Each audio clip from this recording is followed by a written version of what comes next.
powers and principalities. There's so much fire inside me. Tragedy struck when part of the largest hillside at the kosher rubbish dump collapsed. It's going to be fun to see how he goes about approaching this game.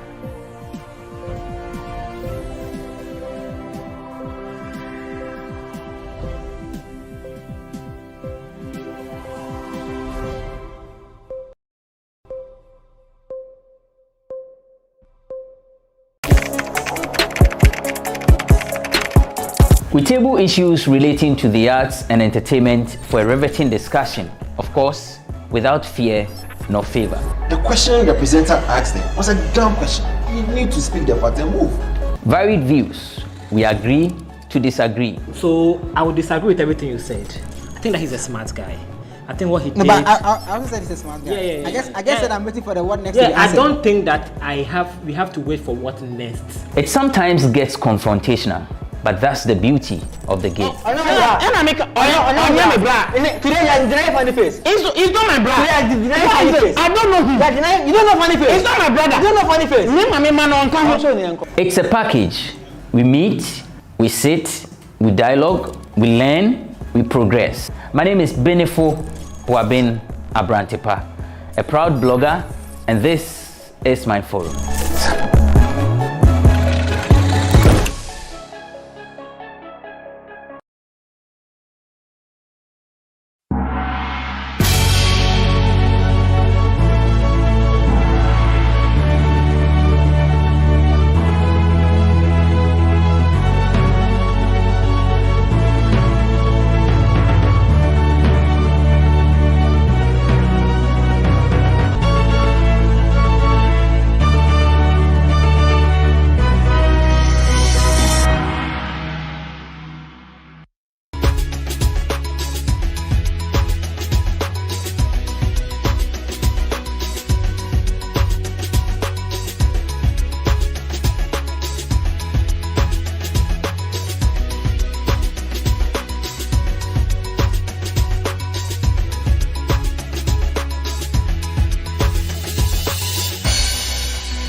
In 2003, he had a terrible experience when he got involved in a road accident. And after this, he decided that nobody else should go through this same experience. So he decided to embark on a nationwide road safety campaign. Our guest today and the ambassador for GhanaWeb's road safety campaign is Vice Osei Kufuor. We popularly know him as Obo. Big boss. It's been so many years, over 16 years since you had this accident. We want to take you back. I'm sure it's not a pleasant experience and nobody would like to recount it, but we want you to go back in time and share the whole experience, when it happened, what happened, how you went through the whole phase. All right, thank you. And let me begin by congratulating GhanaWeb for embarking on such an initiative, such a campaign. Road accidents, it is something that is a joint responsibility. It shouldn't be one person's responsibility. So, just to your question, in the year 2003, budding musician, touring around, traveling, performing. On a fateful night, it was the 28th of December, we were scheduled to perform at the carnival, which was, then it was called the Vibrant Street Carnival in Accra. So it was myself, a few of my handlers, and then my PA, his girlfriend, my dancers, so we had my car and then another car behind us, We left home, charged up. I think we had slept, so we woke up around 12 or 1-ish. En route, the carnival. We had the right of way on the Mortuary Road. We had already gone past the Latebiokoshi intersection, so we were almost heading towards Obechebilamte circle. And then there was a military van, military pickup.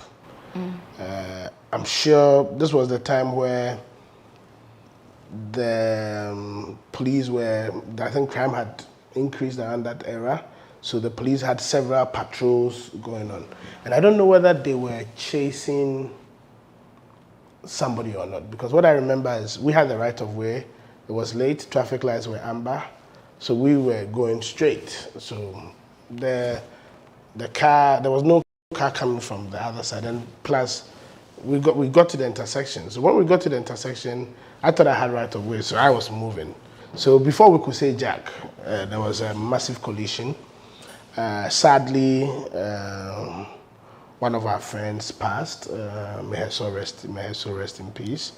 And then we all sustained several degrees of injuries. How long did you spend to recover? Yeah. Give or take about 3 months. What was the degree of your injury? It wasn't massive. I had a fractured arm. I had a few deep cuts on my faces because I think I got in contact with the windshield. And then I had my both wrists. For about 2 months, I couldn't turn any key. You couldn't move it. Yeah, I couldn't really use it to. What I remember is I couldn't open my door. So anytime I have to lock my door, somebody has to come and do it for me. But were any of you in the car wearing your seat belts? At that time, I think we were all wearing our seat belts.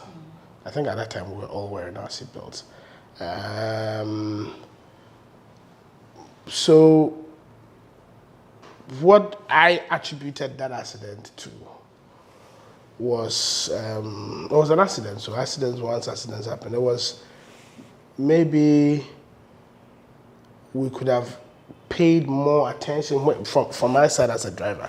I could have paid more attention, slowed down very much, like slowed down to the barest minimum speed.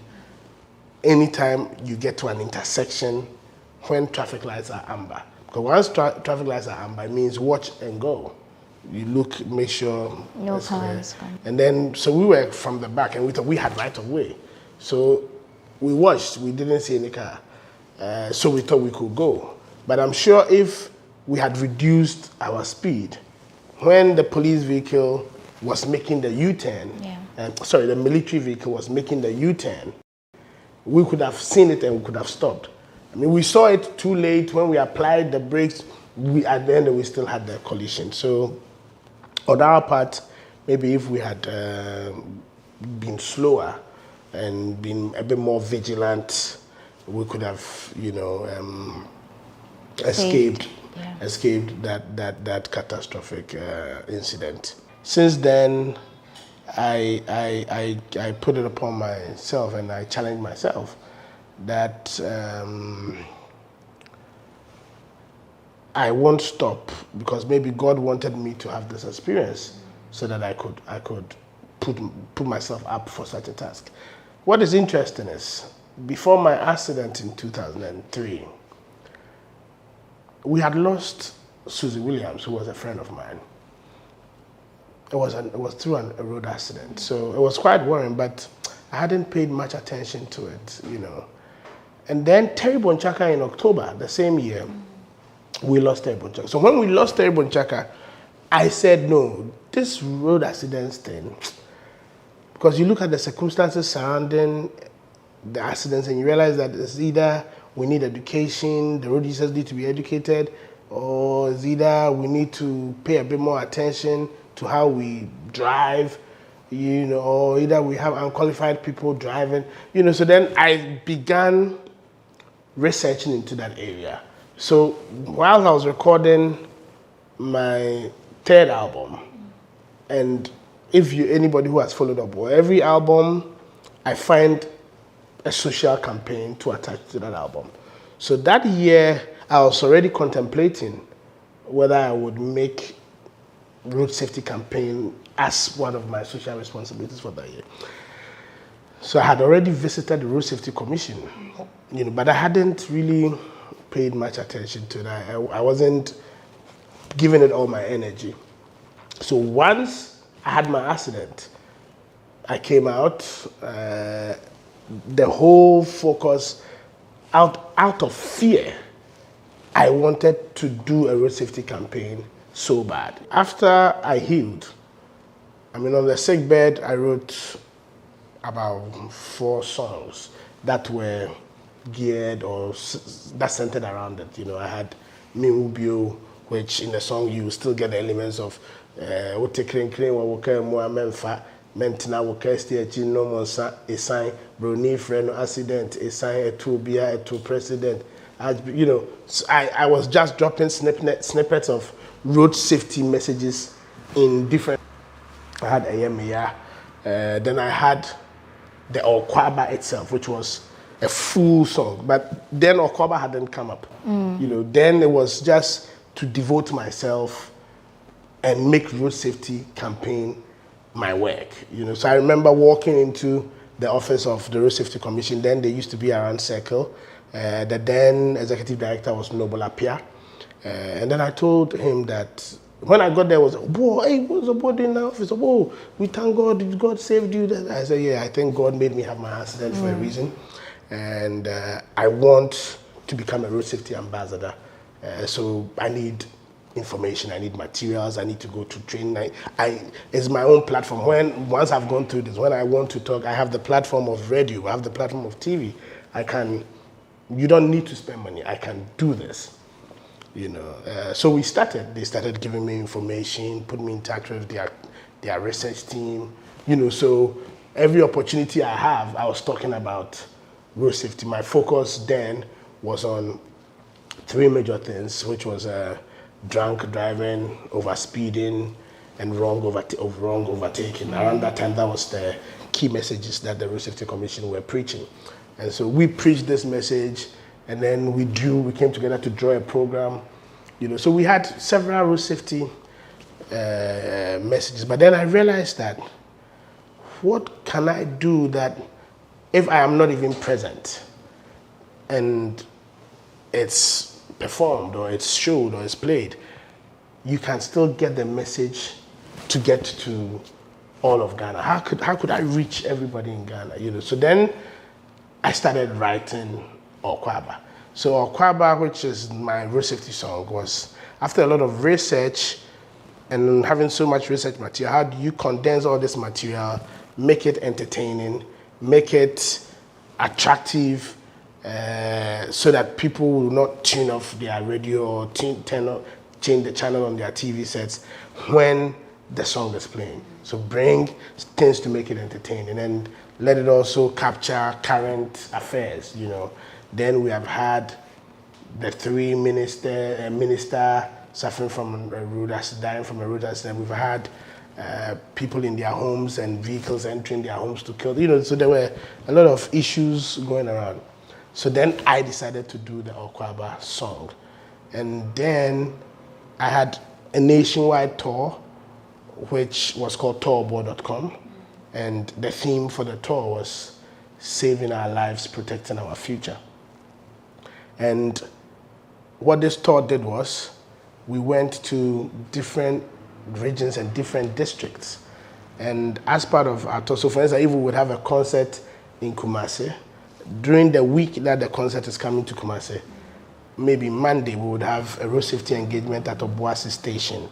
We would have, the next day we'll have another road safety engagement with the people at Asafo Market. The next day you have road safety engagement with the people of Konongo.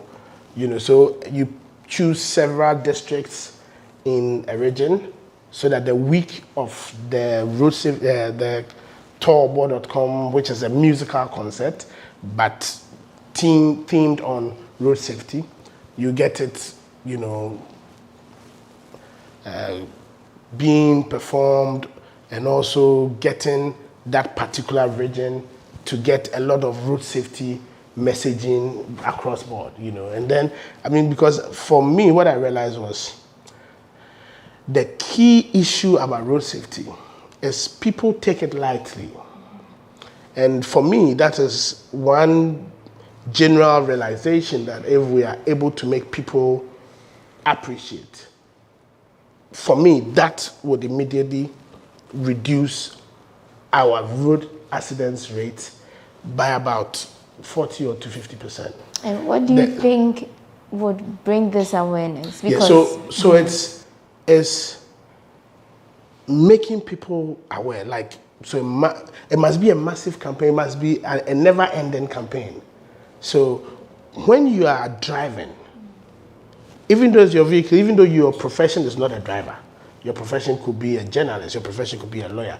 Anytime you sit in a car, it is a driving profession. You are coming to drive.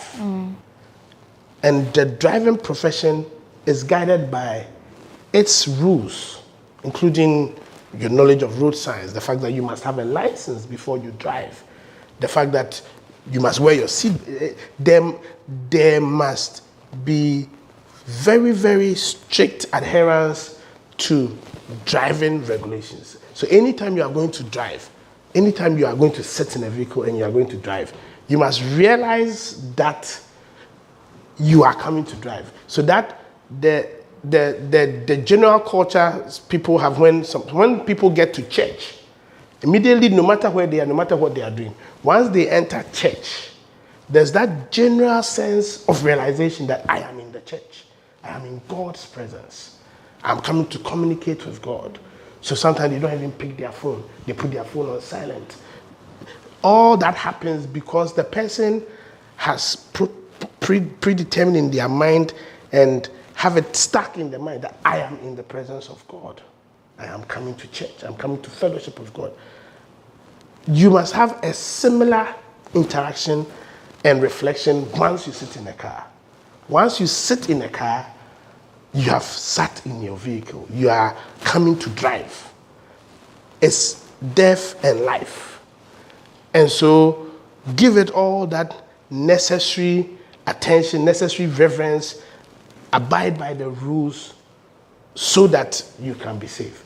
And when everybody that drives takes that mind, once they sit in the vehicle, that's how they conceptualize the concept of driving. Once we do that, then we will be on a very great path to reducing many of the fatalities and many of the accidents we have. So this is why I think that way. I mean, recently what has hit the world is COVID-19.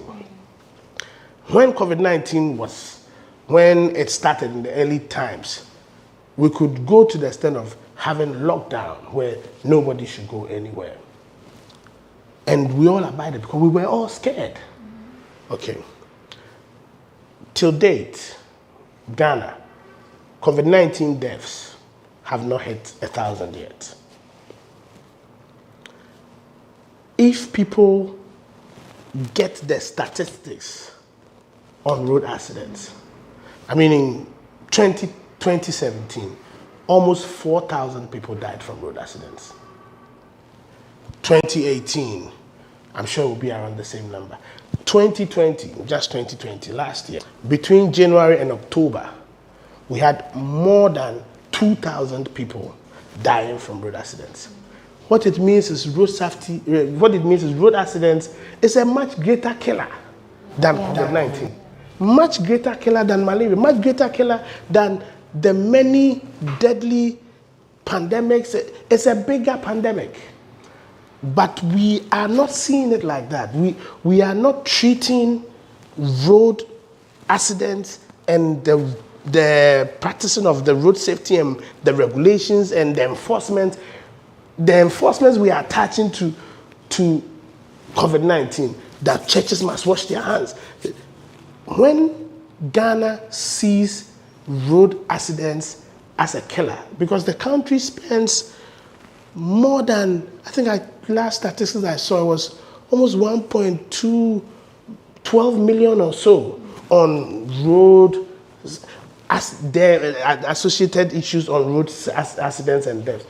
If we were to pay particular attention and have it as a national campaign for maybe 5 years, or a 7-year national campaign, or 2 years national campaign, where every opportunity we are reminding people that driving is a job. When you are driving, it's a task that you are offering, and it's guided by its rules and regulations, and the enforcement is on. Because again, maybe one of the major causes of road accidents is bad roads. Maybe bad roads may be with us for some time, because again, to fix roads sometimes takes almost, if not 70% of your national budget. It takes a lot.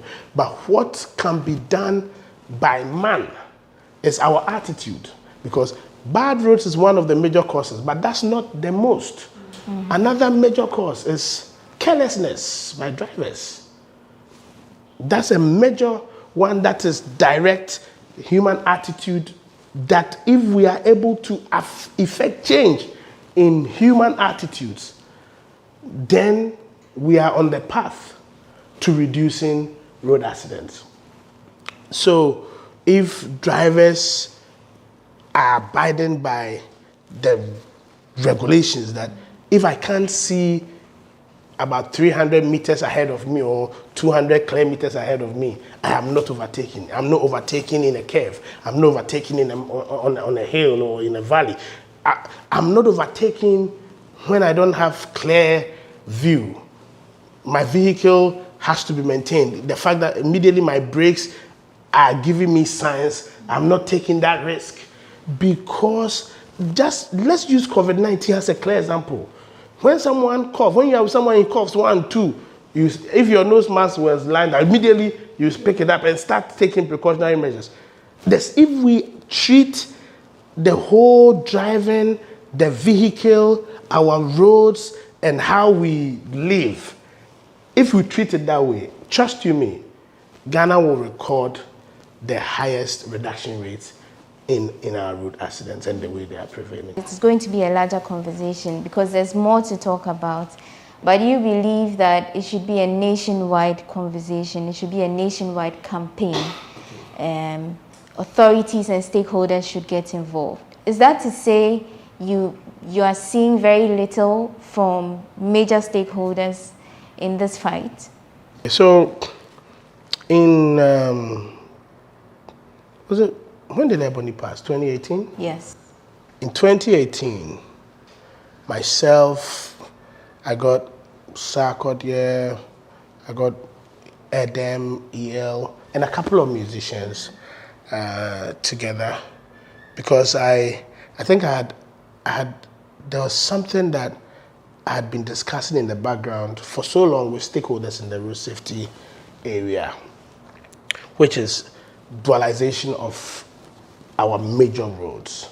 I mean, if the road on which Ebony passed, the Accra and the Kumasi Sunyani Road, if it was a dual carriage, there's no way Ebony would have lost her life. In several countries, single lane roads, which recorded maybe give or take 1,000 accidents per year. Once those roads were dualized, it reduced by more than 60% in some cases, in some instances. And so, why can't Ghana come up with a plan where within 2-3 years, the same way we find money out of nowhere for some emergencies that come up? This is a living emergency that we're living with, because road accidents kills more in Ghana than any other thing. Yeah. It does. But we've not had, I don't know, whether it's the leadership with that passion or I don't know, we don't have that national discourse or whatever. So in 2018, there was a massive clarion call from myself. Later we formed a group, we called it Citizens Road Safety Trust, where we wanted to sponsor a private member's bill to Parliament. But again, in the same vein of we doing these activities, because we are individuals who are not professionals in this field, and it's our social responsibility. So we issued a few statements, started the process, but we met up with Road Safety Commission. We agitated. Government gave a bit more financing. I don't know if you remember, in 2018, government made a statement that they were going to give 6 million to the Road Safety Commission for some immediate, actions. But I feel that the problem is beyond leaving the Road Safety Authority and just government to do. I think there must be a national consensus building where it's not a political party issue, but then there becomes a certain national call where we all understand that every Ghanaian will pay a cedi more. Maybe from their salary they'll be deducted, or we need to come up with a certain trust or a certain idea where we all know that because of this plan to dualize all our intercity roads, which we know that once all the major accidents happening, the ones that are leading to fatalities, most of them are happening on our intercity travels. If we were able to dualize Accra Kumasi, Accra Cape Coast, Accra Takoradi, Accra Ho, if they were able to dualize these roads, the Eastern Corridor, the Western Corridor, if these roads were dualized, our accidents could reduce by half. And that's a starting point. And then the next is deal with the human factor, the carelessness on the part of the drivers, not checking their tires, not checking their, servicing their engines, their brakes, the things that, and then stronger enforcement of the law. If the police would, when it comes to issues of road safety, there's no compromisation, because this is life and death. I mean, if we could attach the same fear and forcing the enforcement of the regulations as far as what is, I think I try to use COVID-19 as a comparison all the time, because it is one thing that I see so many people conforming to because they are afraid to die. And I'm telling you that road accident, that car that you are driving to Accra, it can kill you quicker than COVID-19. And so do the same, practice the same, attach the same set of enforcement rules, the same set of principles, the same set of regulation, and attach it, the same set of conformity, attach it to it. And if we're able to do that, trust me, wonder, and I mean, Ghanaians should put this to test, we would be singing hallelujah. I mean, this year, maybe because last year and this year, because COVID-19 and the lockdowns and co, I think they are still compiling the statistics. I'm sure accidents may reduce, but if you look at the percentage and the quantum of road usage, definitely over the last 4 or 5 years, we've also, there's the motorcycle part, the Okada part, which driving an Okada puts you 24 times at risk than a car. But a lot of people, for convenience sake, they are getting used to the Okada. This is not to spoil any Okada business. You are putting your lives at risk, higher risk. And this same person will wear their nose mask, hold their sanitizer every second because they are scared of COVID-19. She can have an accident. Last year we had over 12,000 injuries.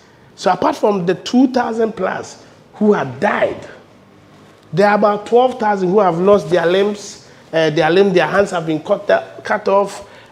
Some they can never hear again. Some they can never eat. Some they can never even make love because they've become paralyzed due to road accidents. It's a killer.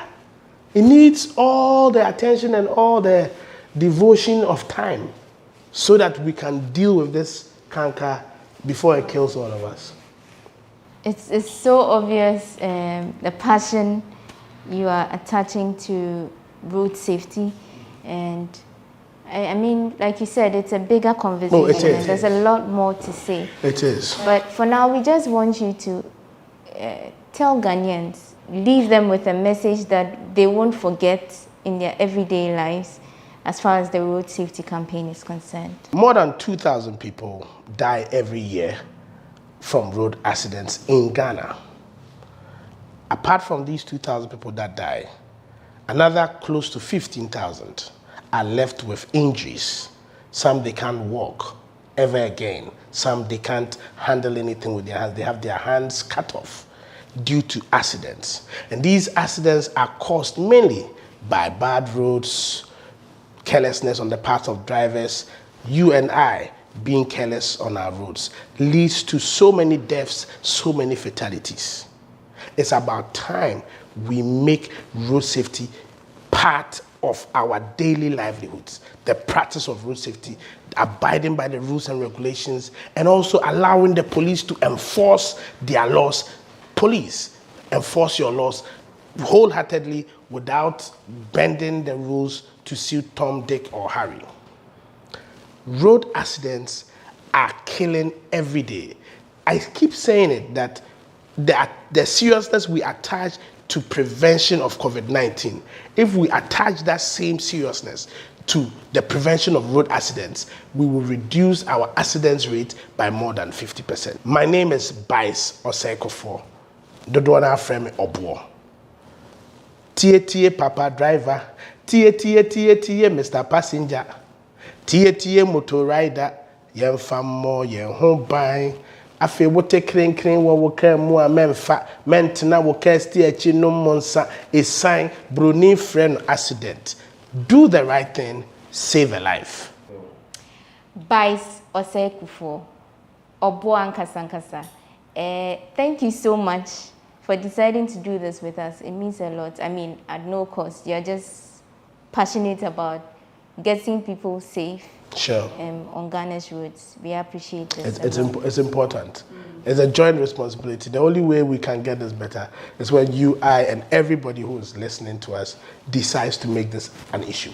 It's a bigger conversation, so you can join in as well. Join us with your observations, your comments, join in the campaign.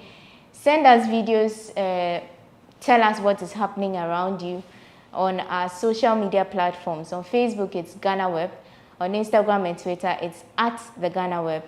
And on GhanaWeb TV, you can also join us and check what is happening as far as the road safety campaign is concerned. My name is Wanda Amihagan, and thank you for joining us.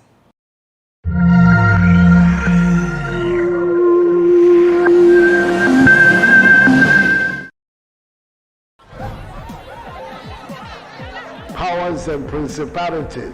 There's so much fire inside me.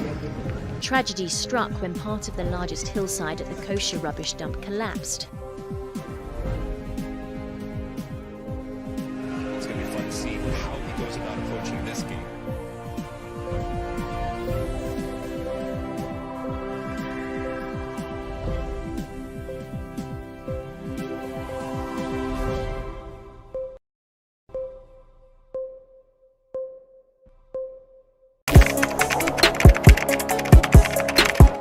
We table issues relating to the arts and entertainment for a riveting discussion, of course, without fear nor favor. The question the presenter asked them was a dumb question. You need to speak the fact and move. Varied views. We agree to disagree. So I would disagree with everything you said. I think that he's a smart guy. I think what he did. No, but I also said he's a smart guy. Yeah. I guess that I'm waiting for the what next. Yeah, I don't think that we have to wait for what next. It sometimes gets confrontational, but that's the beauty of the game. Today you're denying funny face. It's not my brother. Today you're denying funny face. I don't know him. You don't know funny face. It's not my brother. You don't know funny face. It's a package. We meet, we sit, we dialogue, we learn, we progress. My name is Benefo Abrantepa, a proud blogger, and this is my forum.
Close to 3 years after producing beats for Shatawale to Reign, Emoji is on social media crying and alleging that the dancehall musician failed to pay him for the services rendered.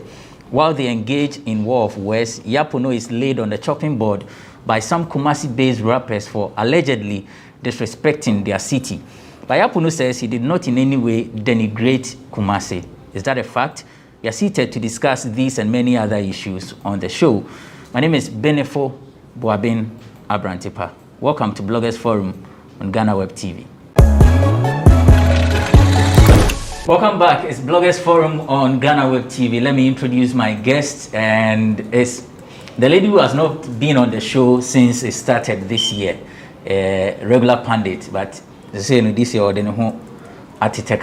first person on this desk to have taken the COVID-19 vaccine, Vida Educhumwa Boatin. Vida, welcome. Thank you. Pani, need to say. Yeah, I mean, but it's just a few seconds, so it's worth it. It's worth the pain, sharp pain, but you know. Obi uncle Obi. Obi no abeti ya oya na say. Oh no. A come na demi mom, but I'm only switching. Oh no. I was able to drive all the way here and okay. I think say also Obi uncle Obi. All right. Nania redo AK Nania 18 rights for oneplayafrica.com. Ekoso Kofi Jama nipa kesiye pa. Nana there fine. Nipa kesiye sen. I don't boko. Nipa kesiye sen. Say we irony, we nipa kitaba wa from YSMia. Quickly let's go for what is happening in showbiz. Ama Bruni is ready for Nkomo.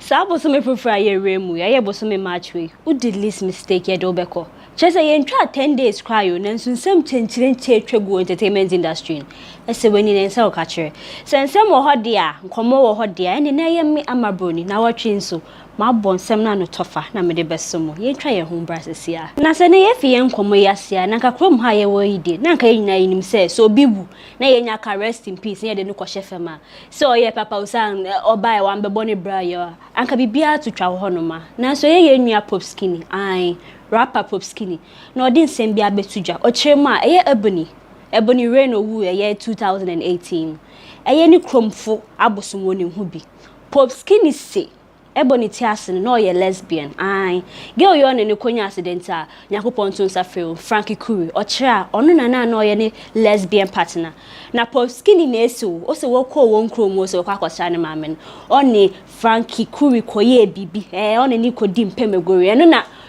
o se ebony kromfo abosom won bufu nti what ba se worry ba kra wonam kwanso ana accident na wo wi eno na nkofo se pop skinny na ye ebony lesbian semsemi hu ya mukaya bullet e de abetu dwasa na papa nso a kyerem se ote ase no onye lesbian nti pop skinny ngina so be na wa ka se ebony ote ase no ye lesbian na no ne Frankie Kuri kwa na ehye ho amanfo de bia toto aman pop skinny pa na ye star boy kwatin ono so de abetu dwase pop skinny brana be pacho na asem na wo kan san so twesan ko so unnyina so bia emoji baby salati ase chatawale ni emoji beat omo totoma won ho a emoji chirema eye 2018 rain album na chatawale de ye no makoma kudu o produce man na so chatawale amani ske bia o na chatawale say on kai say me send 100 Ghana cedis for each song na totafo say pa ni nyina echi 100 cedis na wutua no na ebinum nsawa oni against we wa buy na chatawale uni hwe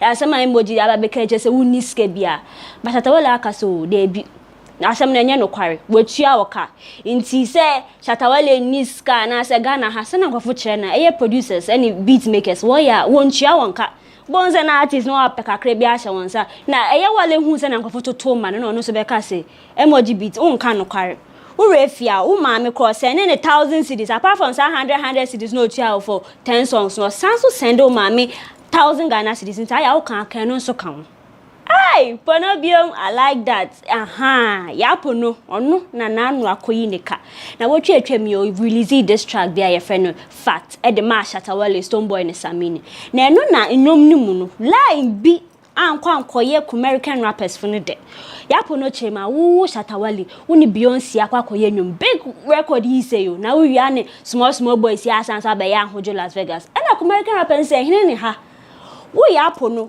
ya wo he won support movement ne na nyame ya ado na Shatawale aba ne aba be enwoma ma se nye blow ne ade a ade se na be ka se ehun hia na efan kosi eno na eye two artists omu feature wa hoje Las Vegas you Kempaluta any Frempong wa konwo echi wa to won bo ase ahyehe this track bia ma yapo na manfuti a je say nsam ne de esusu yankasa na enu na Kempaluta say wo yapo no P2 papa wo hyemu a je say wo ye pani a wo hyemu a chenso ye hu hwe eyi Frempong no so chema ono na oka Frempong na echa je say uptown energy nyina say na ye ri o chema sanka Messi ye football wo yapo no Frempong say eye wi no man ka yen fa ma Hey, what's all your beating on your yampa? Adebayo footballer. Muka funny face Adam for any benya and sem kakrama won't tempt to tell you.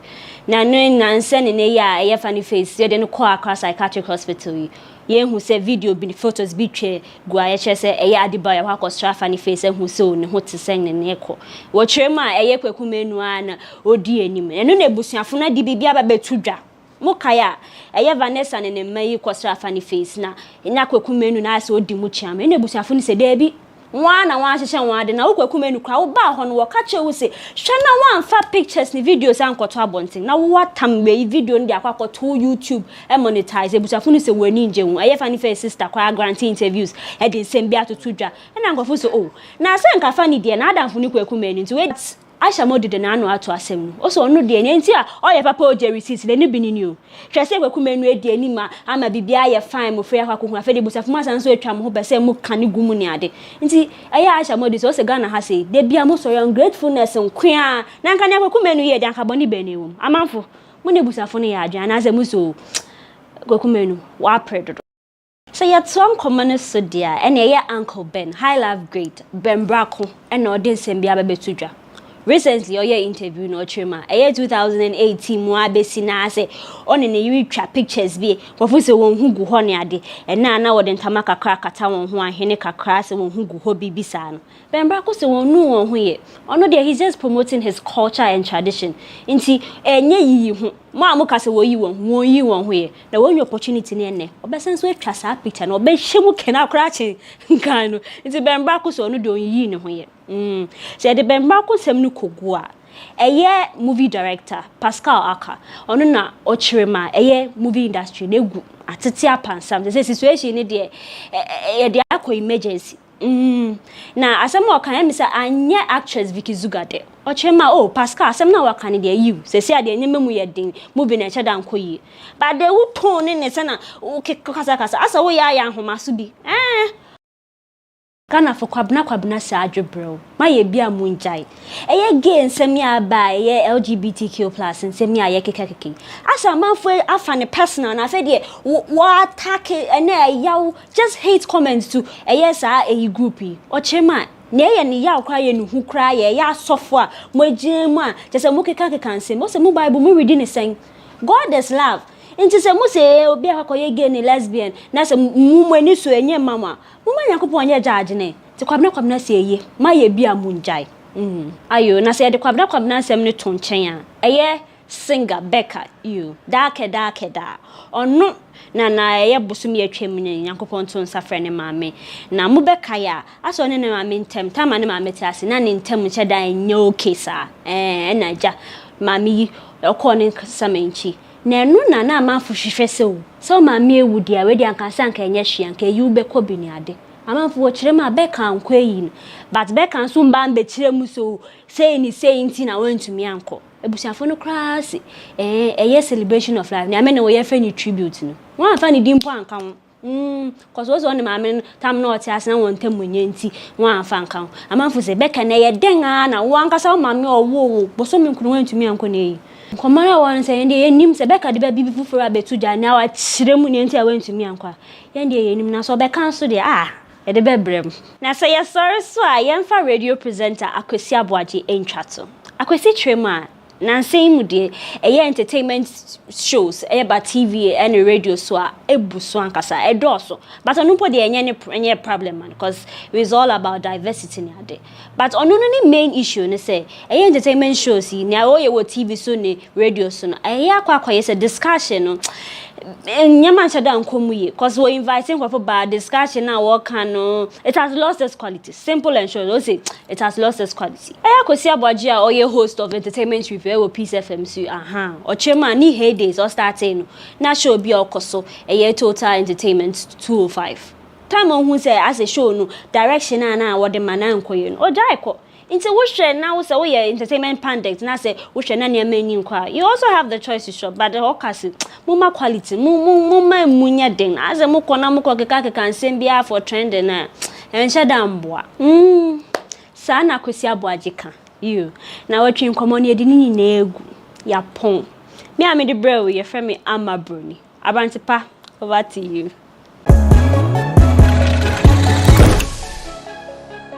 And that's Amma Bruni with the Tidbits segment. We call it Nkomo Ho Issues Day. And some day, Debre. So you heard it. Which of the topics that he would want to touch on before we move on to our major discussions? Nana? Okay, when I'm first, I was on what I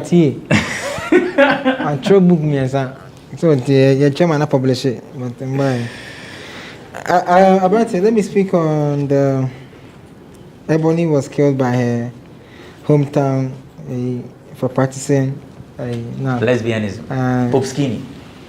The same way I won't hear. I think there's a reason why they say don't speak ill of the dead. You know, the little memories that people have of the late musician, and looking at what is happening right now in our country with LGBTQI plus. Yeah, plus for you. It comes across as if then in a way those who have some fun moments of the girl, no, they might even wipe it off. Kromasi, we know what happened to Michael Asian, losing from 1.7 to 640 something, 6,000 or whatever, 600,000 followers on Twitter. And tonight I feel like Twitter, almost any factual. Yeah. So Olusu followers, Nana. Yes. So followers, I'm told it was not even up to 1 million followers. So yeah. Okay. Whatever it is, there was a drop in numbers. Yes. So I feel like maybe we're here, and some of these things come again to the fact that the circle is allowing people to trend anything anyhow, and the more they say some of these quote unquote foolishness, they get numbers and they get people attention for nothing. So I felt like it was an uncalled for video. So when you can shut up. Do you know what I'm trying to say? So when you can shut up. After all, I mean, Pope Skinny, if people are supposed to come out and say the things that he also does, I'm not sure he will also be happy. No, we saw it in the video, Beba. What am I saying? And and there's a father who has been trying so hard to get over a daughter's passing. When Timmy Bone crosses you, or find artists because of Nibano. Still when Timmy Anye. You go and wake up unnecessary pain for family, and even aunties and uncles who had probably no idea, or probably who are told the father that Obano wanted to see you, will go back and say, say I can also a nyampa. You are bringing up issues that to you are enjoying your hype. Oh, Pope Skinny have a cancer, Pope Skinny say, everybody there, the girl, then they be lesbians. Yeah, Pope Skinny talk them. But the instance, the things that the after effect or the ripple effect that will come after what you have said is what I think he should have had considered a bit. You understand what I'm trying to say? But hey, Kromasi can't trend. So So the father is saying he should apologize. Do you think they should take it a step further? Probably press charges against him and I say if the family of the late Ebony think Pope Skinny has no proof, right? They can take him on. But do you see that coming? Oh, I think that it will only make the pain in the family worse. Therefore, they wouldn't want to prolong it. If you're not Pope Skinny, be being with that. I can't be being but tuna no better say. So yeah. And sometimes say be being to and I say experience I will say no. So I say but a tour it's different how you feel it. So if the family want to prolong it, I think it will just bring up pain. And like you did Ghana 1 year, 1 year, 3 years, passing crying chair, people are still grieving. Like what am I saying? There's a song that was just released, Ebony featuring Wendy Shea. It brought emotions up again. And no crowd, people haven't gotten over it. Even fans. I have a TV show. And when we play the song, over 30 something messages. Ebony I miss her nose, I miss her eyes, I miss her it, I miss her say, I miss her say.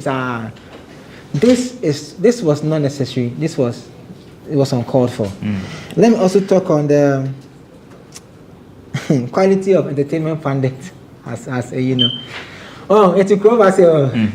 Come on, I'm saying, who can say a show host, you got now shows a cassette or your political show or prepare, or sorry, 5 a.m. do office. Yeah, we say because question of who a politician with me turn for her. Now, no one wants a cassette. You common sense. No one wants a cassette. Oh, by a show base, yeah. Madam, I'm sorry, makes me a year. Say, be a wire, my akukwan. Larry King live for how many years?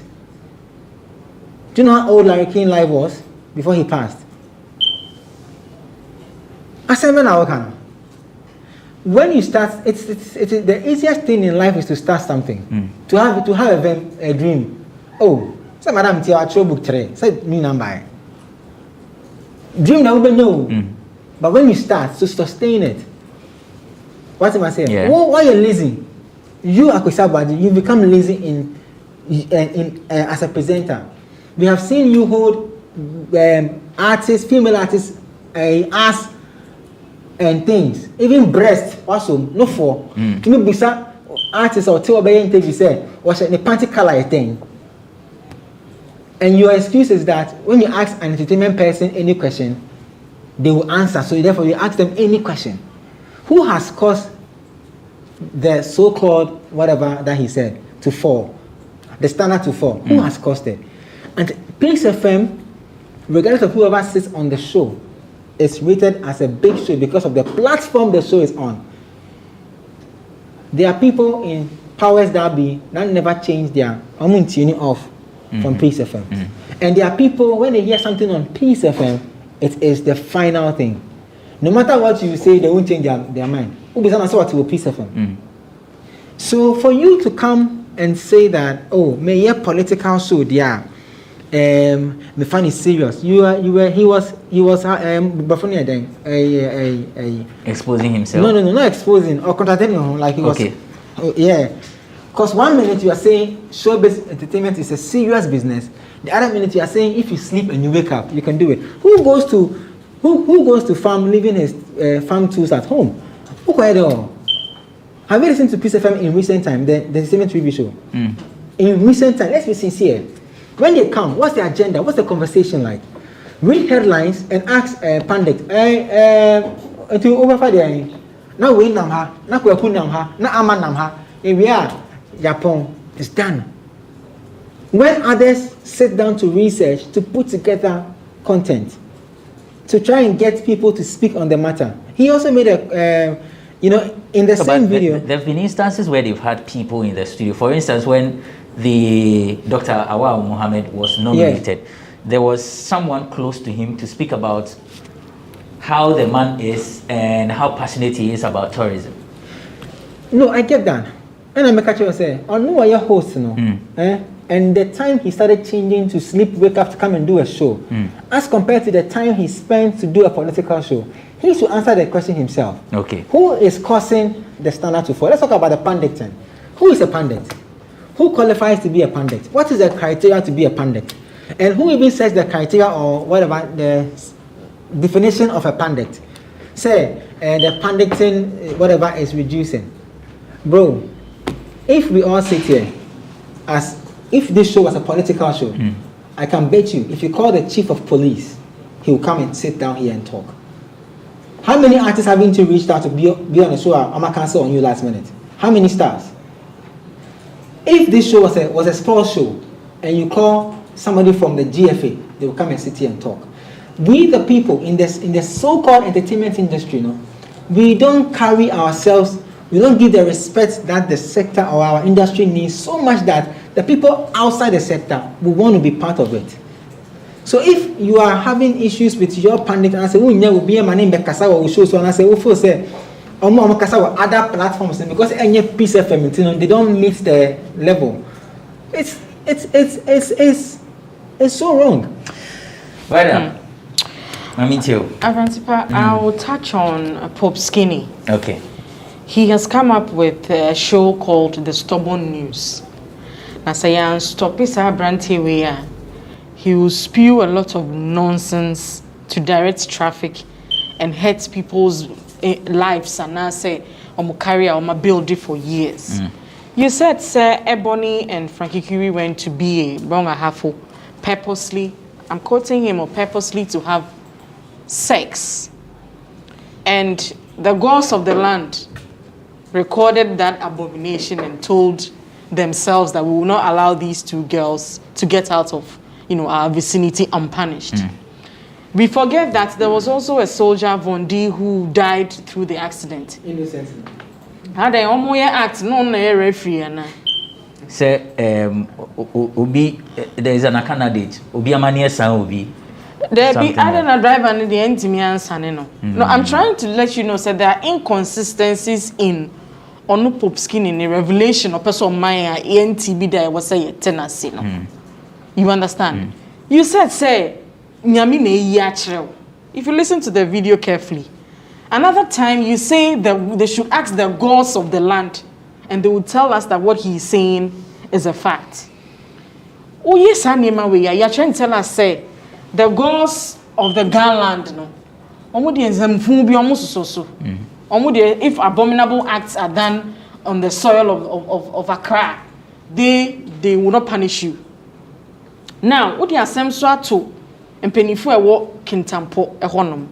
You asked Nana say, should he be punished? I feel that they should summon him there. So be PF report of what Amukra mon summon none sunsun me pio enzium na mumusa ne se dintina okasa. There's an art to public speaking, and Onu Popskin has lost it. We're losing credibility. Me fan quite chekran and saying when the Beyonce video came out, or swear heaven and earth said shatter never step foot in America, and he is an American bank among Photoshop and he was fueling sad rumors, say what happened? You came back to apologize. And now no feel say you pick up people's lives or carry out my building and rubbish them on stubborn news, So this is something as if he's enjoying Starboy Quatting go through pain. Because Papano, I watched his interview on one of the stations and he was broken. Please, that stubborn news, you feel say you are outside the jurisdiction of Ghana. Would it be doing same hunua? We are warning right from the shores of Ghana. Say if you feel you want to do stubborn news, go out and search for your stubborn stories and not to destroy other people's career. So we are telling Popskinny, enough is enough. Enough is enough, the words of Vida Aduchumwa Boatin. We'll take a break. When we return, we'll delve into the Shatawale and MOG controversy, and after that, we'll focus on Yapono's facts, which has also stoked controversies. Bloggers Forum on GhanaWeb TV.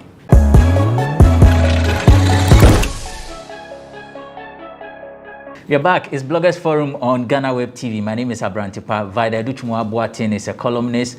Nanayao Redu, OnePlayAfrica.com. We are discussing Shatawale and MOG beat. So, like 2 days ago, I saw a tweet, and actually, MOG beat tweeting at Shatawale. It reads, "Moneyman Shatawale, me, I see you as a big brother. I see you as a big brother I never had. I know say you know be stingy like that. I produced 10 songs on the Rain album, but I no see no cash from you since 2018. See this man laugh so hard." And then he listed the songs that he produced on the album. Now, after that, there's been a rebuttal, a number of them from Shatawale. Well, some of them I will not be able to read because of the words that he chose. But he says, "You sent me beats. I mixed and mastered my songs myself. I sought you out. Now internet give you mouth to come say nonsense. I think I like this beef." Then MOG comes back and says, "See, 500 cities, then 1,000 Ghana cities. Was that what you promised? You even lied to my mother that you will make her life comfortable with 1,000 cities upon all the works." Now, before this one, Shatawale had said that he paid 100 cities for the beat. It's a beat, mano, 100 Ghana, titisika, 1 million. So this is what we have here. I have been speaking to some music producers. So I spoke with Apia, I spoke with Magnum, I spoke with even MOG himself.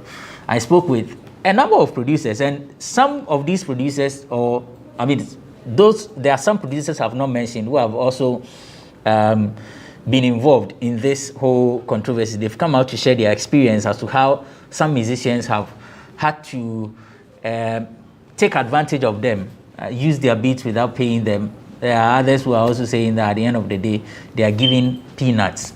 How does this happen? Some are also complaining about publishers and all that. Nana is a digital person. Nana? About it?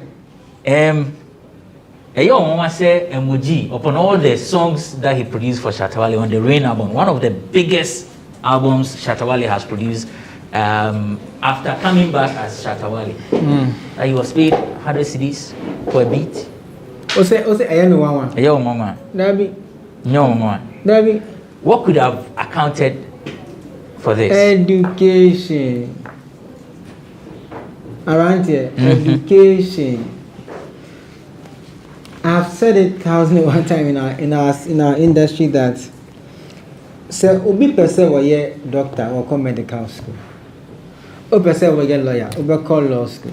Obi person were you get what I'm trying to say? Yes. There are schools for everything.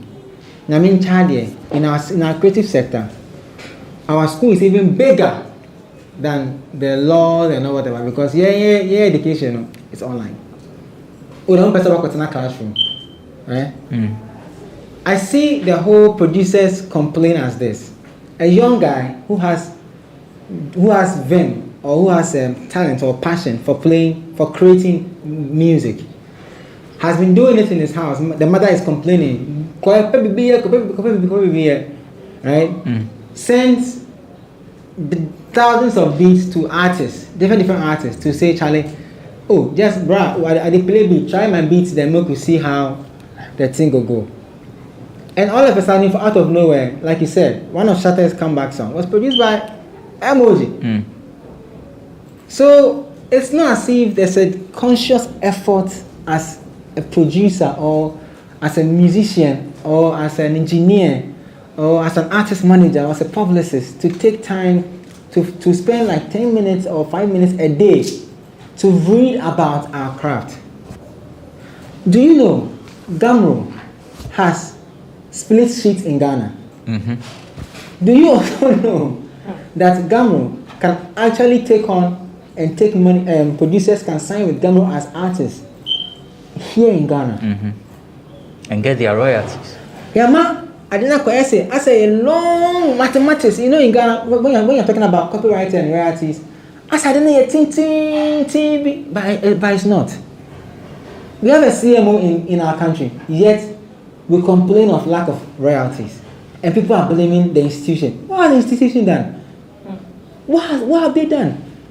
I went to Ghana. I sat down with Rex Oman, and we had a long chat, about like 3-hour chat. And I noticed that the problem is the artists, the producers, not even knowing that I am a beat maker. I need a split sheet in my studio. How does a split sheet work? Go to Gamro, you pick 2 sheets. Sign one, artist sign one, right? Give one to Gamro, because that is the evidence of work done. Yeah. Once the song you produce is released, you have to do proof of flight. People don't know why people like us who have shows on television started tweeting music videos that we play. And then when you tweet, they will not be read because education. Gamro law says that you have to prove that your song that you have given us as evidence now in paper is also aired or is in public use. So you play a song for Shatter, you give out sheets, you sign, right? Or to a radio swap, you have to just record the thing and send it back to Gamro. You see the process as proof of flight that I produce Kakai for Shatter. Then they play them for Andom FM. They play them 4:30 p.m. Then Gamro will take them and file them. So they know that they have to go and take money from the song you produce because it is in use. Because you see, thousands of songs are produced in a day in this Accra alone, but not all the thousands are released in the day. So until it hits the public for public usage, then government can work on it. All the boys, I've listened to people today on Hits FM, Wednesday on Hits FM, producers were saying they didn't even know they will make money from their beat production after the song has been released. They didn't, and I'm like, Jesus, what is happening? They just enjoy creating the beats. It's not enjoyment, bro. I'm saying that it is the fact that you were at home. We all been there. When I wanted to do this art thing, me and my parents, not be small thing. I have to literally leave my house, stay in a friend's house, steady until I got my break. Do you know I produced a newspaper? The 18 was coming newspaper. At the time I was doing it, people were calling me, hey, but you, how you doing? It took me 3 years before I put pen on paper to do a newspaper. I study. Because I wanted to know the process. After I've made the paper, I want to know how I can distribute the paper. I want to know how I can collect my money. I wanted to know the challenges that comes with even doing the paper. Education. Our system is weak because players we don't educate ourselves. Now when can I say my beat, even emoji has traces of email. That is proof that I sent you beat. If you're not email and say I'm charging 1 cedi per beat or 2 cedi per beat, but say the case in the court quarter, your lawyer can argue on the basis that there's a proof that you receive A, B, C, D, E, F, G, H. What do you know what I'm trying to say? Yeah. We have to educate ourselves. We have a CMO in Ghana, but everybody is complaining about copyright, complaining about royalties, complaining about this. It's so sad. We look so funny. Because if you go to South Africa, they also have a CMO. They have their royalty collection society. Do you hear them coming out to cry? Because they follow the systems. They follow the procedure. It's that easy. Yeah, come about publishers. Then what is the publisher? They are saying they are signed to ASCAP, obviously BMI. It's the same as GhanaWeb. And all these organizations in the world, they work with GhanaWeb. It's the fact that I don't know if it is the fact that GhanaWeb is in Ghana and the way some elderly musicians have made it look, so it kind of looks as if it is a scary place for new talents to go. I don't know. Right. Does it appear to you that the producers are not taking their work seriously, considering the fact that there are people who they are not on top? And so, looking at way back 3 years ago, Emoji was not as big as he is now. And he may want to produce a song for a star in order to, use that to climb to the top. If you are juxtaposing the two, are they being unserious? I'll start my discussion by saying that there's always been this news out there that the music producers are not being allowed to operate in their own space. I said they are being relegated to the background or more efforts here and how they deserve to end on a song and I say on an album. And it looks like you almost push your signature to a new I said they feel that is enough to feed them some way. Once I want to say, Emoji did Everlasting by Stonebwoy, and no quite is enough to, enough recognition for me not to, kind of put a price tag on my works. Now, what's the Shatadoka? What Doka saying? We all don't know, you know a car or didn't. We all don't know because how are we approaching what for value I'm told so. Because I don't know a shop be I'll be there will be no price tag on an item. Until the moment the person agrees, say, well, I think this beat is going to work for me, you tell them, bro, it is 10 CDs, 100 CDs, 5 CDs, because they are even supposed to get something, remittances from royalties, and the system won't work. So what will work for you as a music producer here in Ghana is a one-time payment of sad beats now, Wobono. And if our last, guso, naji. Now, I feel Shatta was kind of monitoring how the beats ebe performing on the album Ansana with Chia Bibi. Because he kept on saying, why you 10 solid tracks for me and not even one hit. That should tell you so, or you'll be because you kind of push the beats to him on your own. But he's waiting for that big break before he sees the relevance in paying you. Because he didn't sort after your beats. You rather pushed it to him. And he's seen you work magic with other artists. And he didn't buy 10 tracks. Should Shatta not be asking himself that question? No, I mean, he feels that he's done his part lyrically. Into production-wise,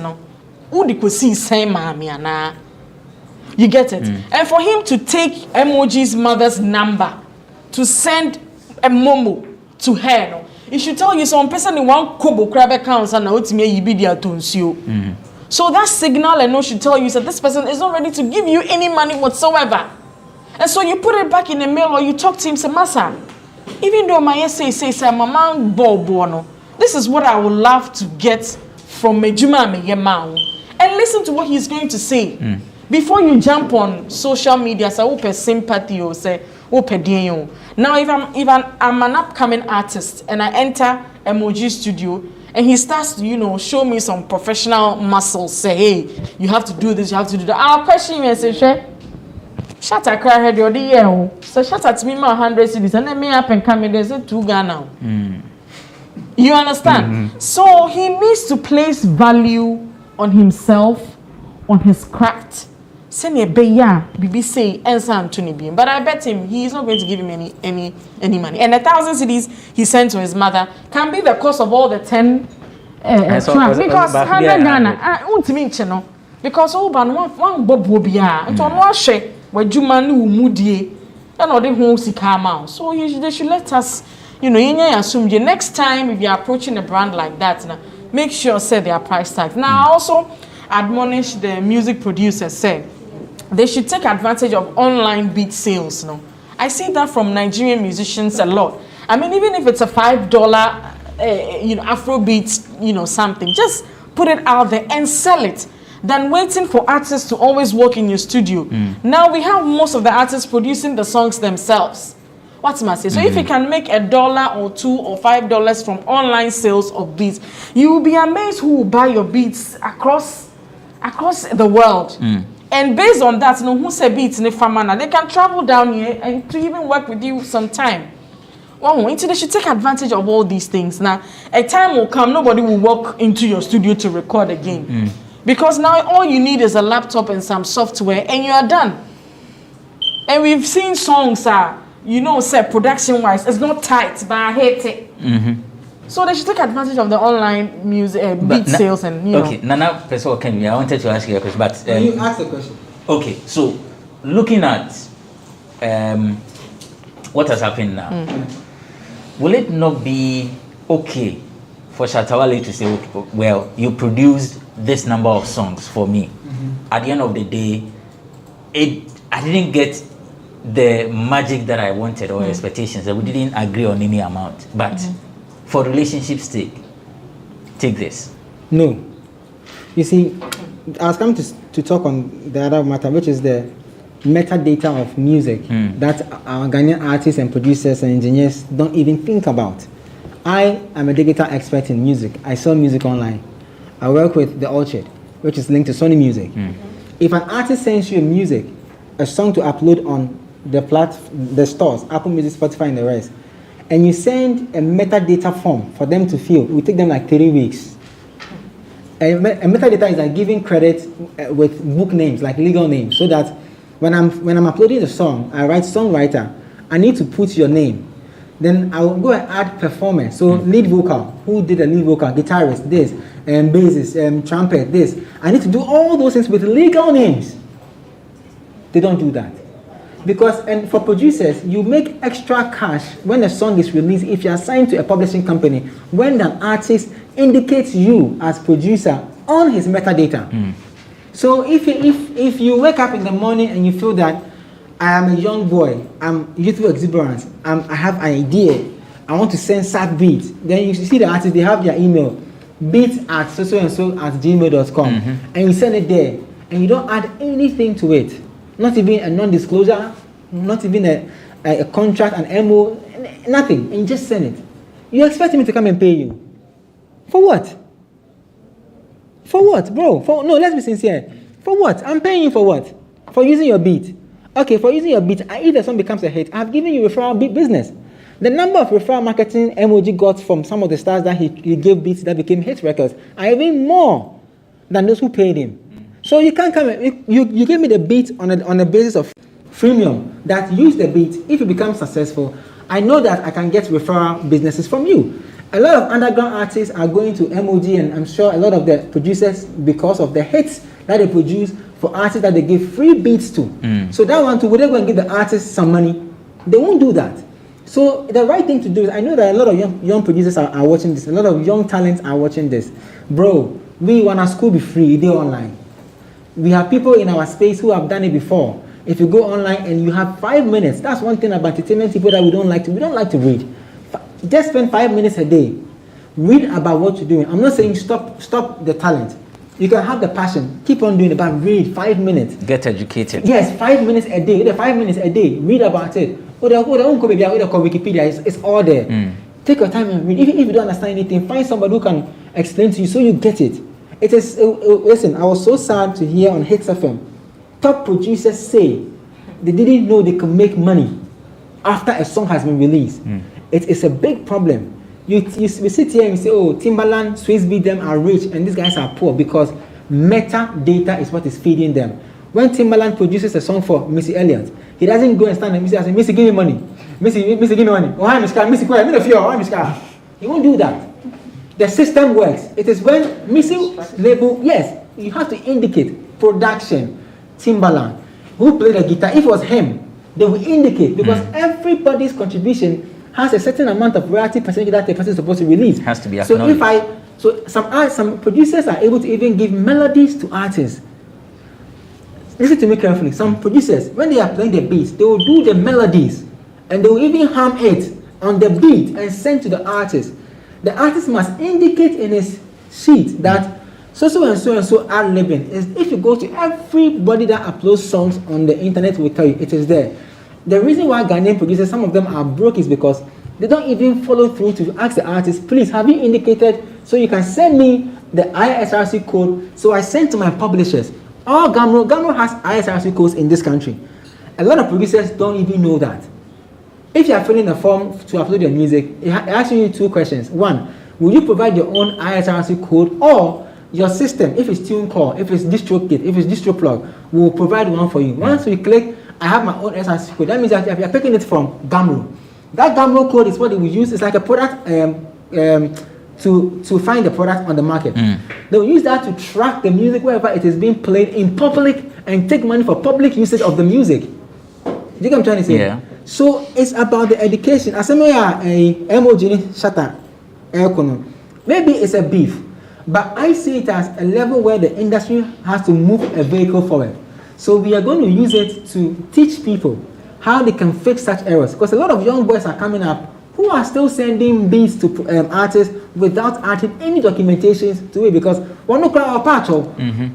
So I call them being the beats email channel or message show. And them say, I've seen some beat. And when he calls them, he makes sure that Charlie, bro, come and work on your beat. Let's do A, B, C, D. What am I saying? And you will be at this Adam. Who beats now? Come on, no panel on a bedding. On obey you. So if you cannot beat in the crown, refi 2 1 hour first challenge me here data for beats you are sending me in 2020. No me here. Or see me need data because I've changed my laptop. Yeah. Please, 5 minutes online will not kill you. Go online, do your research, learn. When you learn and you don't understand, find people who can teach you. Government office, someone say, oh, you're complex. I'm sure if you go, so when you have very parents, I'll call every day, somebody will sit down with you and help you. If not, there's a group called Alliance for Change, led by Regizipi, Boli, The Hammer, and the rest. Yeah. Pragmatic and them. When you reach out to these guys, they will help you. Our problem is way bigger than you see. This problem is way bigger. It starts from the likes of Zap Males, their time. Do you think Zap Males is making royalties from the songs he produced back in the day when he was the hottest? Ask yourself that question. Can you compare Zap to Timbaland in America? You can't do that. Heavy K in South Africa, you can't do that. So that means that this problem, the root is deeper than you see it. Okay. let's take a break. The root is definitely deeper than you see it. We'll return. In fact, what Nanayao said, they are facts. And so we'll be doing Yapuno's facts alongside that line from Frimpong and murder case from King Paluta. I am a King Paluta. I say Kumasi Americans.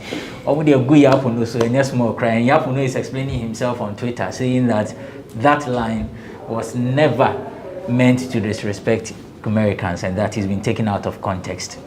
We are back to discuss that issue. It's Bloggers Forum on GhanaWeb TV. So last week we discussed the beef between Shatawale, Samini, Yapuno on the other side. Yapuno is out with a song titled Facts, and in that song he takes a swipe at Sarkodie, Samini, Shatawale, and Tiny. Sarkodie they also on yes, almost so any no mukoye na Sarkodie is Ghana rappers in the mode mo compare or mukrana makuma kreti. But in fact, that line has not created any controversy. Rappers in Kumasi are angry because there is a line in Yapuno song that says, "Only Beyonce koye collabo with Sanko Kofa Kumasi rappers and no featuring Nyadi." And the Kumasi rappers are angry. The likes of Frimpong and King Paluta have released songs. King Paluta calls his murder case. Just the same way there. Murder. We try wrong meat. Frimpong says that line, he needs to take it out of the song. But Yapuno is on Twitter saying that I am king in Kumasi. I will never trash my people. After Beyonce means Kumasi is hotter than US. Read bars. It's a direct question. Nana, Mami starting free Vida ho. Vida. He cannot give us. Is it a gaff? He cannot give us that kind of interpretation. Sir. I mean, he shouldn't try because that was the exact thing. Because he feels that Beyonce level no was true. So America there, you need to say on the whole bomb. I say Hollywood for the night. News I don't know. Apparently, I followed the Yapuno. And in the freestyle sessions, and about 10-15 years ago, the Kimojo vibe, D-crime, dance, I'm not share some single room, Oh, those days me kind of lyrics because me the Benkuba could be different. No, I'll write me up. I mean, so I used to enjoy those sessions a lot. And Ben Abu this track, it kind of did it for him, putting Tiny Sarkodie, Shatter together to, destroy them. No? I was bracing myself for a masterpiece. Because I'm sure any who say Guru did justice with this track to Kwame Eugene. No? Saying United this track as a Chinese so near or young rapper, no Pasa. And Guru did that back to back when you back who cry and free. Now come to the facts by Yapuno. Massa, and you know, lyrically weak. The jabs were substandard. I think so no, ne facts nankasan to me no, it's factually factless. Me who baby I met me I saw the akase oh had the what killing Massa senka way. Secondary school time and this track will not even win you one plate of rice cry or dining hall. Hey, because me who osisako de TIS ni TIS den. I mean what can so ni ti say bibi fu fra no who comparison to me way job ni ye. You say awards in Ghana no ya tailor no just to suit Sarkodie and always giving him awards. That's false. And now you agree with me that Sarkodie works for the awards every time. And I feel Pono Biom or Yapono Spain because he can rap classmates padia and Cornis Hakodiemon and Komotana the same classroom. But Usha guys nina to me progress to a certain level or no still all backtracking kakra. But when things like this happen now, sometimes you don't need to be the one always celebrated. You need a contact up there. So here a few friends say mwaka kana also you can get it. But this is the case you feel say success need to mean drew through like success no. Who feel say you will be mum but you have to look at yourself in the mirror and ask yourself, say, I started with D crime, I started with Kimojo, Dan Swabi and Bakuya and say when see nice class be cry the same. Nishaba Kojo Munina, I mean who say you no say working man apply for another business. Wow. But you any reference to Yapono, oh, that's on the winner. Oh, that's on the winner. I mean, why is that a tag no on you? And instead of the lyricist that I have known from 15 years or so. It's one thing that was highlighted in both songs. Yes. Frimpong and Kimpaluta. Yeah, so you listen to the Frimpong's track, that line, this track, no. The guy did so well on Meda Yaponoma. I mean, he said that on one thing I want me in the rap. I achieve. You get it, and then you don't come back to this demo. You employ one of your uptown energy boys, black boy. I mean, insults, say any substance, any lyrical flow, any content. Now, it makes the insult irritating to the ears. So, tie guru nyom na, do attempts. Why you do attempt now? Why would you enjoy? So that's not the case. You understand? That is not the case with Yapono facts in it. I'm very disappointed. Maybe need beef from Papa. I don't assume. Nah, are you disappointed or you are loving it? Beef. anyhow, we go. When you're vegetarian. No. I think that first off, Yapono line or can say after Beyonce. When it Kumasi rappers never year feature, it's not a diss. Let's be clear. Okay. It's not a diss to Kumasi City. It's not. So he said. It was if it to be a diss, it's a diss to the Kumasi rappers, not the city. Okay. Let's be clear on that. Okay. He didn't say that after. He didn't attack Kumasi. The city. He said only Kumasi rappers. Okay. That's why the boys. That's detrimental.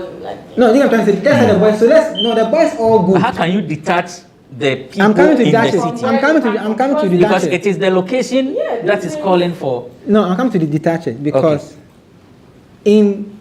that's what happened to Sarkodie to against Manifest. Sarkodie, Yapono, D Crime, Bourbon Fly, Waddle. The Tema Boys, they had a certain rap line, a rap style, where one word plays the same meaning as the other. So Sax Yawa, that people were laughing at him in the Tisiame free pro bono was okay. People were laughing at Sax with that because people felt like pro bono means free, but to him as a rapper, he was doing like the same word, explaining it in the same line. So free means pro bono. Well, so the guy said, "Oh, table for now. Free, what must I say? Yeah, so either pro bono was big for you, but free." And I said, but Ghanaians decoded the line as what? Because it's like free means pro bono. So he should just said pro bono. That's what's happening to Yapono right now. He could have just removed the Kumasi for me and say after Beyonce, only underground rappers never feature. That one would have not been a problem. Do you know what I'm trying to say? Yeah. Lyrically, that would have been cool with people and say, oh, Power, it's like a cost right. But because he attached Kumasi, because he was trying to link the boys to Kumasi. Not because Kumasi is not a good place, but I said boys never form. And I shut and know what's wrong. Now, to the tweet he put out is false. He explaining what like the Yaponos thing he said about read the bars, whatever. No. The tweet is fake? It's fake. It's wrong. It's from a wrong account? No, like I said, like his reason is false. You get it? Okay. Because he came for the boys, right? He didn't come to praise the boys or Kumasi. He came for the boys. Trying to make Shatan look like what could Beyonce, Anna Waba Kimpaluta, Anna Frimpong, Anna Jamal, Anna Kokuflek. So obviously nobody will be happy with him as a rapper in that space. What am I saying? Yeah. So that explanation is given it doesn't hold water. You think Kimpaluta and Frimpong did justice on their songs? Yes, I think that people don't like Kimpaluta's this record because the words in it, according to people, is too dirty. Yeah. Like some of the words he used. Yeah. We've heard Pono rap, we've heard Pono use similar lines in his rap music before. And it was cool. Is it because it's Yao Pono? What am I saying? Between the Frimpong and the Kimpaluta, Frimpong was spot on. Just that I feel that they kept saying, "Don't attack my city," and as a music lover, I felt like they should have said, "Don't attack me." But you can't blame them because most of them trace their inspiration from where they come from. Musically, like I'm saying, bar-wise, Yapono didn't insult Asanteman and Kumasi. When me Kumasi atem, one can say Kumasi nye, and I shut up one case I was say, when you Kumasi rappers. What am I saying? Maybe I know people say because boys need free Kumasi, Intina, or Casa, and it's idea. Don't attack my city. No, don't attack me because if I was in Takrade and Shatta had come there, it wouldn't have changed the case. Okay. What am I saying? Frimpong did very well with this record. Nemu would try so in them. And it was like close to 3 minutes. There 2 minutes or so. And then second wasn't a neighbor. Okay. Because Anna, that's one thing about young people in the music space. Meaning say sure. What am I saying? I say I say I say I don't get it because that song, that line, I was expecting to say, but that's sorry for no. Now I for so okay. We don't expect us to do anything because if you as a young rapper you are going against somebody quote unquote who is a bit ahead of you, you have to go for him so that I think the 2 minutes he did justice. Oh, see, the next song he released, Shatawayo, also, have you heard the record? He's released it. Yes. I can show you. They sent me a song submission. I didn't know he had released yes, it. Yeah, I know he has a song with That's what I'm saying. It was too short. Okay. Like, Yapono, that's how it was. Naka twice. Once and a shut yes. Yeah. But that's like a bully. About 1, 2, 3. You'll be forced to reply. If Yapono doesn't reply for him, beef no. But some people bow. Sir, you'll be forced to respond because you're also a rapper. On back Twitter. And I say, Uncle Fred, Black Boy, whose COVID 21 diss track. It's very useless. It's down. It's not even a diss song. It's useless. Yapono shouldn't allow him to release that track. Okay. But I feel like because Twaso 1, 2, 3. The numbers that he was getting, he got 40K from the song to Yapono. That line on YouTube. No, be crowded. So imagine saying Twaso 1, 2, 3. That's why Kimpaluta made it clear that this is just the warm up. So not the idea. I know I can say my channel on the baby bar. That's what I'm fine, so they have to see that because right now I'm beefing the man numbers no bro. My disappointments with all the releases the fact that almost a video and count. Okay. We saw the beef from the ladies. I mean, it was backed by quality videos. This would have been a brilliant opportunity to launch yourself or brand new BBI, but we were just releasing the audios like that. And yes, the ladies have shown us it's me with videos. They should also keep up with that pace. All right, thank you for coming. Nania Redu, aka Nania 18, is with oneplayafrica.com. Vida Duchungwa Boatin is a columnist. They've helped in having a riveting discussion on this episode of Bloggers Forum. Thank you for watching. And a reminder that we are celebrating our 22nd anniversary. We have a list of activities to celebrate or to commemorate the occasion. There is a road safety campaign. We have programs that you will be seeing on our YouTube channel, GhanaWeb TV, and also some interesting stories on our website, www.ghanaweb.com. So log on to the website, go to our YouTube page, watch our videos. Let's get interactive on social media. It's at the GhanaWeb, at the GhanaWeb.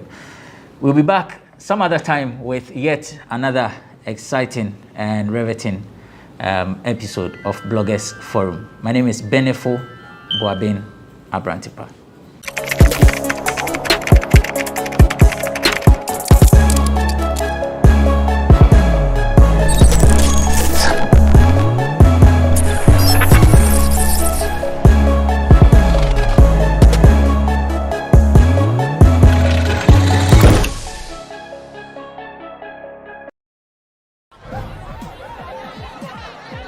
powers and principalities. There's so much fire inside me. Tragedy struck when part of the largest hillside at the kosher rubbish dump collapsed. It's going to be fun to see how he goes about approaching this game.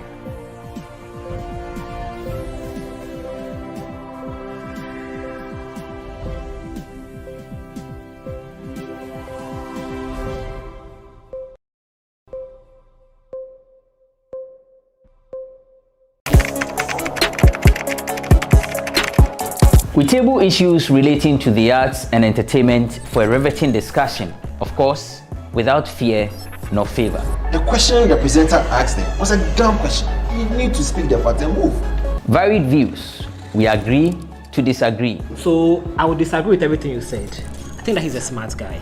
I think what he did. No, but I also said he's a smart guy. Yeah. I guess that I'm waiting for the what next. To be I answered. don't think that we have to wait for what next. It sometimes gets confrontational, but that's the beauty of the game. Today you are denying funny face. It's not my brother. You are denying funny face. I don't know him. You don't know funny face. It's not my brother. You don't know funny face. It's a package.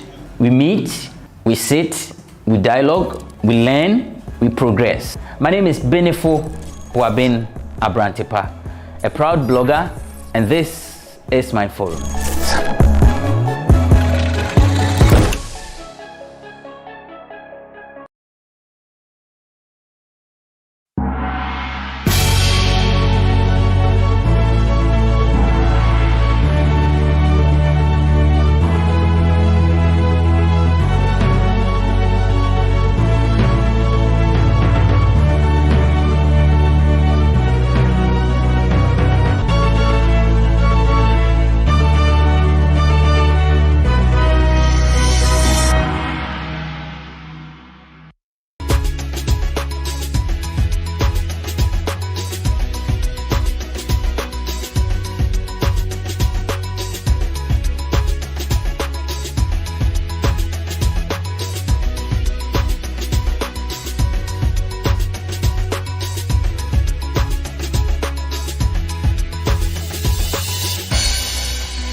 Hello there. I trust we are all doing well and trying to keep safe amidst this entire coronavirus pandemic. But whilst we are at that, we must eat, right? Man must survive. So today we are talking food, and we are looking specifically at pot gardening. I'm not talking about flowers in pots or ornamental plants in pots. We are looking at organic food crops in pots. Contemporary, cauliflower, cabbage, beetroot, you name them. But we have a very hardworking woman who is doing this right from her backyard garden. She calls it the Dreams Garden, and her story caught our attention, so we decided to put the spotlight on her and share her story with the rest of the world. Let's go meet our guest.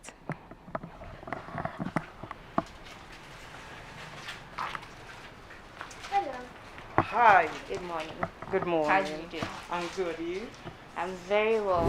So our guest is Deborah Ofosua-Boateng, and she's an events planner as well as should I say gardener or a farmer? Gardener.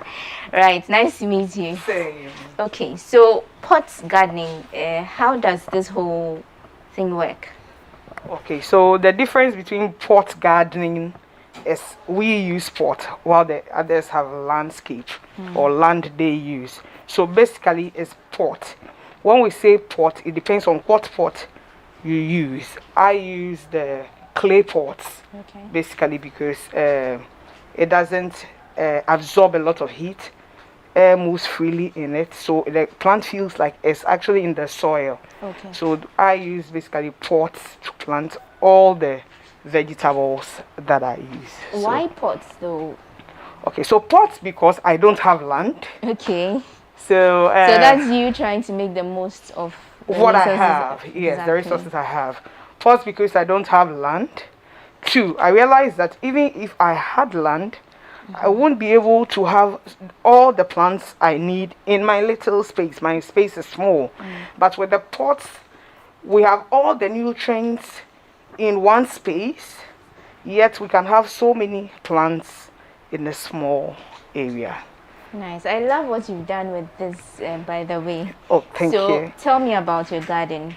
You call it Dreams Garden. Yes.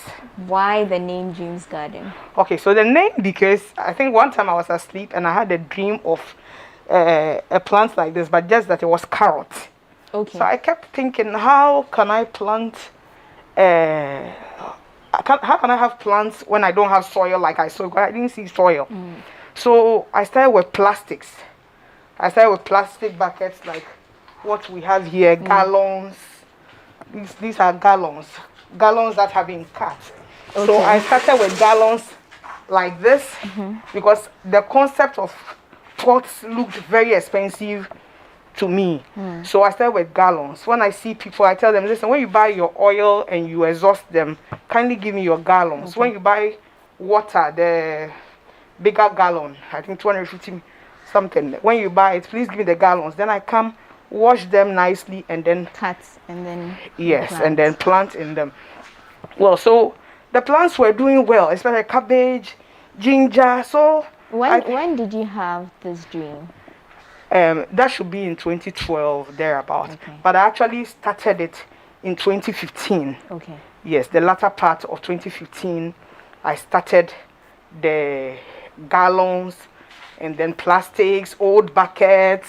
You started with what plants? I started with ginger. Ginger was the first crop I did. Then I introduced cabbage. When I introduced cabbage, it was difficult because I didn't know how to water and all that. So I went to the net, learned how to do or give them food and then water without suffocating or choking them. So the cabbage did well. Then I introduced controversy. So in the past 5 years, I have never bought cabbage, never bought ginger, never bought controversy. And then it's not like we always have to, it's just the same thing I am propagating. Do you have any agric background? No, aside what I did in JHS and so you learned this all on the internet? Yes, please. I think years back, we had a little garden at home. So I got some of the things from there. I remember what we did in our homes. Yes, please. So okay. And so what food stuff or what things do you have? What makes up your garden? Okay. I have here now, there are two parts of the garden. There is the other side at the back house. This is the front.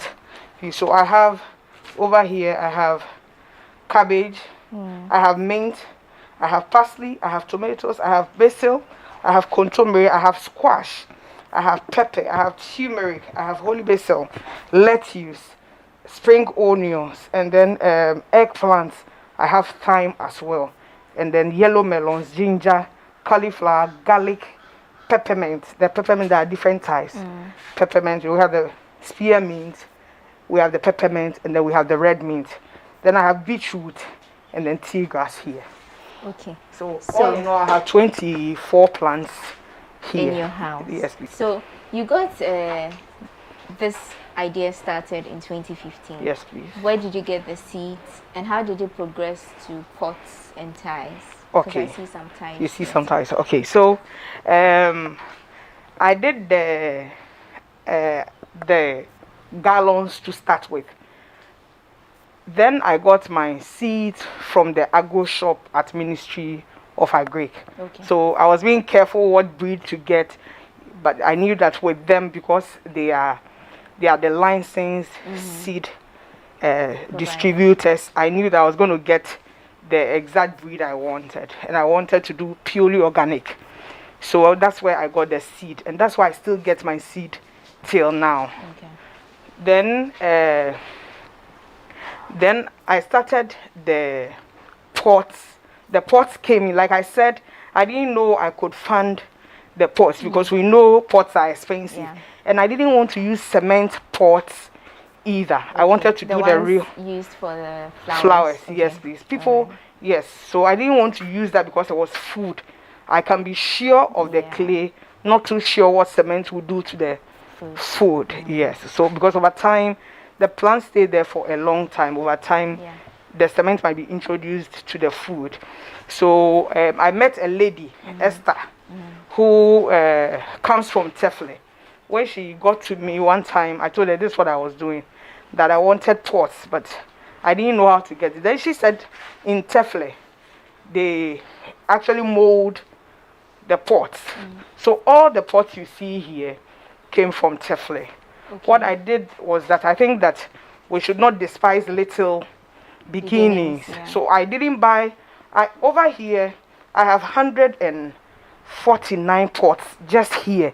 That is only the clay pots, excluding the plastic ones. Wow. And then I have about 100 at the back house. You see, we have lost some. That's over 200. Yes. So all in all, we have over 250 clay pots, excluding the plastic ones. Okay. But I bought them in beads. I would organize myself, go buy like 20 pots, bring them there in here, and then the next transplant, instead of transplanting into plastic pots, I transplant them into the clay pots. So I bought them in 10s, then in 20s, and then in 30s, but never bought 40 at a time. Okay, how much did it cost you? Because you were looking at the expense as well. Yes, so I'll say that a small pot is about 50 cedis. Okay. A small pot like we have here is about 50 cedis. And because I knew that I wasn't doing a decor, something for people to see and say, oh no, this pot is nice, but I was concentrating on the food. I didn't go for very expensive pots like we have here. I just use them to line up. So when you come in, they are nice, but the rest are the clay pots. So from 40, you get some at 120, depending on the size and then the mold you want. Okay. And is this for commercial purposes, or is it just for your family? Okay, so I started with the intention of just for my mother. I wanted to experiment. I wanted her to live long. So I wanted to experiment with my mother. That was just why I started. So give her healthy food. Yes, to give her healthy food. To see if food really changes our body. Okay. Yes. So I remember that when we started, we were picking cabbage fresh, and the cabbage didn't feel like what we buy from outside. It was much fleshy, and then the other thing too is that it tasted slightly bitter, not like what we take. So when you cook with it, it's fleshier. It's like it's more yield. The cabbage too were bigger, yet we're not adding fertilizer. So I started with the intention of feeding just my home. But as it grew, you know, when you harvest and it's there, you can't say you want to keep it for the home and waste it. And because we are always planting, we always have some nest after the next harvest. So now we sell out. So how do you get your soil fertilized? I use purely organic stuff like cow dung and then chicken waste. Then I use fresh egg. Fresh egg neutralizes gives nutrition to the soil, which the plant intends feed on. Then I use moringa leaves. I mash them, spray it on the plants. By the next one, you see the plant smiling. Then I use banana. Yes, when I buy banana and I have some wasted because I'm not able to use it immediately, I blend and then spray my crops with it, and all these things fertilize the plants. How expensive is maintaining this garden? It's not expensive at all. It's not, because I bought the pots once and then they stay till I mistakenly break them. Okay. Or the only time you lose it is when it's broken. Yes. The only thing you have to be changing is the soil and then the nutrients you add to the soil. So you're actually making more profits than loss? At all. I don't think we make any losses at all, because until you break a pot, and hardly will you break 2 pots in a month. In a whole year, you might have broken only 3 pots, because I am careful. They mean a lot to me. I'm careful with them. So. And what has been your biggest yield so far since you started? The biggest yield I've harvested a lot of onions. I think in 2016, onion was a bumper harvest. Then cabbage is constant. Cabbage has been nice to me. Cabbage loves me. Then lettuce also loves me. I have a lot of mint here. So we have, depending on the season, in October, late October, we harvested so much tomatoes that aside selling and feeding, we did not have hands for. So it's been nice to me. So we'll come back to that conversation. Yes. But we are speaking to Deborah Ofosu-Boateng. She is a unique farmer who's doing pot gardening, and she's been telling us her story. Let's take a quick break. We'll return and learn more, as well as tour this beautiful garden. Powers and principalities. There's so much fire inside me. Tragedy struck when part of the largest hillside at the kosher rubbish dump collapsed. It's going to be fun to see how he goes about approaching this game.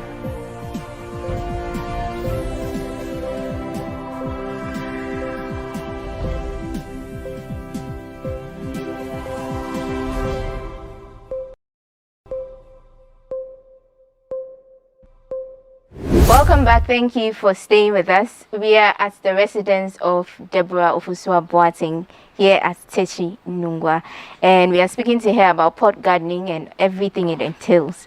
So doesn't this limit you, as in how many plants can a pot take at a time? Doesn't it limit how much you can yield or produce? Okay, thank you. It doesn't limit me at all, because if this space I have here was land, I believe that it wouldn't take up to 30 plants. Okay. Yes, because you need to leave space in between the plants so that they can express themselves. They don't fight over nutrition. They don't fight over oxygen. They don't fight they don't struggle with each other. When they touch on each other, it limits their growth aside fighting over nutrition. Okay. So you can see that just over here, I have, aside the pot, the ceramic pots or the clay pots, I have plastic ones. So just here, I have about 220 plants. Okay. Just in this space. If it were a land, I would just have had about 25 plants. That is if I want good yield. So this is actually more advantageous, yes, compared to planting on land. Yes, please, because the nutrients too is concentrated at one place. Okay. So the plant gets all the nutrients it needs in one place. And I don't lose the nutrients either. With land, when it rains, and then the rain actually collects or sweeps away the nutrients. This one is preserved for me, so I don't lose. And then the plants actually bear more fruits. Yes, because in one plant you should only keep, in one pot you should only keep one plant if you want good yield. Okay.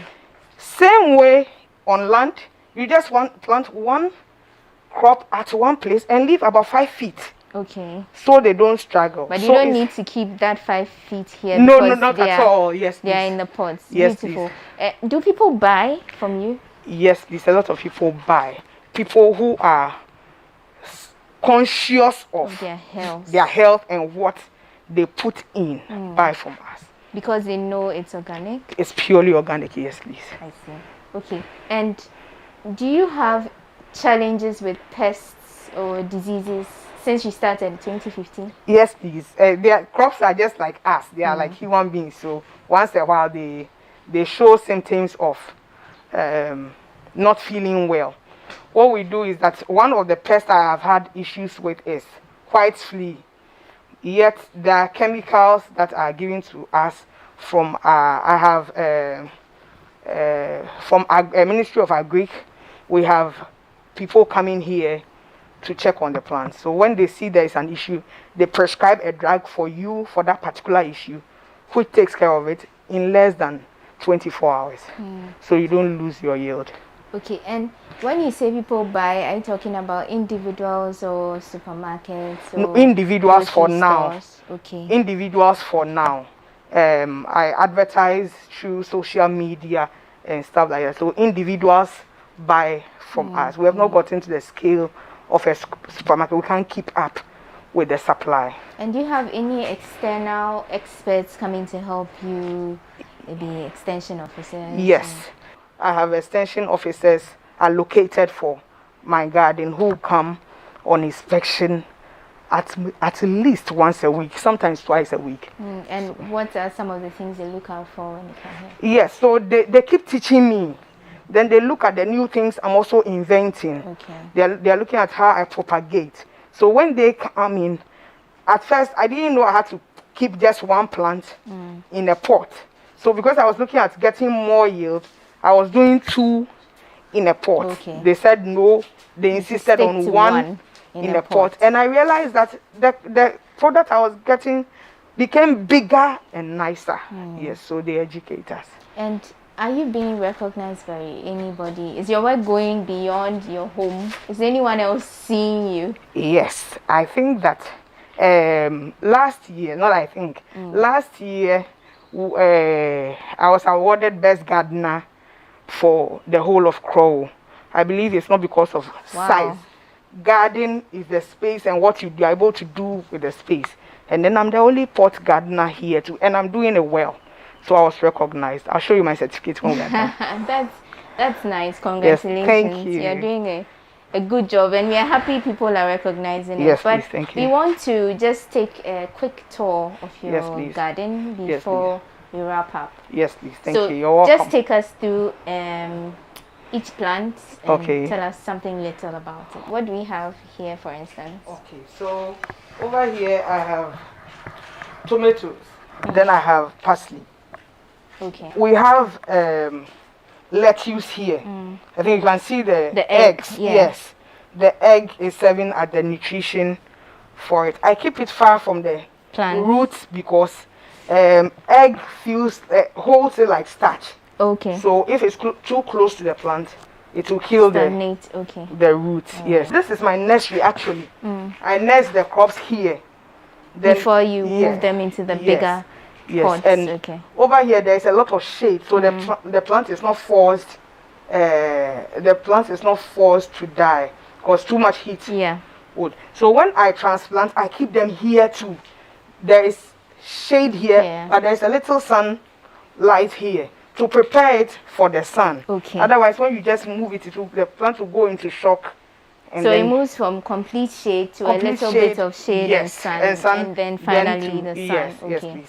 Okay. So I have cabbages that are ready, that is due in just 2 weeks. Yes.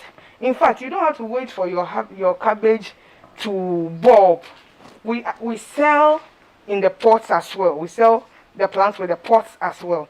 So if you pick a plant like the cabbage and you buy 2 pots from us, we'll show you how to use them, because you don't have to cut the whole crop if you don't need the whole crop. As in people buy the entire pot with the plant. Yes, please. I see. Yes, please. Like this is an example of it. A plant like this is lettuce. You can see that this lettuce has grown longer than what you see. Now, if I have to fix salad this morning for you, all I need is to pick some lettuce from here. Just what I need. You don't have to pick from the top. You pick from beneath it. Just enough for the salad, so you don't have to keep the salad in the fridge till another time. So this is good enough for breakfast. So this is you plucking it off the entire stem? Yes. But it doesn't spoil anything? No. In 3 days, I can pick what I have here. So this, just 2 pots is enough for like 2 months. So that is the advantage of the pot garden and what I do. If you buy it with a pot, I show you how to handle them. Because when you buy lettuce like this, probably this plant will be like 5 cedis or 10 cedis in the market. Yes. And the organic, the organic is more expensive because of what it takes. Yes. So when you buy it this way, what happens is that I will show you how to handle the plants. You don't have to introduce any nutrients when the plant is grown. It just survives by itself. With cabbage too, yes. When you harvest, the first harvest, you don't uproot the whole thing. You just cut the head, and then the next time is fruiting, you have like 3 or 4 heads. From that one stem? Yes. I see. Yes. I see. Okay. So we have cabbage, we have cauliflower, we have aubergine, we have mint, we have controversy here, a lot of controversy. We harvested controversy the day before yesterday. Okay. Yes. And then this is what we have again. And controversy, all you have to do is... A day before yesterday? Yes. A day before yesterday, I combined controversy, spinach, and then aubergine for my sauce with yam. And it's good. It's good because I gave somebody who has BP some on Wednesday and said, you know what, Thursday, which was yesterday, please check your BP, let me know. And the person gave me back a report that the BP was 11975. When the previous day it was 14280. Yes, that day the person ate a combination of contomere, spinach, and aubergine. I can't prescribe for what I don't know. I can only speak for what I do. No, what I do, because I know that is the real organic thing you are doing. Because so if you probably take from somewhere else, and then it might not produce the same results. Yes, please. Okay. Yes, please. Okay. This is spinach. Very high in iron, potassium, and all that. So this can be used in place. It's a creeping plant. Yes, it is. It can be used in place of contour. If you don't have contour, you can use the spinach. Okay. You can combine it. You can use it for your juices. You can use it for soup, the ebunu, and then all that. Now we are trying something different. I mistakenly nipped the wrong plant from the roots. Okay. So now it's not in soil. Yeah, it's in plastic. It's in plastic. With water. Just water. And it's growing. And that is it. Wow. Yeah. So it means you don't just stick to what you know. You keep I keep exploring. I keep doing new things because I can't be buying seed after seed after seed. That's a lot of cost. This is spring onion. Okay. So if I have to sell it, then I have to extract. Okay. But if it's for home use. If it's for home use, I nip. If I sell to you, I let you know how to nip it, what length to nip, and then you always have fresh. So it grows from the yes, please. Okay. It goes. It keeps, and this is garlic I have just nest. Oh, okay. In 2 weeks, I will be harvesting spring garlic. So I'll use it like the spring onions, and then others will be left to bulb. This is the turmeric plant. Most people mistake it for ginger, so I'll put some. So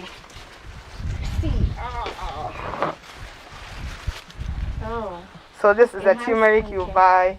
The smell is nice. This is good for us during this time of COVID because to start with, it takes away congestion.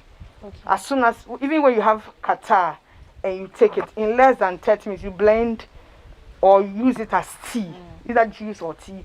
As in less than 15 minutes, it clears the congestion, stops headache, controls your BP and all that. And this is our beautiful turmeric. Yes. It looks like ginger, just yes, and it's orange yeah, and beautiful. Yeah. Yes, so this is turmeric. We just I nursed carrot 3 days ago. In a week's time, you see the shoots.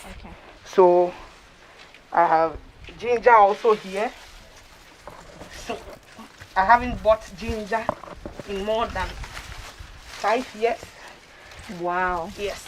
Okay, actually, you started with ginger, so yeah. So this is beautiful ginger for you. The taste is different. How different? It's stronger in smell and in taste. Very different from what we have on the market. This is very fresh. Yes, please. You will taste some very shortly. Then this is from the family of basils. But this is the ordinary akukomesa our mothers use in cooking our live soup and chicken meals. So once they are doing live soup with chicken, they introduce it. But what we don't know is that it has a lot of health benefits like controlling your BP, drops your sugar. I can smell it even through your nose mask. Yes, same here. So this is the basil, the akukomesa. That's what we usually call it. In fact, if you have even mouth odor, and then you just put it in water for a while, and then you gargle, it just has a way of calming that strong odor. We just harvested pepper 3 days ago, but we still have some here. This variety is the small one. Then we have the big sun pepper, and then our cabbage is bobbing. You see how fresh our cabbage looks, and then how big it looks. Yes. So if I'm buying this cabbage, for instance, when it's mature, yes, and I'm buying it with the pods. Okay, so if you buy just the flesh, we'll weigh it. Usually it's about 5 cedis, 10 cedis, between 5 cedis and 10 cedis. But if you are buying with the pot, usually these are the pots we sell. So this is lettuce. This lettuce cannot go bad unless, of course, you expose it to goats and other things. With other ones, we use ashes. So the pot itself is 15 cedis. That's how I bought the pot. 15 cedis. Then my soil I'm selling at about 5 cedis because I've introduced a lot of. Then the lettuce is good seed, a good variety and all that. I'm giving that to you at 10 cedis because when you take it home, you can use it over a long time. So all in all, plus my labor is going for 35 cedis. That's affordable. Yes, because when you look at how long, exactly, yes, you're going to use produce. It. Yes, yes. The reason I am not looking at selling at 40 or 50 is that I'm thinking. I think the Coca-Cola thought. Now, when you take it home and you finish using the plant, bring me back my pot and then my soil. Then I'll give you another plant at 20 cedis. Okay, so this is my box you asked for. It's my baby. Your baby? Yes, my baby. It's the freshest among the lot. Yes, it's my baby. These are beautiful snails. Okay. These are snails. This is the only protein thing you want? Yes. These are lovely snails. Wow. Smiling snails. You see, saying hello. How long have you had them? Okay, so I've had this for 3 years. Oh, okay. Yes, please.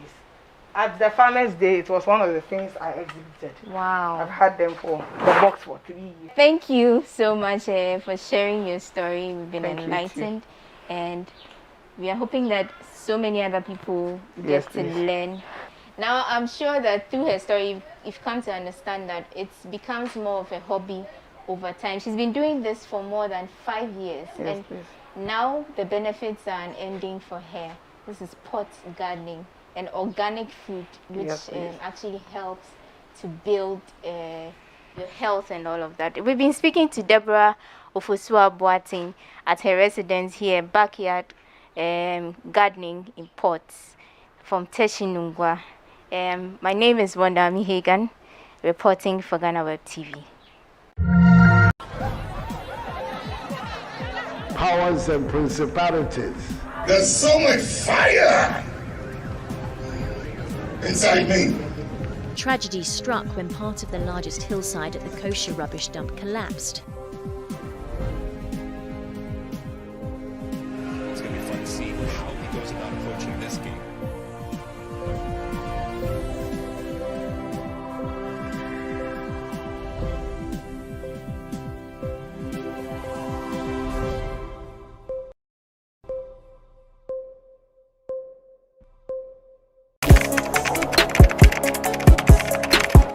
We table issues relating to the arts and entertainment for a riveting discussion, of course, without fear nor favor. The question the presenter asked them was a dumb question. You need to speak the fact and move. Varied views. We agree to disagree. So I would disagree with everything you said. I think that he's a smart guy. I think what he did. No, but I also said he's a smart guy. Yeah. I guess that I'm waiting for the what next. Yeah, I don't think that we have to wait for what next. It sometimes gets confrontational, but that's the beauty of the game. Today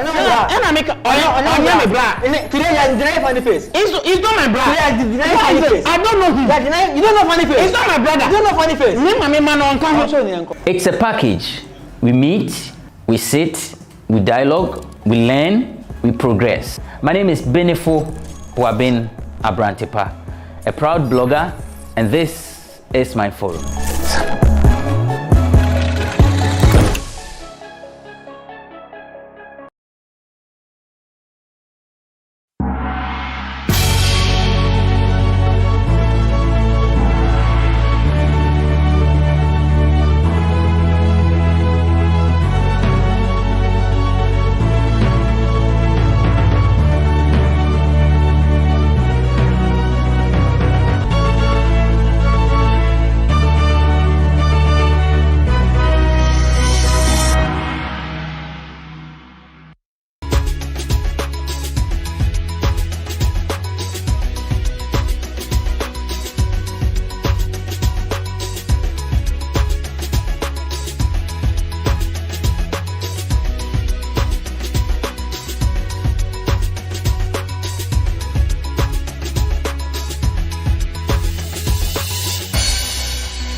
And recruit staff during the downturn. Mr. Speaker, at the turn of the Fourth Republic, every leader has encountered certain challenges, and they are measured by strategies and programs that they've undertaken to cushion the citizenry. Mr. Speaker, what did the President of Ghana do in the midst of the pandemic? He came here with an elaborate program. He outlined his vision and a long-term program to bring back the economy to life. Mr. Speaker, he also took care of the poor and needy in society, including those in my constituency, some in the urban poor areas. Water was supplied to us for free. We enjoyed free electricity for months. The President also gave 50% basic salary allowance to healthcare workers. There was a reduction in the communication service tax. 750 million Ghana cedis was provided for SMEs. 2 billion guaranteed to facilitate the support of large businesses, including schools and pharmaceutical companies. The Bank of Ghana also lowered the monetary policy rate by 150 basis points. There was a reduction in the primary reserve requirement from 10 to 8% and many more. Mr. Speaker, in all this, the data provided by the Central Bank in 2017 on inflation is still positive.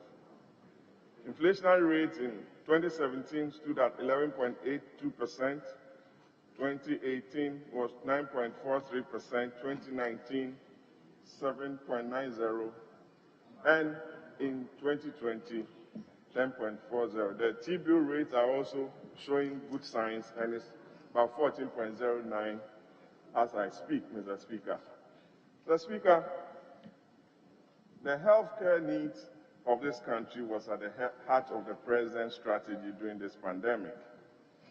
You realize that Ghana was one of the first countries to receive the COVID-19 vaccine, and vaccination has taken place and is very smooth. Most of us in the chamber, I believe have gone for their jobs. Mr. Speaker, the President has also outlined in a statement to us a robust program for the building of as many as 111 district health centers, 100 beds, Mr. Speaker, and about 7 new regional hospitals, including one for the Western region. Mr. Speaker, this is what you require of a president who is trying to solve issues within a pandemic. Mr. Speaker, last week, the United States of America under President Biden approved $1.9 billion United States dollars. Mighty America is looking at ways of providing cover for those who have been hard hit by the pandemic. And I believe it's the right step for the President to also have taken the necessary steps to cushion the poor and the needy by those interventions that I mentioned earlier on. Mr. Speaker, the President also touched on his industrialization program and stated that 232 1D, one factory projects have been commenced and were at different stages. And also mentioned that 76 of them were in operation. Mr. Speaker, to tie in with the President's industrialization program is his quest to ensure that the manganese, that the bauxite that we have in large quantities is used towards the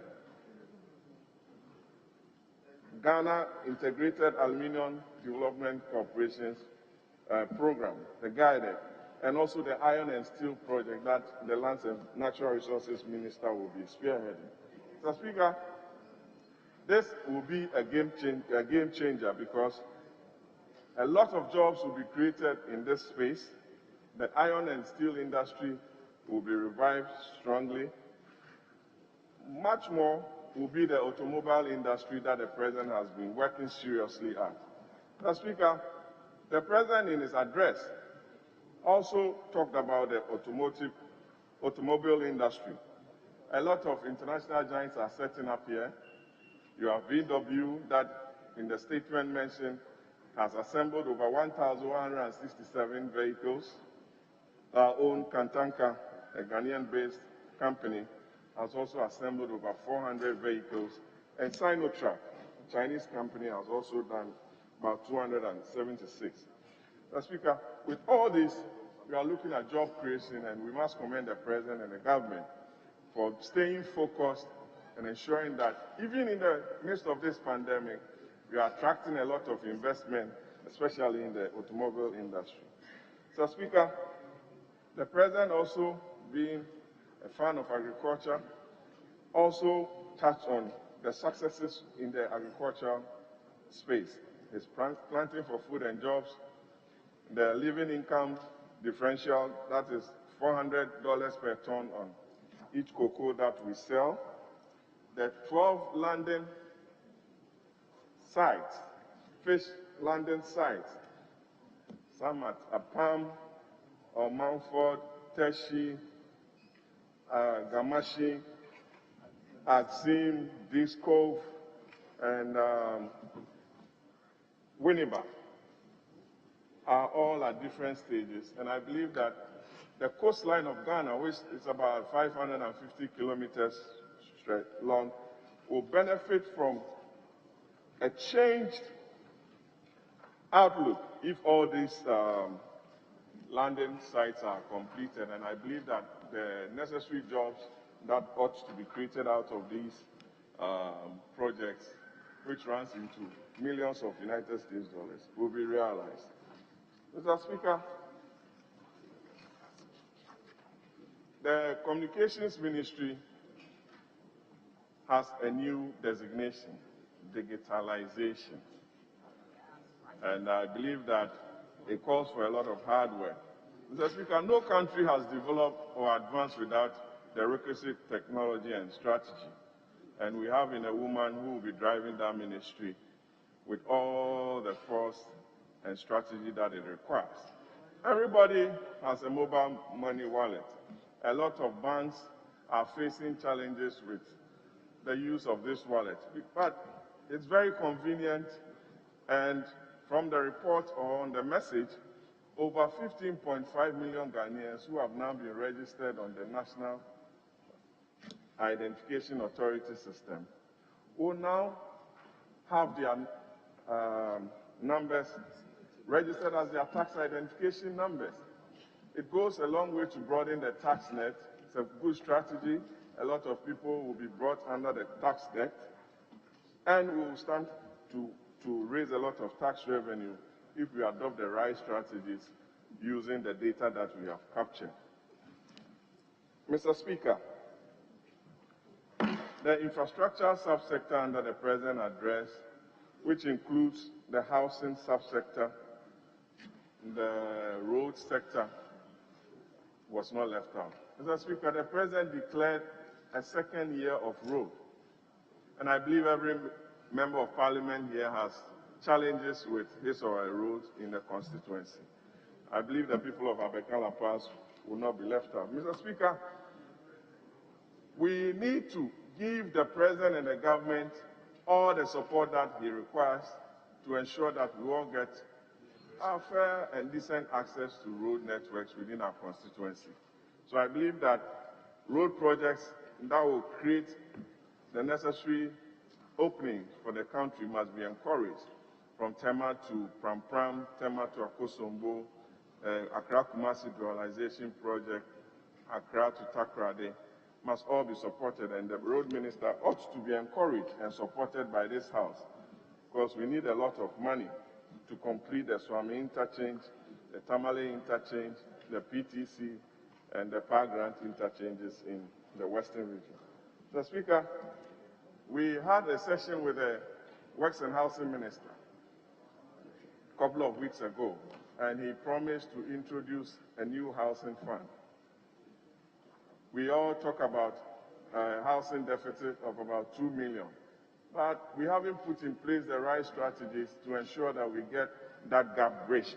And we must also encourage the housing minister to bring the right legislation to the House and give us an assurance that the gap that he's identified and the strategy that he told the committee when he appeared before us, which has been captured in the President's speech, will see the light of day. Mr. Speaker, defense and interior and the security of the state cannot go without being mentioned. The police service now has helicopters to undertake its activities. The vehicle fleet of the police service has been increased. The military housing project is ongoing. The Ghana Immigration Service is seeing a a massive improvement in their housing deficit, and what have you, Mr. Speaker. Mr. Speaker, this requires some collaboration with the security agencies to ensure that all these projects are completed so that they get what the expected benefit from these projects. Mr. Speaker, the government under President Akufo-Addo over the last 3 years have taken the conditions of service of the military seriously. Peacekeeping allowances were increased, which had not been done over a period, and I must commend the Minister of Defense for leading that charge. Mr. Speaker, access to energy. We all know the challenges that we face in the energy sector, Mr. Speaker. We have a new minister in the person of Honorable Matthew Prempeh, Member of Parliament for Menchia South. The energy sector needs a lot of financial investment from government. Government has done its part by clearing a lot of the ESLA debt, according to the report of the Chamber for Bulk Oil Distributors of Ghana. Government has paid its portion, but we still have issues with the IPPs and the threats that they pose, especially when government is in the process of negotiating some of these IPPs. And we believe that the new Minister of the Energy will ensure that that is done. Secondly, local content enhancement and enforcement rules must be supported, and I believe that it's going to be done by the new minister. Mr. Speaker, 2023 presents a very good opportunity for us as a country to develop our sports infrastructure. Why am I saying this, Mr. Speaker? Ghana will be hosting the African Games, and the dynamic sports minister, by the president in his speech, has to ensure that the local organizing committee that he has put in place connects well, develops the sports infrastructure, gives our athletes the right incentives and resources, the equipment base of the National Sports Authority, everything that requires of the country ought to be put in place for Ghana to be able to host this very important tournament. Mr. Speaker, the President also touched on the chieftaincy institution, which is very sacred and provided for under our Constitution, and also the tourism and arts and creative arts sector. Mr. Speaker, we have a lot to do and to develop under the domestic tourism subsector. Lately, we are all stuck here in Ghana. Nobody is able to travel anywhere. And it gives us the opportunity to look at our domestic tourist sites, and it's an encouraging time for the tourism minister, Honorable Awal, to look at it, develop it, find the right strategy and synergy between the executive, parliament, and the general public to patronize our tourism sector. Mr. Speaker, thousands of jobs stand to be created from the following projects. The Pualugu Dam on page 26 of my report, which has a solar project. It has about 25,000 hectares of land to be irrigated. It has a 60 megawatt power plant to be built, and it's the single largest investment in the whole of the northern region, about $1 billion. I believe we must commend the government and the president for leading the charge to open up the country, especially in the northern part of the country, to ensure that these businesses thrive. The Bankara project in Ashanti region, which the Minister of Trade is leading, to create Kumasi and Ashanti as the second largest industrial area in the country, ought to also be encouraged. The railway sector, which is also part of the infrastructure sector that I'm talking about, has secured a facility of over $500 million from the Amandi Group to develop the railway sector, subsector in the Western region and ought to be encouraged to ensure that it's completed. The President also touched on the water and sanitation subsector, that over 5,500 communities have been declared as open defecation-free communities. And it's a pat on the back on the Minister, Honorable Cecilia Abnarapan. A lot of water projects have been initiated. Tamale Water, Yendi, Damango, Techiman, Wenchi, Keta, and a few others which are in the pipeline. Sunyani Water, which is over 183 million United States dollars.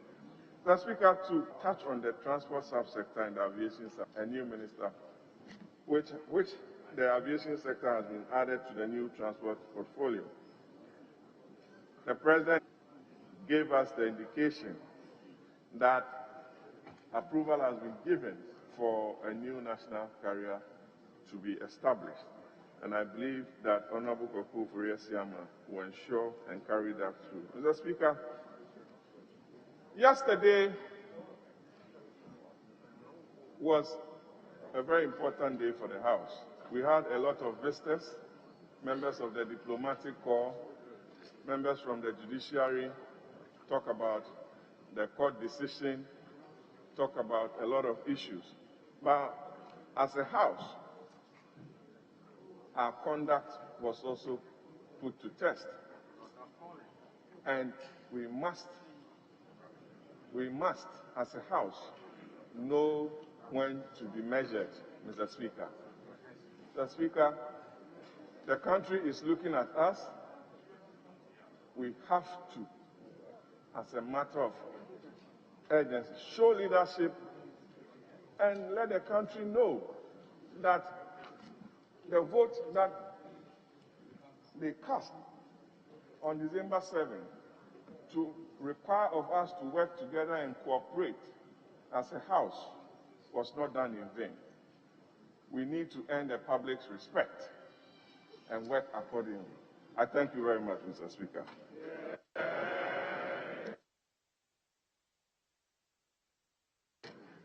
The honourable member has used 21 minutes, 42 seconds. That is commendable, because we are located 25, but he has fallen short by a few minutes. It doesn't necessarily mean when we give you 10 minutes, you must use all the 10 minutes.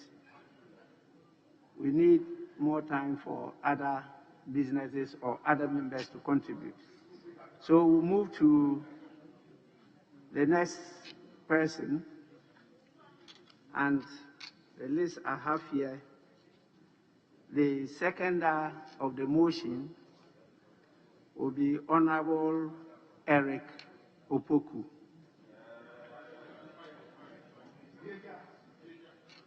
Thank you very much, Mr. Speaker, for the opportunity to associate myself with the motion on the floor. Mr. Speaker, I rise to second the motion on the floor of this House.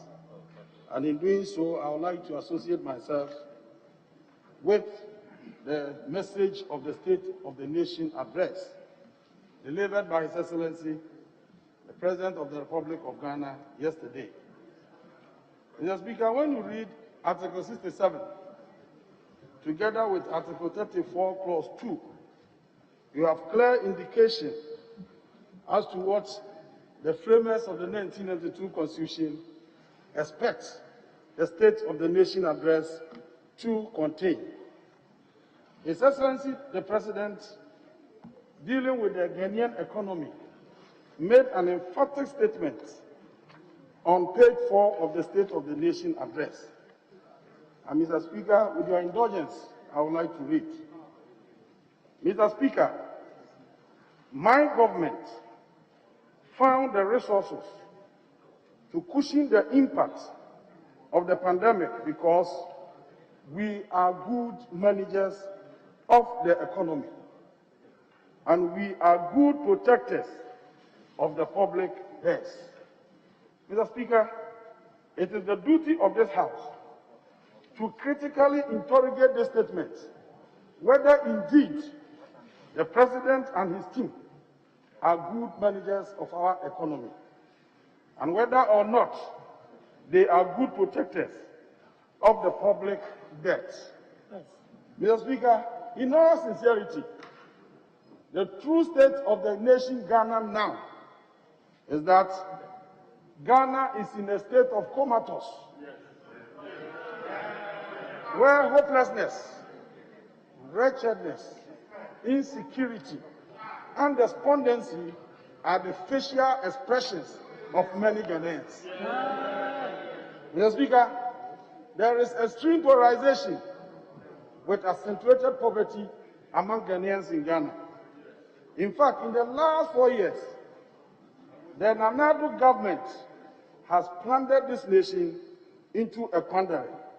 Mr. Speaker, in 2016, December 2016, the total debt of our nation stood at 122 billion Ghana cedis.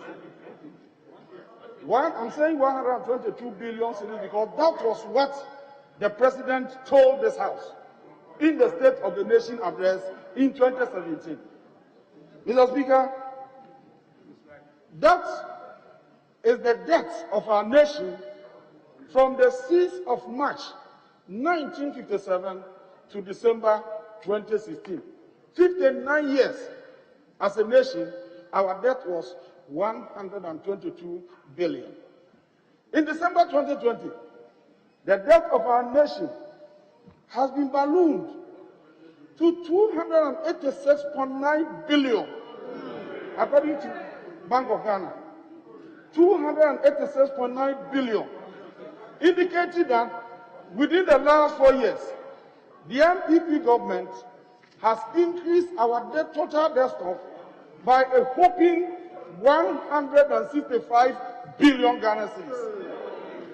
Mr. Speaker, no government in the history of Ghana has ever borrowed this quantum of money within a space of 4 years before. Mr. Speaker, even if we are to add all the borrowings of all the governments that we have had in this nation, they never borrowed up to 165 billion Ghana cedis. To whom much is given, much is expected. Mr. Speaker, the debt of our nation, as the Bank of Ghana put it, constitutes 74.4% of our GDP. Mr. Speaker, this is far above the IMF debt sustainability threshold of 70%. What it means is that if you cross the threshold, then your country will now borrow to service loans, to pay debts. So Ghana now borrows to pay interest on debt. And that is why even though this government has borrowed so much, Don't see anything. they cannot point to any monumental achievement from the borrowings they have made on behalf of Ghanaians. Mr. Speaker, I decided to do what Honorable Osei Chemensa used to do when he was the minority leader.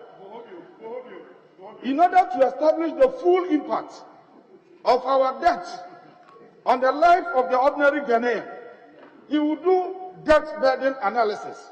And I decided to do a very simple debt burden analysis. Mr. Speaker, in 2016, the debt was 122 billion. The population of Ghana was 28,308,301. So if we were to share Ghana's debt, every Ghanaian owed 4,300 Ghana cedis. Today, in 2016, 4,300. Today, if we are to share Ghana's debt for a population of 30 million, every Ghanaian will owe 9,500, almost 10,000. Mr. Speaker, what it means is that within the last 4 years, the so-called better managers of our economy have increased the individual debt by 5,200 Ghana cedis. 4 years. Mr. Speaker, as if that is not enough, for the first time, the government of the MPP has done something which has never happened in our country. Mr. Speaker, they have collateralized, securitized, and monetized future revenues of our nation. That is the danger ahead of this nation. Future revenues have been monetized. And these are treated as contingency in our account. So we don't add them to the public debt. So now that we are talking about public debt at 286 billion, if we are to add all the institutional borrowings, Ghana will cross 350 billion Ghana cedis.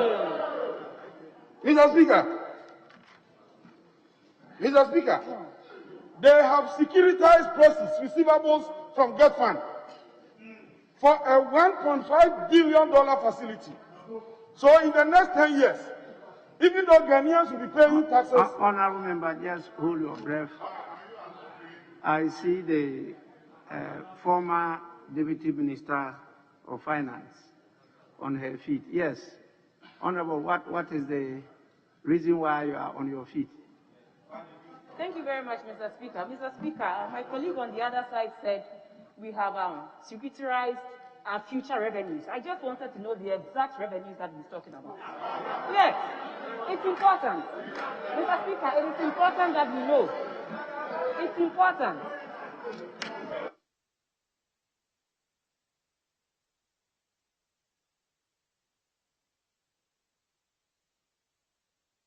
Thank you very much, Mr. Speaker. Honorable members, the standing orders are clear as to when debate could be interrupted. And I'm going to stick by that. So when you get up to interrupt debate, kindly refer the Speaker to the order under which you have the authority to interrupt the debate. Since you fail to do that, and your submission doesn't draw my attention to any area, you are completely out of order. So please, continue. Thank you very much, Mr. Speaker. Mr. Speaker, they have securitized receivables from Get Fund. Mr. Speaker, they have taken $1.5 billion US from the Chinese. So in the next 10 years, even though Ghanaians will pay their taxes through the Get Fund for the development of education in Ghana, a sizable percentage of the receivables belong to the Chinese. The Chinese in the next 10 years. Belong to the Chinese in the next 10 years. So even though their government has a term of 4 years, they have securitized future revenues in terms of Get Fund for the next 10 years. Now they have also securitized receivables from the energy sector levy. Mr. Speaker, you know that His Excellency President Mahama caused to be imposed on Ghanaians the energy sector levies to enable us pay off the debt that was hindering the energy sector to be efficient and effective in the distribution of power in this country. Mr. Speaker, as we speak, they have securitized receivables from that levy for a period of 15 years for $2.5 billion. So in the next 15 years, no matter who will be the president, Ghanaians will pay that levy, but the money will be used to service that loan. Mr. Speaker, even the cocoa trees in Ghana, they have collateralized cocoa trees for $600 million to rehabilitate cocoa. Honorable member, payable within 7 years. Once again, we are being interrupted. Yes, Honorable former Deputy Minister. Thank you, Mr. Speaker. Mr. Speaker, I come under order number 92. And Mr. Speaker, Order 92. Order 93. 93, sorry. Thank you, Mr. Speaker. It's content of speeches, yes? Mr. Speaker, my colleague on the other side. 93. Mr. Speaker, yeah. It says no member, with your permission, I read. No member shall interrupt any other member except A, by rising to a point of order. That is where any of these orders is alleged to have been infringed upon. And B, to elucidate some matter raised by the member, and that is where I'm coming from. Mr. Speaker, my colleague on the other side said, Mr. Speaker, this is just intimidation from the other side, but I just want to put it out there that Honorable member, complete reading what you just mentioned. Order number 92. 92, 1B. 1B. That's what you said. Yes, yes. read. So, can I go ahead? Read the order. Mr. Speaker, order number 92, 1B says to elucidate some matter raised by a member speaking in the course of his speech, provided that the member speaking is willing to give way.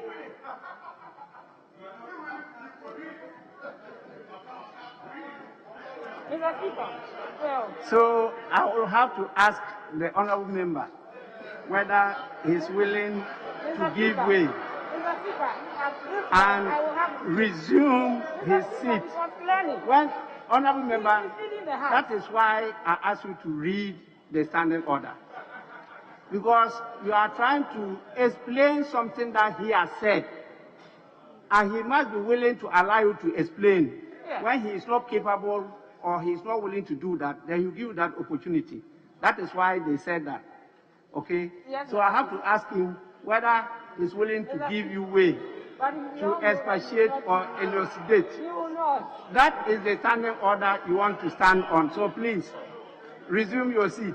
Mr. Speaker. Yes, Honorable Eric Opoku, are you willing to give way and resume your seat? Mr. Speaker, no. You should wait for her turn. In the circumstances, the Speaker cannot compel him to give way and resume his seat. So please continue. Mr. Speaker, I indicated that they have also collateralized cocoa for a loan of $600 million. And as we speak, Cocoa Board's indebtedness is over $1 billion. Mr. Speaker, you recall that in the last Parliament, just last year, this House approved a syndicated loan facility to enable Cocoa Board purchase cocoa in Ghana. An amount of $1.3 billion was approved for Cocoa Board. But even as we speak today, the farmers have produced the cocoa, they have sold the cocoa to Cocoa Board through the LBCs, but they are unable to pay them. Oh, this is the true state of our nation, the sad story of the Ghanaian cocoa farmer. And this is a huge disincentive to cocoa production in this country. Mr. Speaker, we can also not forget the collateralization of bauxite in the Tiwa Forest area for the Sino hydrogen. Mr. Speaker, as we speak,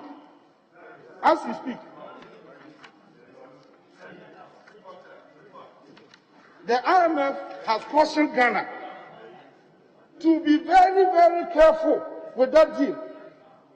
Because looking at what is happening, Ghana is likely to default. And if we default, the Chinese will take over the bauxite. The deposit of unmined bauxite in the Tiwa Forest area. That is the danger now. And nobody can controvert this. So this is the true state of our nation. We are spending our revenues, we are taking loans on behalf of Ghanaians, and we are also collateralizing future revenues. So where lies the hope of our nation? What are you people leaving behind for the upcoming generation? You are creating a huge liability as inheritance for the young people coming up. And you say that you are better managers of the economy. No. Mr. Speaker, The IMF cautioned them. I have the document here. The International Monetary Fund cautioned the NPP government against debt collateralization, against excessive debt collateralization and monetization of future revenue.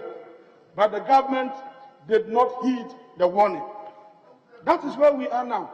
Everything belonging to us, including taxes that Ghanaians have not paid, we have collateralized everything. And now, the president hints of bringing back a Japan to enable you collateralize royalties from gold again.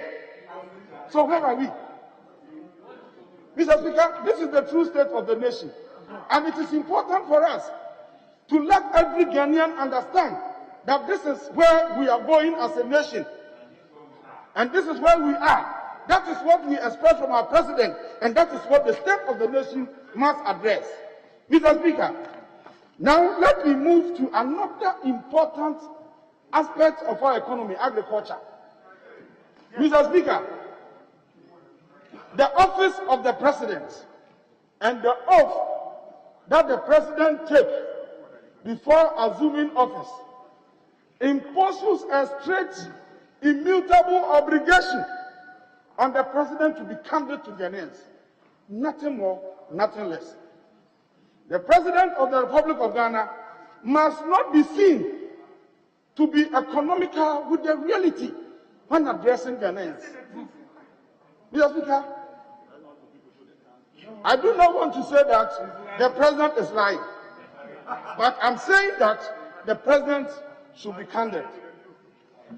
Mr. Speaker, reading the State of the Nation address, page 9, this is what the president. We have for the first time in a long while become a net exporter of food, as opposed to the days of importation of tomatoes and plantain. Mr. Speaker, since time immemorial, Ghana has been producing plantain in excess of our demand during the peak season. During the peak season, the problem we have in Ghana is that we do not have storage facilities. And so when we produce them in abundance, in excess of our demand in the peak season, we are unable to store them to cross to the lean season. So in the lean season, we have problems with lack of plantain. And to say that we have been importing plantain, from where? From where? Mr. Speaker, and then the president is saying that we are no longer importing tomatoes. That is factually inaccurate. And I want to demonstrate to this House that the president was economical with the reality. Recently, the Tomato Importers and Traders Association sent a petition to the IGP, and the IGP of Ghana responded. It's here. Tomato Importers and Traders Association of Ghana petitioned the IGP for security while using the Kumasi, Bolga, Burkina Faso road. They import tomato from Burkina Faso. Mr. Speaker, this was published by Business News on Friday, 12 February 2021. And Mr. Speaker, the IGP responded. The IGP orders police protection for tomato traders at Burkina Faso road. Is Burkina part of Ghana? Is Burkina part of Ghana? Is Burkina part of Ghana? Mr. Speaker, I decided to go further. Mr. Speaker, to find out where does Ghana import tomatoes, fresh or chilled from. And Mr. Speaker, Ghana imports tomatoes from Burkina Faso. In 2019, Ghana imported tomato at a cost of $758,000 just from Burkina Faso alone. We also import tomato from Netherlands, from Italy, from Morocco, Luxembourg, United Kingdom, USA, Egypt, Canada, and even Lebanon. Tomato fresh or chilled. That is the state of Ghana. Everybody knows this. They know. Drink. It's all over. So how then can the president say that we are no longer importing tomatoes?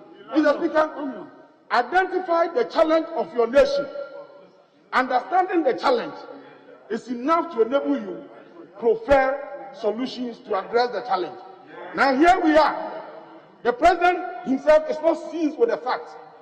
So how can he prefer solutions to address the challenge that confronts us?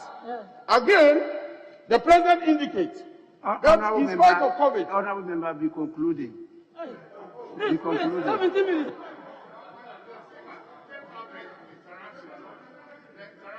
I'm taking note of the interruption.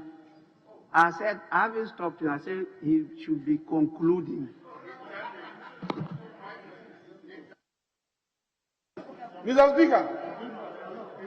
Speaker, you have 25 minutes. So I'm very, very observant. Thank you very much. Mr. Speaker, the president also indicated that in spite of COVID, Ghana did not run out of food. And that we produce locally and consume what we produce. We even exported, according to what the president said. Mr. Speaker, that is also inaccurate. Because in 2020, at some point in time, the Poultry Farmers Association had difficulty getting maize. And the Minister for Agriculture had to issue permits to enable them import maize into this country to support local production. Mr. Speaker, how can the government issue permits for people to import maize? And the same government will come and tell you that I have not imported maize. Mr. Speaker, I have the records from 1960 to 2020, importation of maize into Ghana. Index Mundi, everything is available. Because this is international trade. It passes through international platforms. So if Ghana is not willing to provide it, other nations will provide it. It's everywhere. And Mr. Speaker, it is important to note that in 2017, Ghana imported 19,000 metric tons of maize into Ghana. In 2018, we did 28,000 metric tons of maize. In 2019, 20,000 metric tons of maize.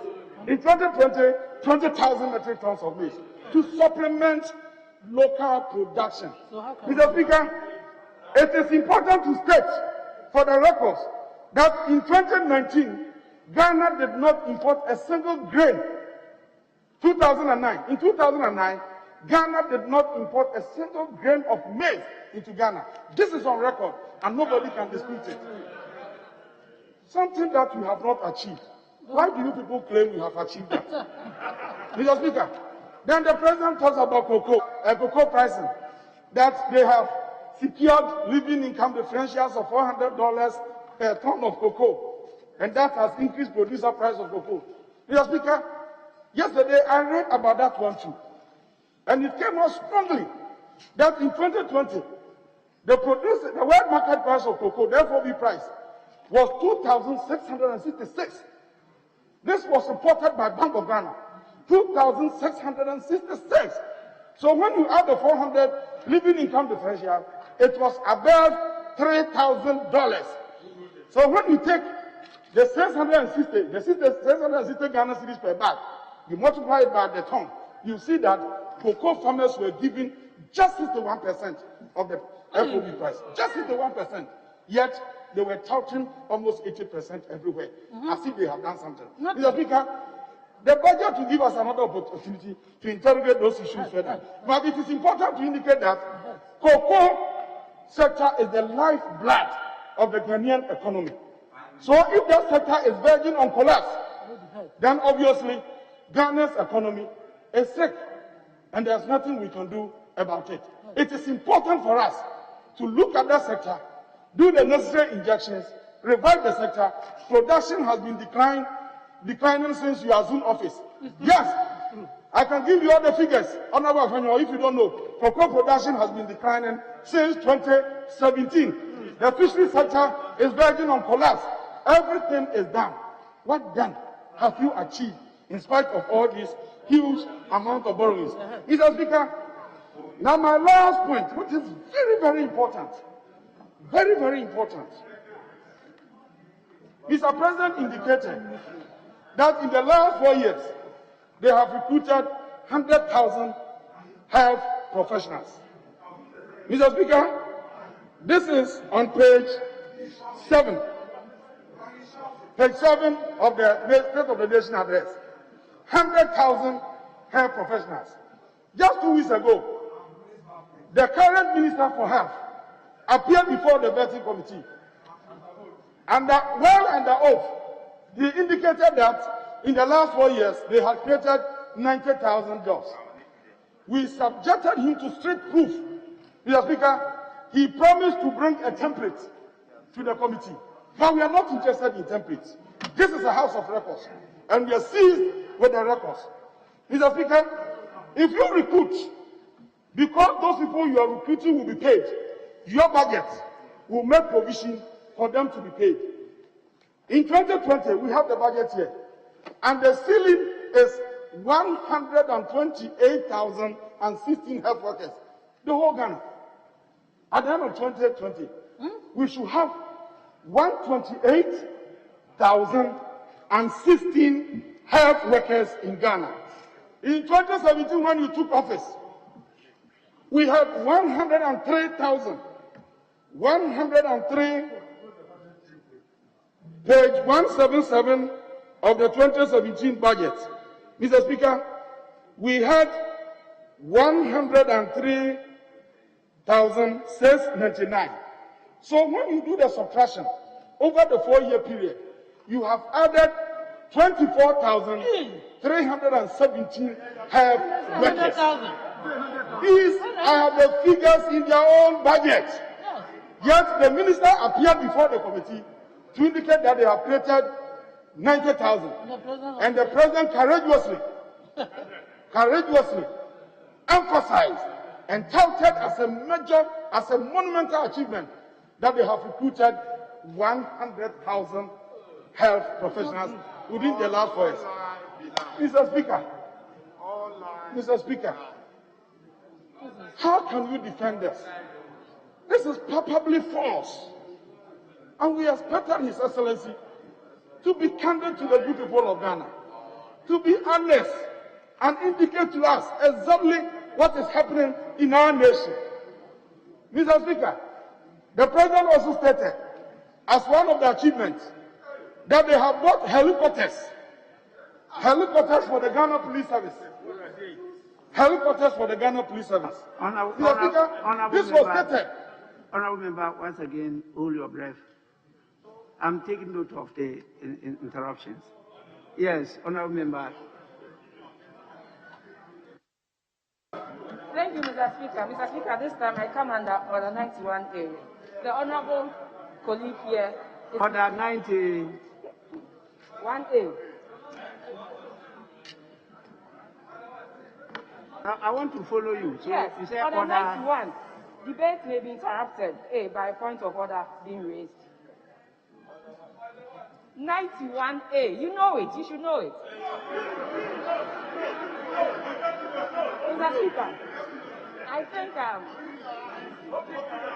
Mr. Speaker. Yes. I would plead with you that this house is a house of records. I think you should allow me to put it out there that what the minister said was that it's over a period of 4 years. And I can let you know that Ministry of Finance grants the financial plan. Honorable Member, when you refer to Order 91A, debates may be interrupted, A, by a point of order being raised. It means that the member making the submissions has breached an order. So now you move to that order that the member has breached and tell us. That is how the debate should be conducted. So move to that order, and then from there you link it to the debate. Yes. Thank you, Mr. Speaker. I come under 30D. Now, the order that has been breached is 30B. Yes. Yes, go on, read it. Mr. Speaker, it says, presenting to Parliament frivolous, false, scandalous, groundless, or fabricated documents or such allegations in a petition. Mr. Speaker.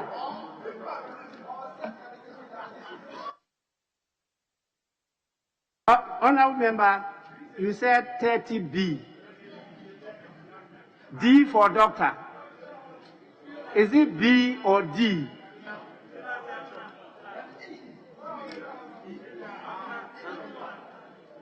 And E is it B for boy or D for doctor? D. D. Any act or conduct calculated or intended to deceive Parliament or any of its committees. Or F.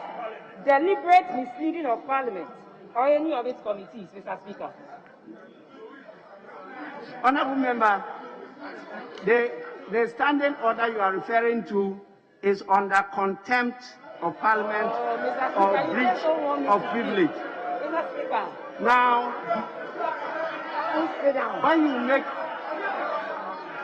you make your submission, then I can give the consequential orders. I'm just drawing your attention Yes, Mr. Speaker. to the import Yes, Mr. of the order. Yes, Mr. Speaker. That it goes beyond just breach of ordinary order. Yes. This one deals with contempt or breach of privilege. Yes. So when you refer to it and you are able to substantiate it, Yes. it is a matter I have to refer to a committee. That is the essence. Yes, Mr. Speaker. Yes, so and would you permit me you to, can continue. Thank you, Mr. Speaker. Mr. Speaker, my colleague on the other side is saying that the current health minister misled the House. And Mr. Speaker, I can say on authority that government, through Ministry of Finance, granted financial clearance of more than 83,000. So the minister is not lying. We indeed more than 83,000, and we indeed make sure that all the financial clearance was utilized, Mr. Speaker. So we have evidence. My colleague on the other side is misleading the House. Again, my colleague said that we had securitized a debt fund to the Chinese for 10 years. We were in this House, and we brought this to this House. We never did anything like that. It's rather with the local banks that we have securitized the flows of debt fund. So I just want to put it out here that it is never with the Chinese, but it's rather with the local banks, helping to strengthen the local banks and let the local banks also grow so that we can improve on the economy. Thank you, Mr. Speaker.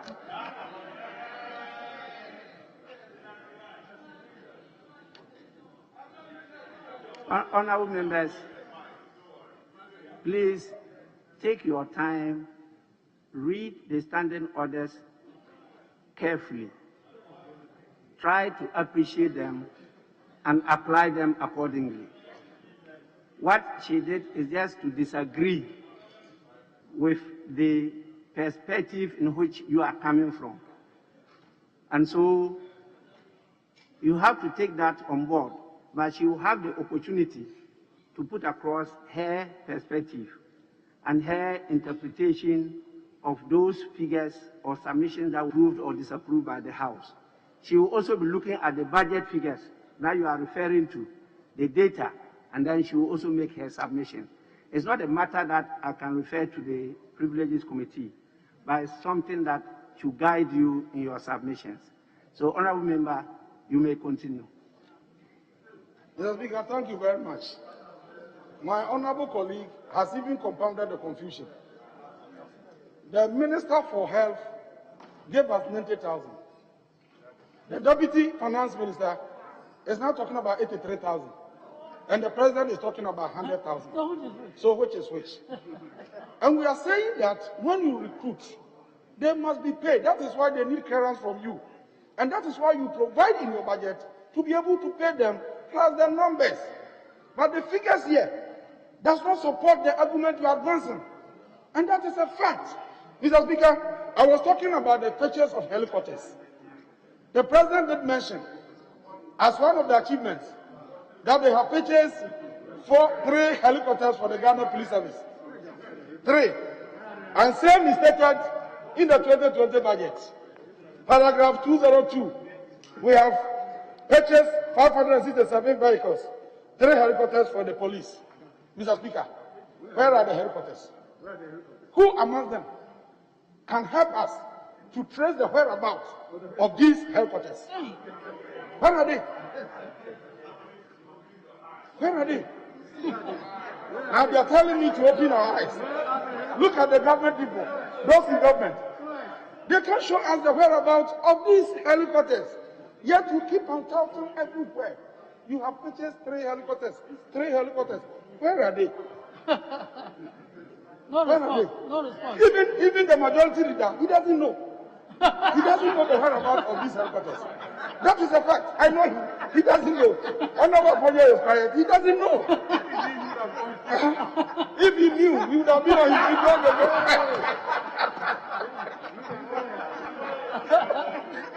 Yes, Majority Leader. The Speaker. Honorable members, this is not a musical theater. Please. Please. What happened yesterday, I don't want to talk about it. Don't turn Parliament into a playground. I'm not going to tolerate that at all. Please, Majority Leader. Majority Leader. The Speaker. You have stopped the time from running against my colleague. We gave him 25 minutes. He's spoken for 26 minutes, 24 seconds. Honorable Majority Leader, I am in control. Mr. Speaker, I have taken away the interruptions. I gave the member who moved the motion 25 minutes. He spoke for less than 25 minutes. Nobody interrupted him. And so I'm taking note of what is happening. And when you give somebody 25 minutes and the interruptions take 5 minutes, definitely you have to make 45 minutes. So I'm taking note of it because the IT department has done a good job. And you can follow it right up from the start, the second up to the end. You can follow it. So, Majority Leader, I am in control. Don't worry about that. You go on. Mr. Speaker, the point I'm making is, as I'm speaking now, interrupting, you have stopped the time. So it's 26:24. Anytime there's any interruption, you stop it. And we look at it. I was just saying that he's inviting me into this, and I'm refusing to go on that bait.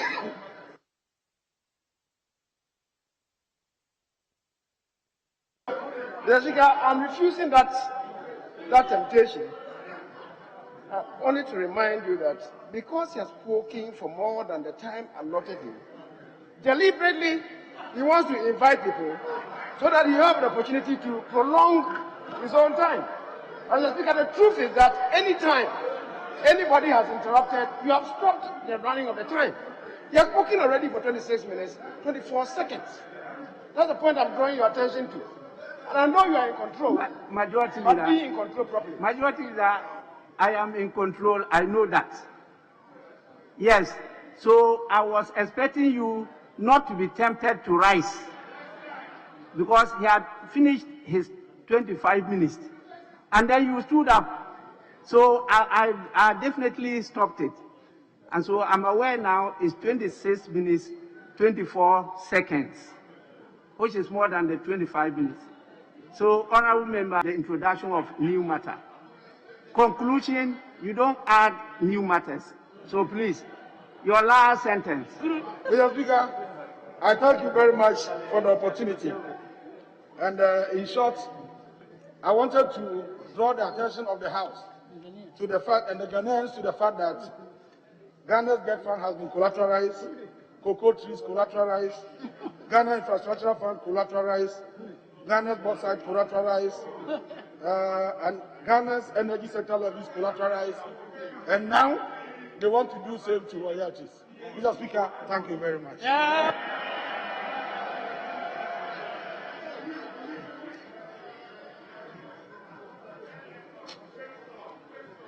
Honorable members, we will now listen to the submissions of Honorable Matthew Opoku Prempeh, the Minister for Energy.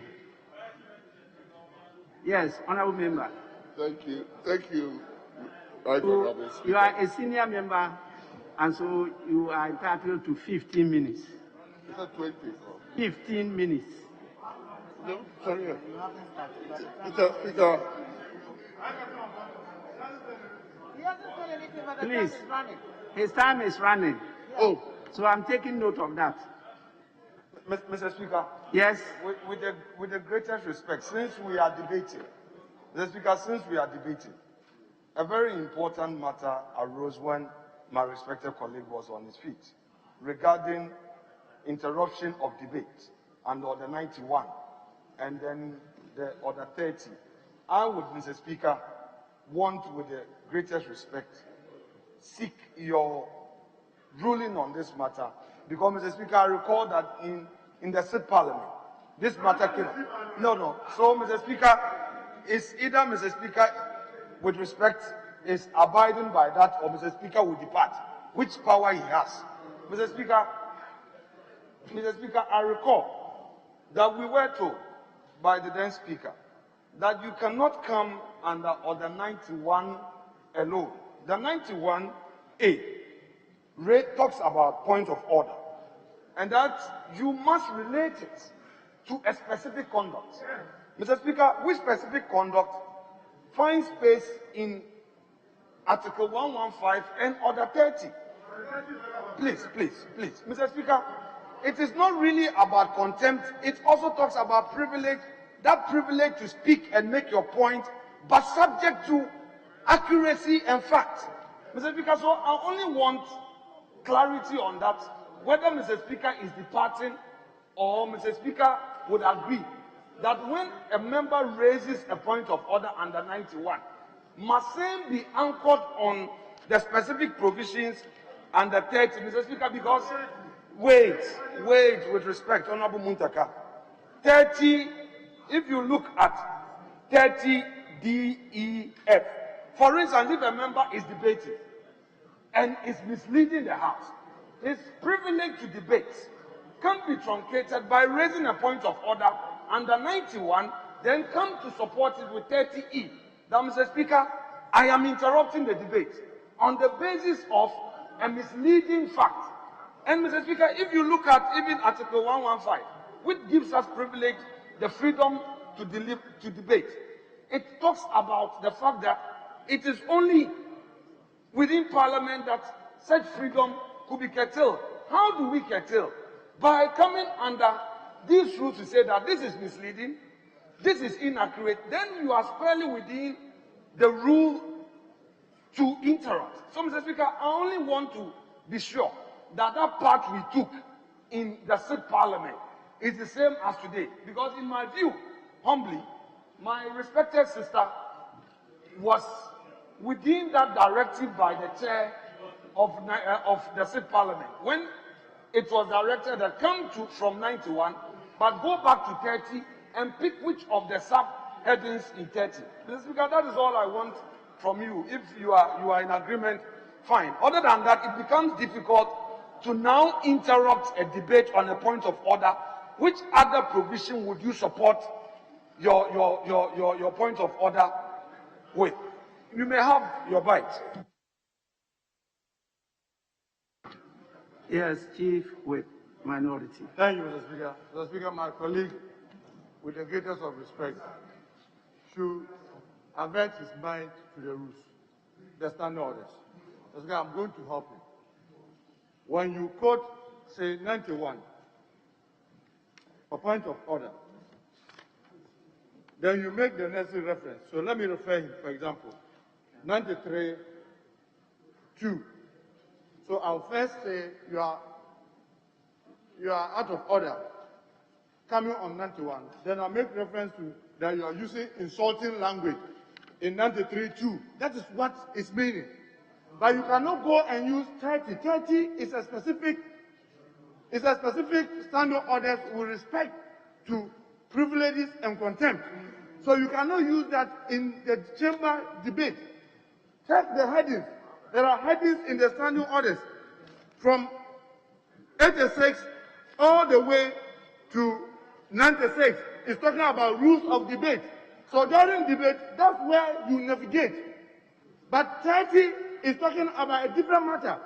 So Mr. Speaker was right. And Mr. Speaker, with the greatest of respect, the Deputy Majority Leader should avert his mind to how we use the standing orders. The standing orders are not just arbitrary things that you can quote from one and make reference to something that is happening under both. If it is conciliating state, there are provisions how to deal with that. If it is about quorum, there's a place to look for it. But you cannot use 30 when we are debating in the chamber. You have to use between Order 86 and Order 96. That is where the navigation can happen. So, Mr. Speaker, you shouldn't waste further our time. You should allow the debate to continue, because as you may know, we have so many things, so many speakers, and time is running. And not let's waste our time or waste the time of the House dragging this matter. But, Mr. Speaker, I may draw you to make a ruling so that we can move forward. Knowing in mind, one parliament, one speaker's ruling in any parliament is not binding to another speaker. You should just know that. Thank you very much, Mr. Speaker. Honorable members, we are not departing from the previous ruling. We are not at all. When debate is proceeding and a member wants to interrupt the debate, the member is entitled to come under Order 91. And she did come under Order 91. Now, under Order 91, you have the freedom to choose which subpart of Order 91. She elected to go by 91A. That is, by a point of order being raised. Note, I said you can interrupt debate. The order is talking about interruption of debate. The first is to raise point of order, which meant the person submitting his views has breached an order of this House. And there are many provisions that you can refer to as a member breaching the orders of this House, including contempt and breach of privilege. They come under it. And so the Speaker will listen and see the gravamen of the submission and then assess that to determine whether it's a matter of breach of contempt or privilege. In that case, it will not just be interruption, but it will go to Order 31. When you read Order 31, it's very clear. In all cases of proceedings where complaint is made of a breach of privilege or contempt of Parliament, Mr. Speaker may direct the matter be referred to the Committee of Privileges. So I said I was going to listen to her. If it amounts to that, then it means I have to refer it to the committee as a breach of contempt or a breach of privilege. can't sit and just determine that is contemptuous or the person has breached a privilege and therefore a person has lost. You understand? And that is exactly what I said, that her submissions did not amount to that. And so the honorable member should take that on board. But she is entitled, when she gets the opportunity, to put across her side, her understanding of the data that the honorable member referred to, of the provisions in the budget. That is exactly the advice I gave. And therefore, allow the member to continue with the submissions, because what she said does not amount to a breach of contempt or a privilege. We haven't departed. And so, honorable members, this is the guidance I can give. You are entitled also under the orders again to disagree with me. And you know, when you disagree with me, what you are entitled to do. You come by a substantive motion. And so please, let's get back to the debate. Let's allow the Minister for Energy to now commence his submissions on the motion. Minister for Energy, you may now do so. Thank you, Right Honorable Speaker. I rise to... I will invite the first Deputy Speaker to take the chair. To thank the President of the Republic for giving us a State of the Nation, which was very appropriate and apt about what is happening in Ghana. Mr. Speaker, the State of the Nation addresses two aspects, the historical aspect and the current aspect. Mr. Speaker, it was exciting to hear from the President about the Obatampa Cares Ghana program. This Obatampa program is a program to bring $100 billion cedis into the economy to really transform the economy from post-COVID or COVID times to post-COVID situations. Mr. Speaker, those of us who are in education were very excited about Obatampa because the first project under Obatampa is supporting commercial farming. The second project is about building the country's light manufacturing sector. The third project, Mr. Speaker, is developing engineering, machine tools, and ICT digital economy. Those of us in education and training see it as digitizing Ghana's education. Mr. Speaker, the sixth project, establishing Ghana as a flat regional hub, translates into education as establishing Ghana as an educational hub in the West Africa sub-region. Already, lots of our West African citizens are flooding into the country to take advantage of our very good educational institutions. Mr. Speaker, the seventh one is about reviewing and optimizing the implementation of government flagships. And I'll speak about the free senior high school and how it's transforming industry and education and training in this country. Mr. Speaker, the last one talked about creating jobs for young people. And yet again, the President talked about the Job and Skills Program, which the World Bank has activated and become effective from January this year, bringing $200 million into the economy to help us train Ghanaians for the jobs that people can get and earn a livelihood. Mr. Speaker, every child in Ghana deserves education. And in so doing, a lot of projects have gone on in this country to ensure that access to education, which is already one in the basic schools, become also one in the secondary schools and the tertiary. The Speaker, the free senior high school program has transformed Ghana's education in the secondary sector and future for the rest of our lives. In 10 years, we will all be looking back and saying, why has it taken so long for us to ensure free senior high school program? The first co-chair of SDG, Mr. Speaker, was His Excellency John Dramani Mahama. He chaired the SDG goals, and the fourth goal talked about free education up to including the secondary as a right. Mr. Speaker, His Excellency Dr. Akufo-Addo has taken this right existing in our constitution, in our manifesto, and in an SDG goal, and translated into an activity of daily living. Now in Ghana, every child going to basic school aspires to be in a secondary school because we don't need money to go into a secondary school. So Speaker, that is transformational.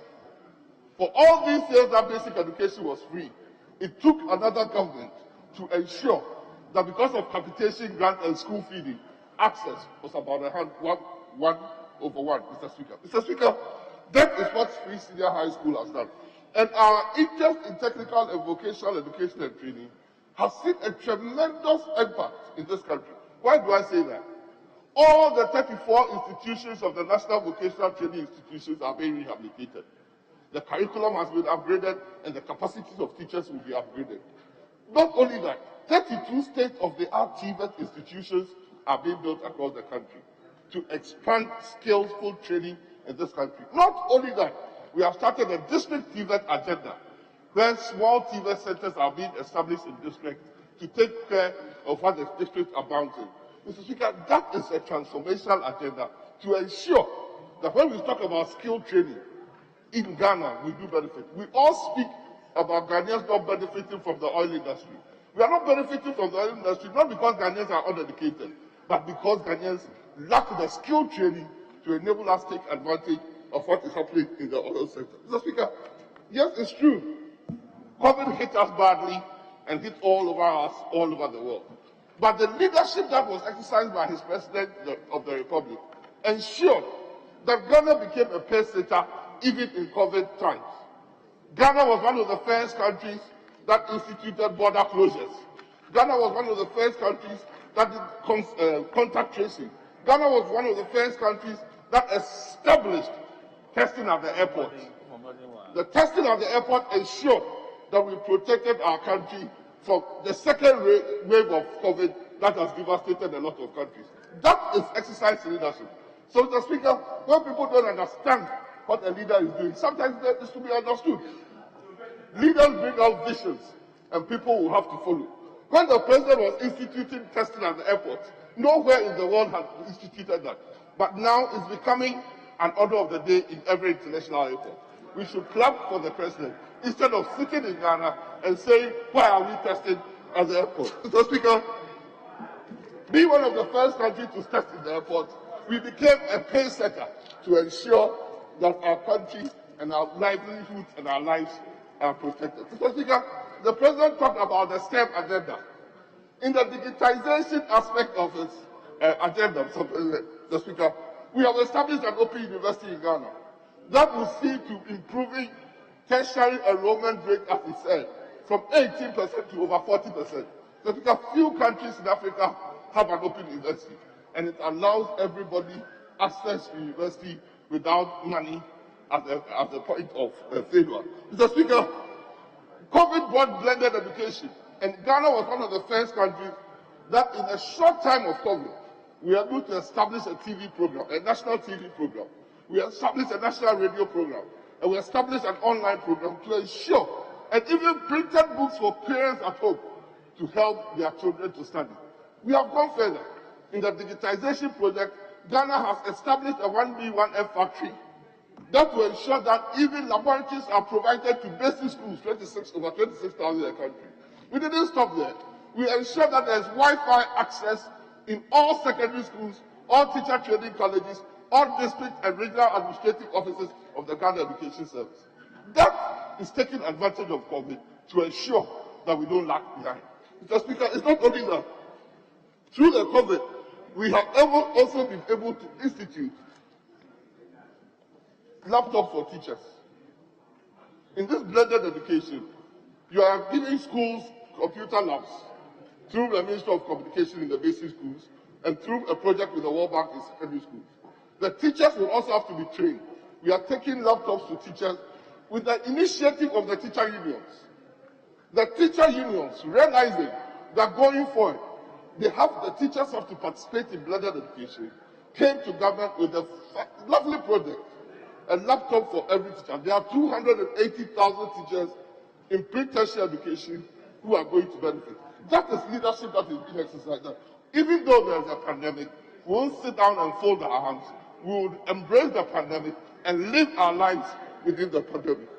Mr. Speaker, for the first time since independence, we have a comprehensive teacher policy. And we heard the President talking about this action plan that will come to this House very soon. A comprehensive teacher policy ensures that the teacher from training to teaching and continuous professional development is well catered for. That is why in the professional development, the government ensured that there is a professional teaching allowance that has never existed for teachers, that has been instituted for teachers. Professional teacher allowance is for every teacher, and it is something that we should work celebrating in this country. Licensing of teachers has been established with the teacher union support that is ongoing as well, Mr. Speaker. Mr. Speaker, I come to energy as part of the governance program. Mr. Speaker, the National Energy Sector Recovery Program informs us that by 2023, the energy sector debts will hit $12.5 billion. It is not debts that started in another government. It's debt that is being accrued mainly because we signed different IPP with different companies, different institutions to give us power when we were short of power in this country. It was done on an emergency basis of this country. Mr. Speaker, we all want affordable, reliable power. Power for all. The power electricity penetration rate has reached 85%. The president promises 100%. The 100% will be both electricity grid, national grid, and off-grid projects. Renewable energy will support those things for the government to try to achieve energy and power for every Ghanaian. Without energy, there's no industrialization. Without power, you do nothing. Mr. Speaker, we all have to embrace the government and make sure that when we are renegotiating with IPPs, when PRC is coming up with the power tariff, it is done such that power becomes affordable for industrialization in this country. Mr. Speaker, when we listen to what the president was saying, we are at a time in Ghana when both parties, at least the major parties, should come together to help propel the country forward. I listened to my honorable colleague saying that Ghana, we have collateralized even our debts. Mr. Speaker, the first collateralization or securitization was done with the road fund under the previous government. Nobody said it was bad. And it's not true that we have collateralized or securitized 100% of debt funds. Mr. Speaker, we have securitized 30% of debt funds to ensure that waiting for 100 years to build the buildings, we can build the buildings now for Ghanaians to enjoy.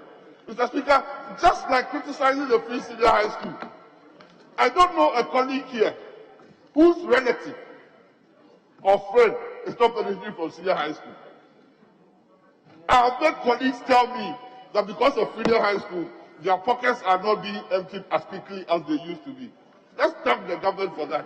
And let's make sure that we put in process a program so that no government ever, I know you have threatened, my colleagues on the other side, have threatened that when they come, they will cancel the senior high school. But even today, looking at the request for placements I've gotten from both sides of the house, nobody intends cancelling the senior high school program. We have to make it better, and make it better, and make it better. And we need to support His Excellency the President for a good vision that he has implemented for 4 years. The results fantastic, the interventions perfect to make sure that Ghanaians benefit. Mr. Speaker, when I said the interventions, we did academic intervention for senior high school students who relatively were not of that good caliber. Mr. Speaker, it has paid off. For the first time in years, over 50% of the students have passed all 4 subjects, gaining them entry into the universities. This is something we should be proud about. Mr. Speaker, it is that same project that allowed us to bring combined mathematical and scientific calculators into the classroom at 75 series for every student. When we were in school, we used 4-figure tables, and every student had a 4-figure table. Now, Waid says, because of exam malpractice, we are not going to allow anybody to come with a scientific calculator. So this is the approved scientific calculator. Government, being responsible, has provided it at a very cheap rate, 75 cedis, to every Ghanaian secondary school child. This government must be applauded. That is a responsible government. That is the government that is husbanding the resources of the country and providing it where it is needed most. This is a... Yes, honourable member. Under what order are you coming? Mr. Speaker, the honourable former Minister of Education said that mathematical sets were supplied. At the time of writing the essay, I asked you under what order. That is the rule set by Mr. Speaker. I'm just following it.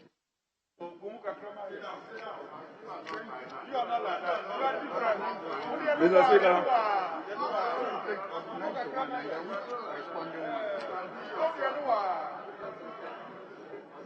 Mr. Speaker, if you look at Order 30, Order 30, giving information, let's read. Deliberative misleading of Parliament or any of its committees. 30F. Honourable member, may I suggest that you start from Order 91? 91, you raise a point of order under Order 91, and then you tell me which rule the member on his feet has breached. 91A. Mr. Speaker, Order 91A.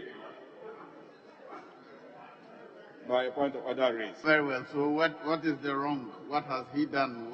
What has he said that is... Mr. Speaker, he mentioned that the government provided mathematical sets at the time to the senior high school students. But I just want to remind him that at the time of writing the WASE last year, these mathematical sets were not available for use by the students. That's the correction I want to make.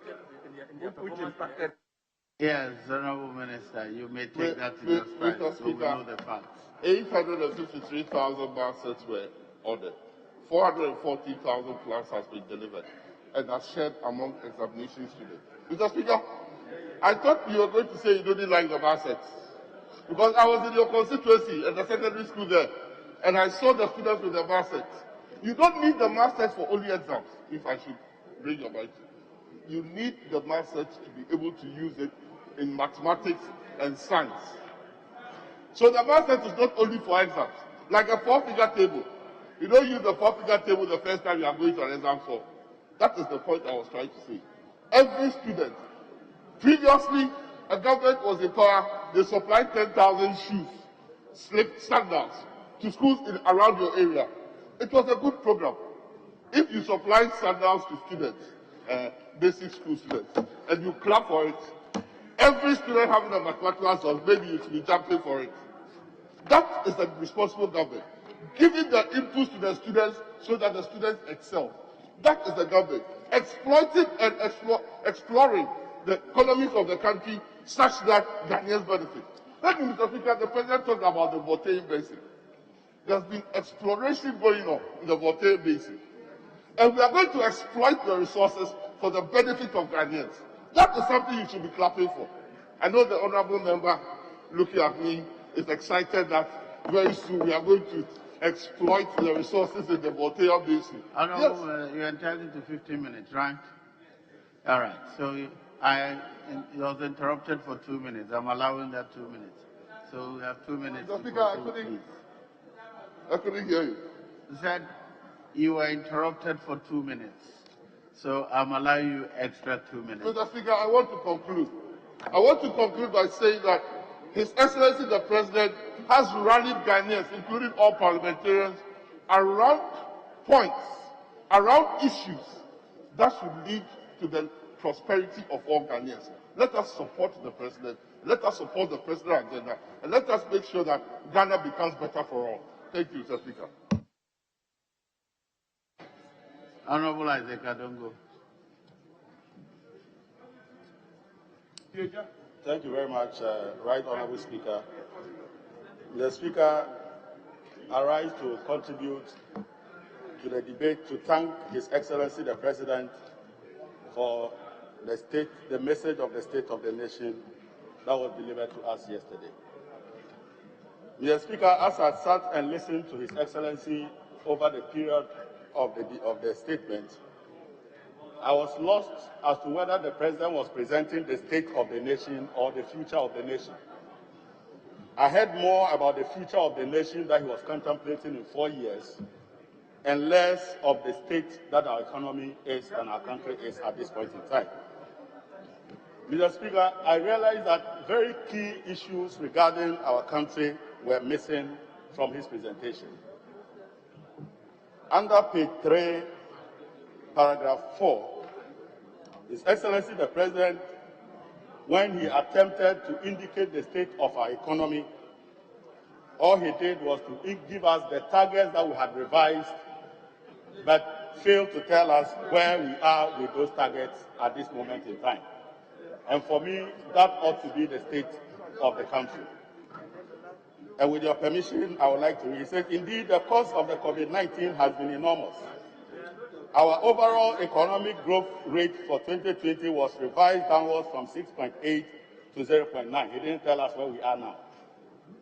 He says the non-oil economy was also revised from 6.7 to 1.6. Where we are, he didn't tell us.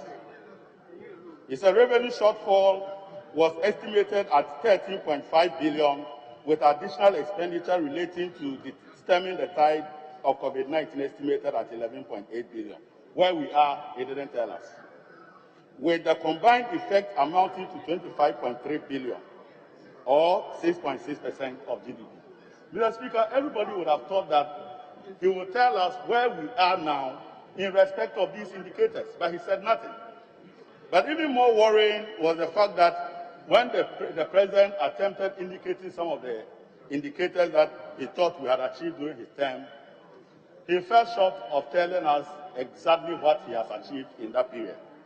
And Mr. Speaker, on the same page, paragraph 2, he says, Mr. Speaker, between 2017 and the first quarter of 2020, and we are dealing with first quarter of 2021, the president is giving us the state as at first quarter of 2020. And he says, we had made considerable gains in the management of the national economy, where we witnessed annual average growth, GDP growth of 7%, single-digit inflation, reduced fiscal deficit with 3 consecutive years of primary surpluses, a relatively stable exchange rate, a significant improvement in the current account with 3 consecutive years of trade surpluses. Mr. Speaker, this cannot be far from the truth. Mr. Speaker, if you look at the report that the government of Ghana submitted to the IMF to access the $1 billion relief fund, our indicators were quite clear. Mr. Speaker, we reported that in 2018, our GDP was 6.3%. We reported that in 2019, our GDP grew by 6.1%.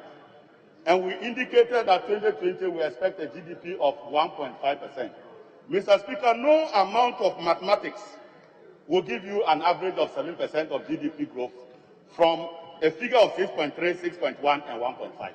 And yet the president looks us in the face and says that he has recorded an average GDP of 7%. I don't know where that figure is coming from. And that figure is alien to its own, the government's own report that it has published internationally. Mr. Speaker, he also says that we have achieved less than 5% overall deficit in the last 3-4 years. Mr. Speaker, from the same report, we indicate that our deficit in 2018 was 7%, our deficit in 2019 was 7.5%, and Mr. Speaker, our deficit as revised in 2020 is expected at 11.6%. So, Mr. Speaker, none of this shows any deficit of below 5%. As a matter of fact, the least that he had achieved from this data is 7%, and 7% is nowhere near a minimum of 5% or less that he has achieved. Mr. Speaker, our primary balance as reported to the IMF also shows that we had a negative 1.4% in 2018, a negative 1.8% in 2019, and a negative 4.1% in 2020. And yet the president says we have recorded primary balance surpluses consistently for 3 years. That is not supported by the facts. And that is where I get very worried. But Mr. Speaker, he talks also about our net international reserves, which have improved. And I don't see how a net international reserve that can support only 2 months would be seen as a better improvement in the economy.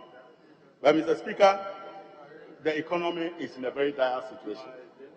Mr. Speaker, the president was at pains to explain that he was running a robust economy until COVID-19 ravaged that economy. Mr. Speaker, from the data I have just presented, it is quite clear that we are running an economy with underlying severe conditions that COVID-19 just exploited to kill it. And so just like COVID-19, people get COVID-19 and they survive, but others get it and they die. Our economy is in this state because of the underlying conditions that we're hiding from the true state of our economy, which was an economy that was running unsustainable deficit, an economy that was running unsustainable GDP growth, an economy that was running unsustainable deficit in primary balance. And all of this was clouded as positive development. And COVID-19, exploiting these underlying conditions, decided to now finish our economy. And the earlier we realize that, the better. Mr. Speaker, His Excellency says that he is going to revive this economy by introducing what we call a 100 billion of our Tampa program. And Mr. Speaker, under page 5, paragraph 1, he says, Mr. Speaker, the pandemic has exposed the need to expedite the process of moving Ghana to a situation beyond aid. That is why government has developed and is currently implementing the 100 billion cedi Ghana Cares or Batampa program to transform the economy, revitalize the economy, and to achieve a turnaround in the economy. Mr. Speaker, in 2020, His Excellency the President just spent 108 billion Ghana cedis, and he did not transform the economy with 108 billion in 1 year. How does that 108 billion now spent over 3 years revive an economy like that? And so quite clearly, the 100 billion is chicken feed for a government that is used to spending 100 billion in 1 year. And yet we are being told to have hope that this time around, that same 100 billion that we spent in 1 year, when it is now spent over a period of 3 years, something meaningful will come out of it. Mr. Speaker, I have no hope that the 100 billion of our Tampa program will deliver any success in turning around the economy. But Mr. Speaker, the President spoke extensively on digitization of our economy. And His Excellency said that Ghana has made monumental progress in formalizing the economy and digitizing government services. Mr. Speaker, there are very easy international standards for measuring digitization and its impact on the delivery of government services. When you digitize an economy and you formalize the economy, such as computerizing and improving port services delivery, such as improving land administration and how people can acquire land and register them, such as improving registration of vehicles at DVLA and licensing regime, such as improving the issuance of passports, it is very, very easy to determine the impact of those activities and to be able to tell whether there was success or not. Mr. Speaker, the World Bank has a very simple measure called the ease of doing business. When you computerize government services, you reduce the bureaucracy and eliminate human intervention in the delivery of government services, which in turn... Member, hold on. Yes. Thank you, Mr. Speaker. Mr. Speaker, I'm trying to follow my honourable member. Member, please. Let's be guided. Order 90. Under what order are you coming? Order 91. Order 90. 91. That I want to follow. And what is your complaint? Sir, the specific areas within the President's speech, so that we can all follow. That is, you can see the page, so that we can follow what. Remember, you interrupt only if he has done something wrong. So tell me what he has done wrong. No, some of the things is that I think that I did not hear the President make those statements. So I want to follow, just to convince myself and maybe the other people also, because the speech is, we all have this speech. So you should tell us maybe on this page, and then we all follow the paragraphs, so we can follow. Seriously. I remember, continue. Thank you very much, Right Honourable Speaker, for the protection. Mr. Speaker, I was making the point that when you undertake digitization and formalization of your economy, particularly in relation to digitization and formalization of government service delivery, what you do is to substitute human intervention with electronic means of delivering the same service, and that should lead to a lower cost of transacting the same business, so that it should cost less to take goods out of the port when you computerize the port. And all that is measured through the World Bank's own ease of doing business. And Mr. Speaker, the performance of this government under the World Bank ease of doing business makes mockery of any talk of digitization and formalization of the economy. Mr. Speaker, in 2020, we performed 118 points on the ease of doing business. Mr. Speaker, in 2019, we did the same 118. In 2018, we performed at 114. And Mr. Speaker, in 2017, we did our worst at 120. And here, the lower the mark, the better. His Excellency John Dramani Mahama, over the period, His worst performance was in 2016, and that was 108. And it is clear that John Mohammed's worst of 108 is better than Akufo-Addo's best performance of 140. And yet, the president says that His Excellency John Dramani Mohammed's economy was rudimentary, it was manual, it was not formalized, and it was not digitized. And yet that economy provided better efficiency in delivering business services than the one that is digitized and formalized. Where do you see this type of analysis? Except under His Excellency the President, Nana Addo Dankwa Akufo-Addo. Again, Mr. Speaker, there is a major measure of the efficiency of digitization through what we call the Corruption Perception Index. And Mr. Speaker, Corruption Perception Index, as I referred to, is different from the Afro-Barometer, which talks about political corruption, such as PDS and the rest. This talks about how businessmen who operate in Ghana and other countries, such as multinationals, have to pay bribes in order to transact business in other countries. And always the Transparency International allows these business executives to evaluate where they spend more bribes in order to access the same service. So how much bribe do they pay to clear 40-footer container from the port of Ghana compared to Nigeria, compared to South Africa and Zimbabwe? And Mr. Speaker, our performance under His Excellency the President is very shocking. Mr. Speaker, the worst performance of His Excellency John Dramani Mohammed was 43 in 2016. The best performance of Nana Addo Dankwa Akufo-Addo was in 2020, and it is 43. So John Mohammed's worst performance in the Corruption Perception Index, which shows the efficiency of digitization, is Nana Addo Dankwa Akufo-Addo's best. So what level of digitization is this? Mr. Speaker, His Excellency, the former president, actually chalked 46, 45, and 48 between 2012, 2013, and 2014. And yet, his economy was not digitized.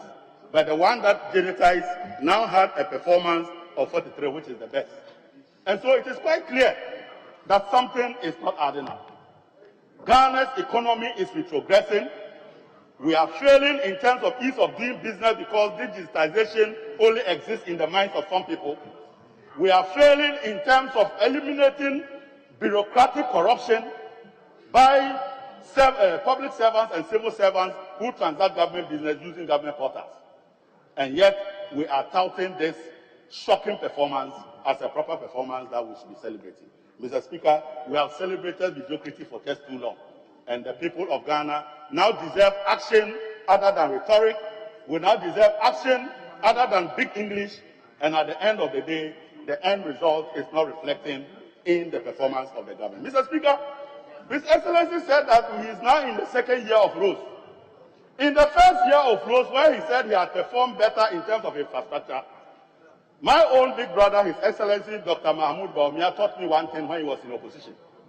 He said that the best way to measure the investment in infrastructure is to relate infrastructure expenditure to GDP. And at that time, he was not happy that we were doing 4.5% capital investment to GDP. Today, His Excellency Dr. Mahmoud Bawumia and the President are doing 1.8% of capital investment.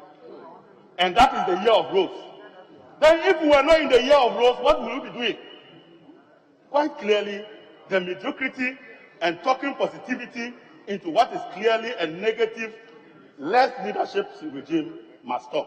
And at the end of the day, the people of Ghana want to see a government that performs, not a government that talks through its mediocrity. Thank you very much, Mr. Speaker.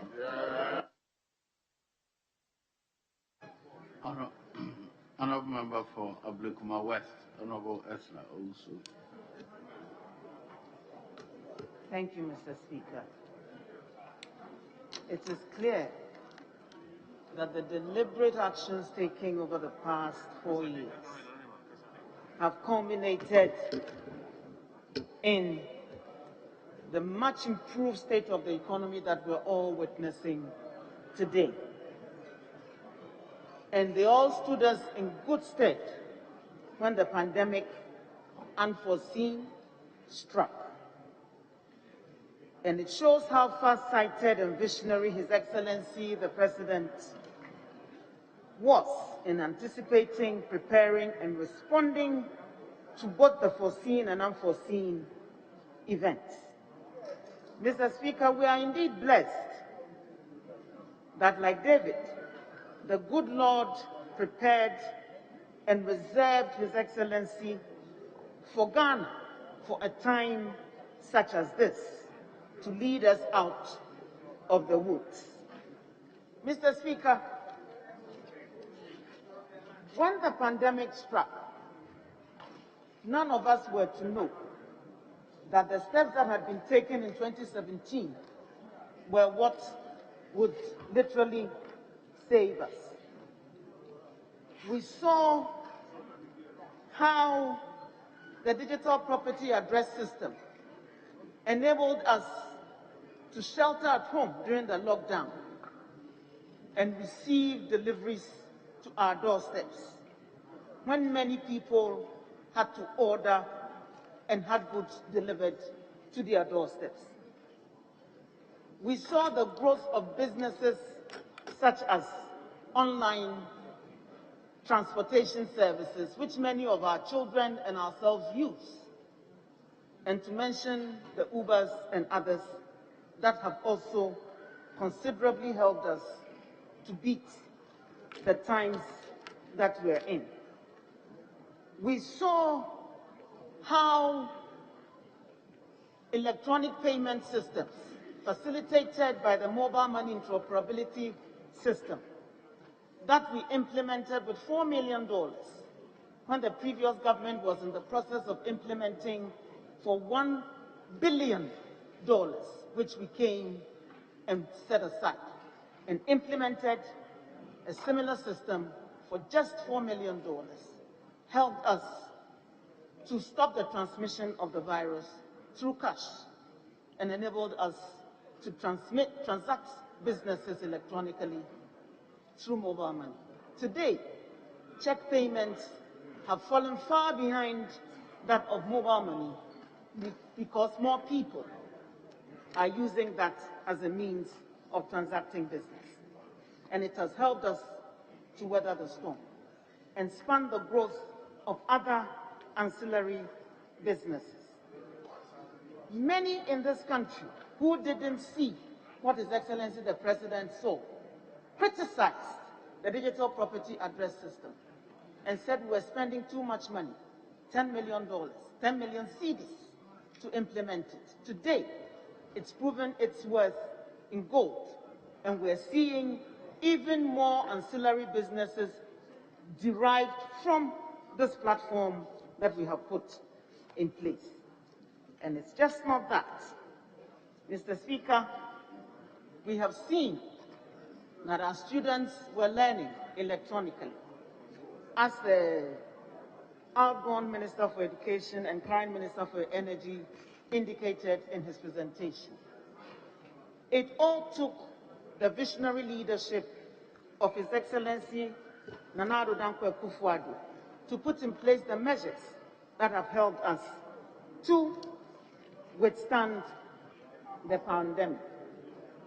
Not only that, it has enabled us to also start working towards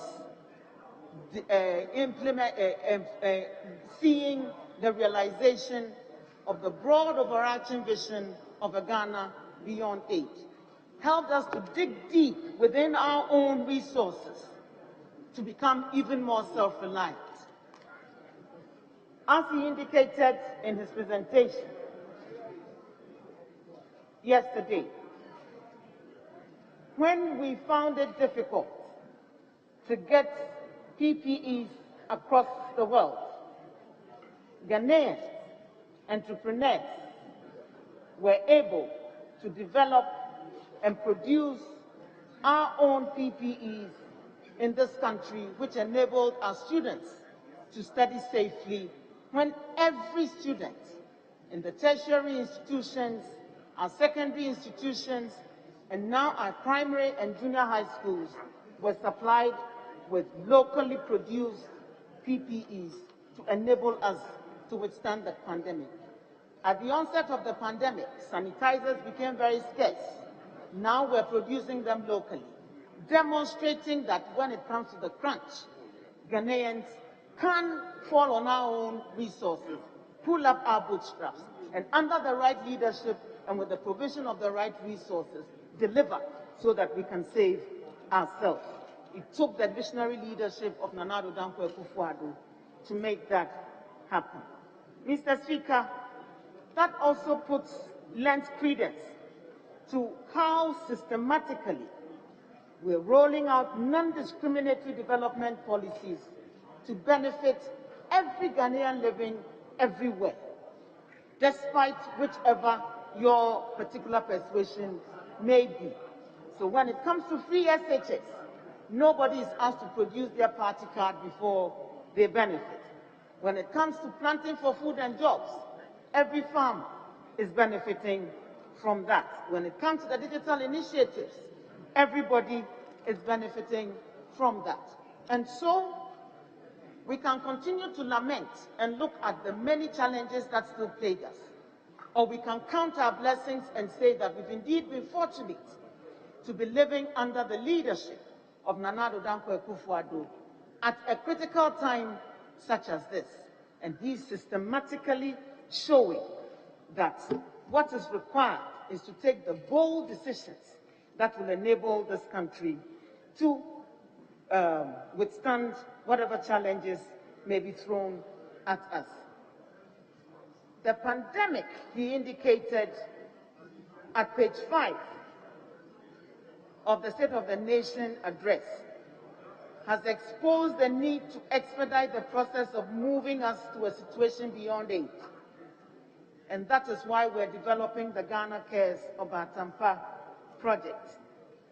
The medium-term outlook supported by the implementation of this program is bright, and we are confident that together we will emerge from the pandemic with a stronger and more resilient economy. Mr. Speaker, when you look at the digital initiatives that were rolled out, and the previous speaker said he doesn't see the benefits of digitization, but as the President says, if you don't open your eyes, you will not see. If you are awake and you claim to be asleep, nobody can wake you up, because you will definitely be unable to wake up from your slumber. Mr. Speaker,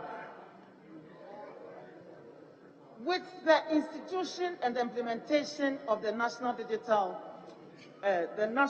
Identity Card Project, we stand on the brink of revolutionizing the way we do things in this country. Many of us travel, and we marvel at the way things work in other parts of the world. Ghana is well on the way to showing the way on the African continent that we can also do same here.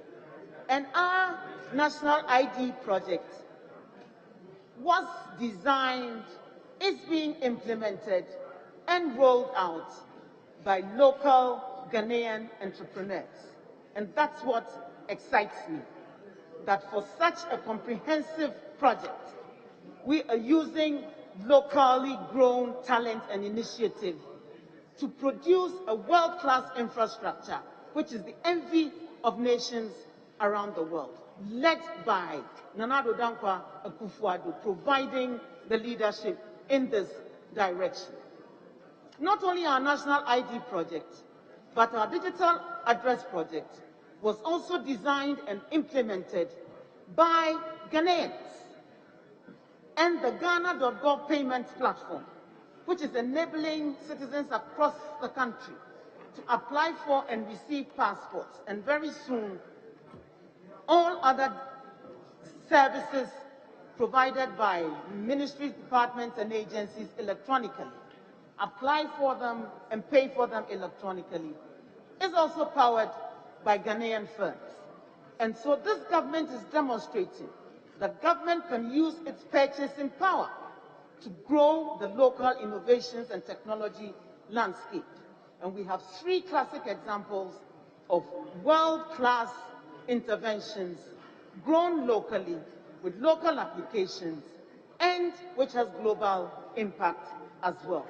We're doing it in this country. Other nations are coming to learn from us.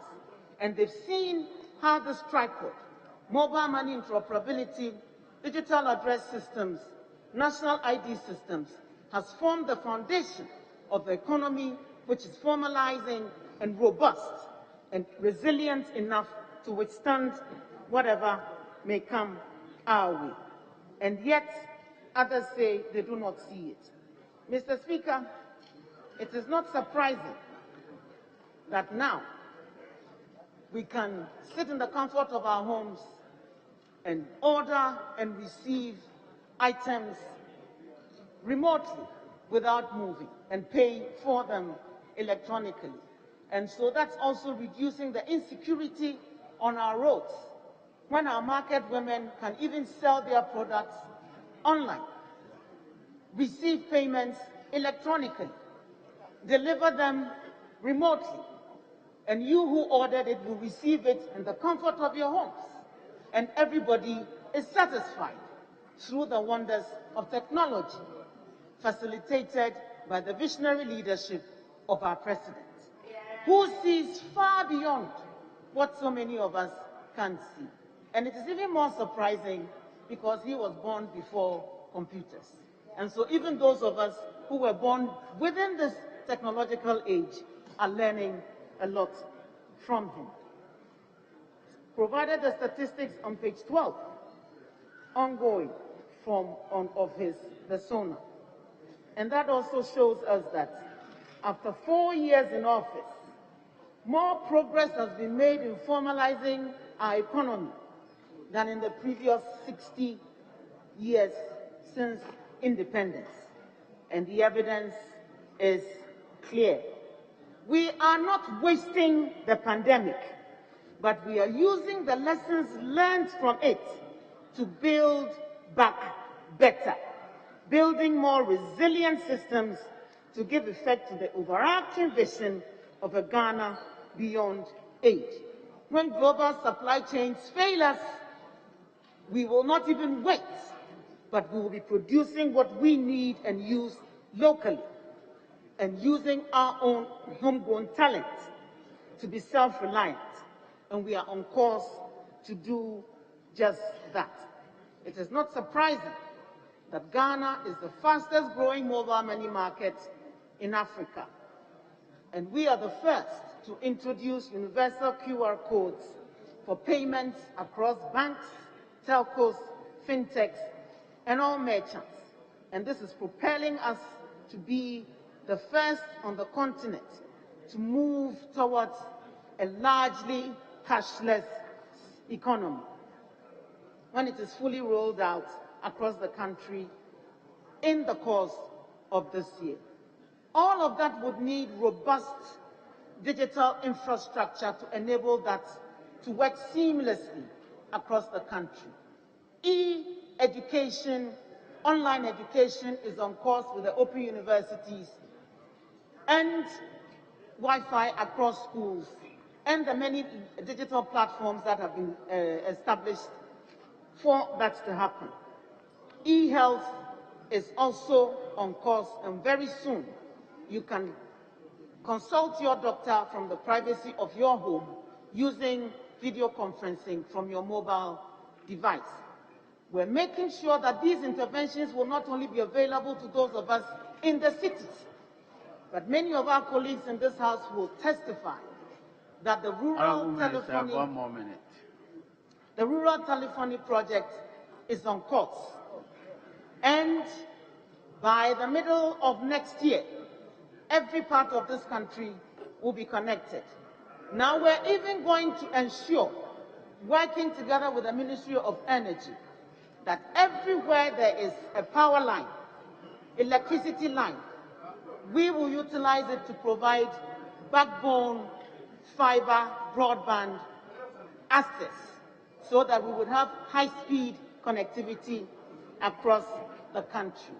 And we have His Excellency the President to thank for this vision of a fully connected Ghana, digitized, focused, and taking its place amongst the Committee of Nations and showing the way as the Black Star of Africa. We are on course to do just that. I thank you, Mr. Speaker. Honourable Member for, have you been recognized by on your feet yet? Yes, General Paul. It's because of the telepathy between myself and you. Sometimes even before you mention my name, your smiles alone tells me that you're about to call me. But even if I was smiling, you wouldn't see it. I'm the only person who can see through that. Your time is running, please. Mr. Speaker, thank you very much, Right Honourable Speaker. Mr. Speaker, I'm very grateful for the opportunity to contribute to the debate towards the message on the state of the nation as presented by His Excellency President Nana Addo Dankwa Akufo-Addo.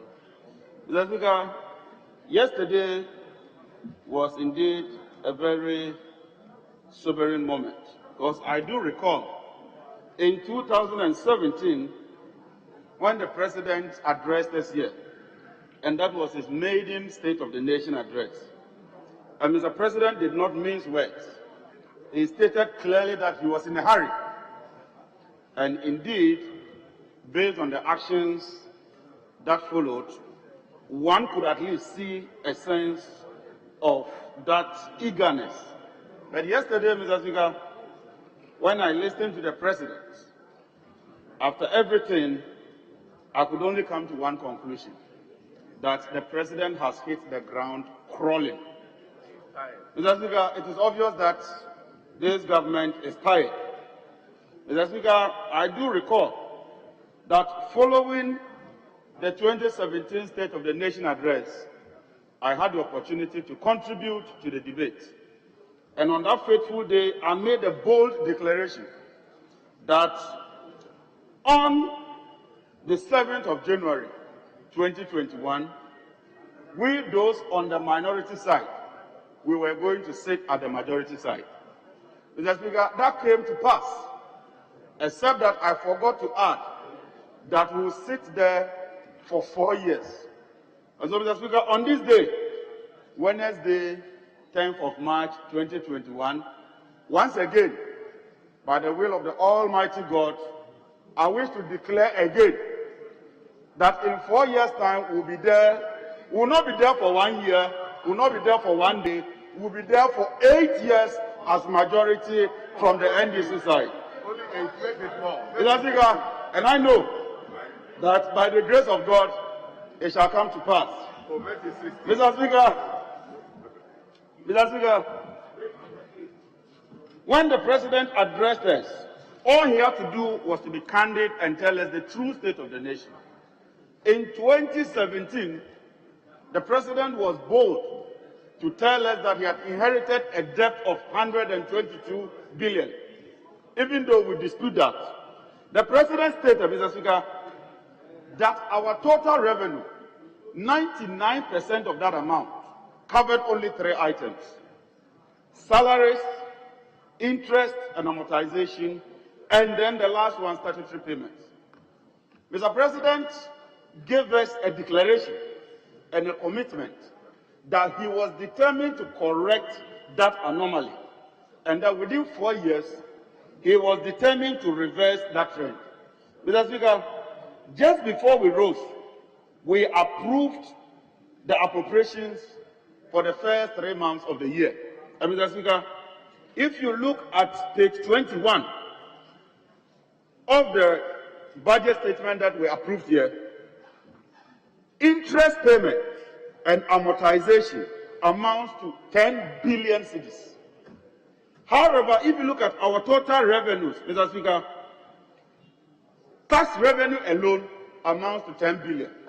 Mr. Speaker, what it means is that when we collect our taxes, all that money, we use it to service our debt.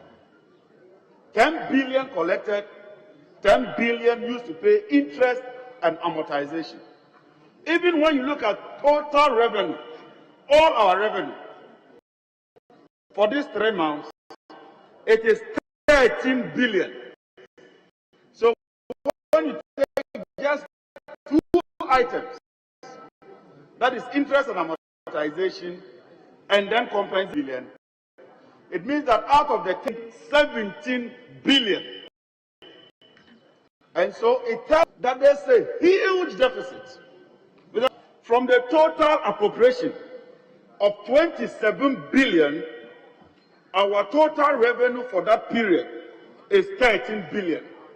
When you strike the difference, Mr. Speaker, it means that there's a deficit of 14 billion. Can we hold on? Yes. Thank you, Mr. Speaker. The member is in breach of Order 92.4. And it's clear. The speech of a member must have reference to the subject matter. The subject matter here, Mr. Speaker, is the state of the nation. We are not here debating economic policy or the budget. The budget is on Friday. Thank you.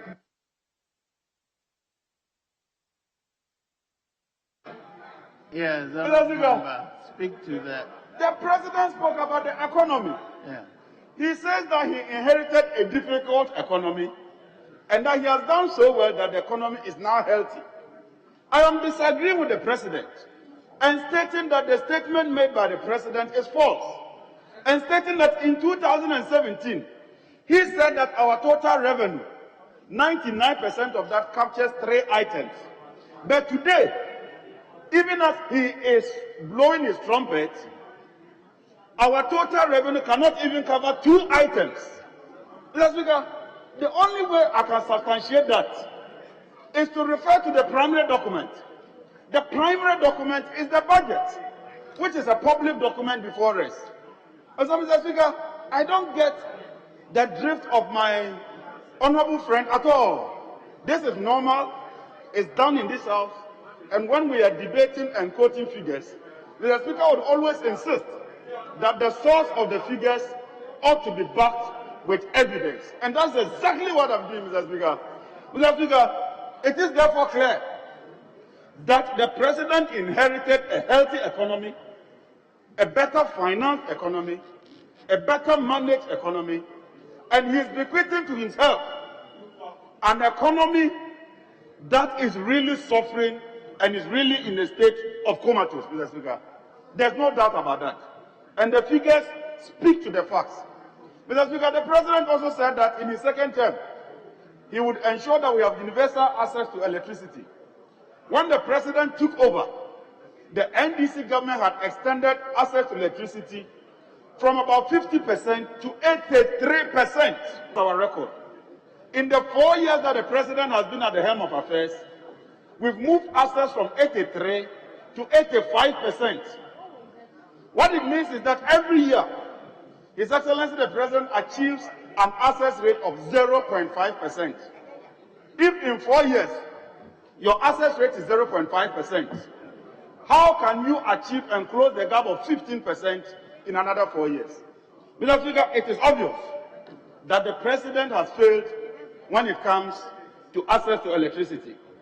Even more disturbing, Mr. Speaker, is that somewhere in April last year, the President boldly told the whole Ghanaian nation that he has realized that health infrastructure was so important that he had something called Agenda 88, and that within 1 year, he would ensure that the Agenda 88, which has now transmogrified into Agenda 111, will be delivered. Mr. Speaker, we are in March, almost 1 year down the lane. Not even a spoonful of cement or concrete or mortar has been put on the floor. Mr. Speaker, in April, this same president promises that the Pualugu Dam would commence in April 2020. In fact, Mr. President went there.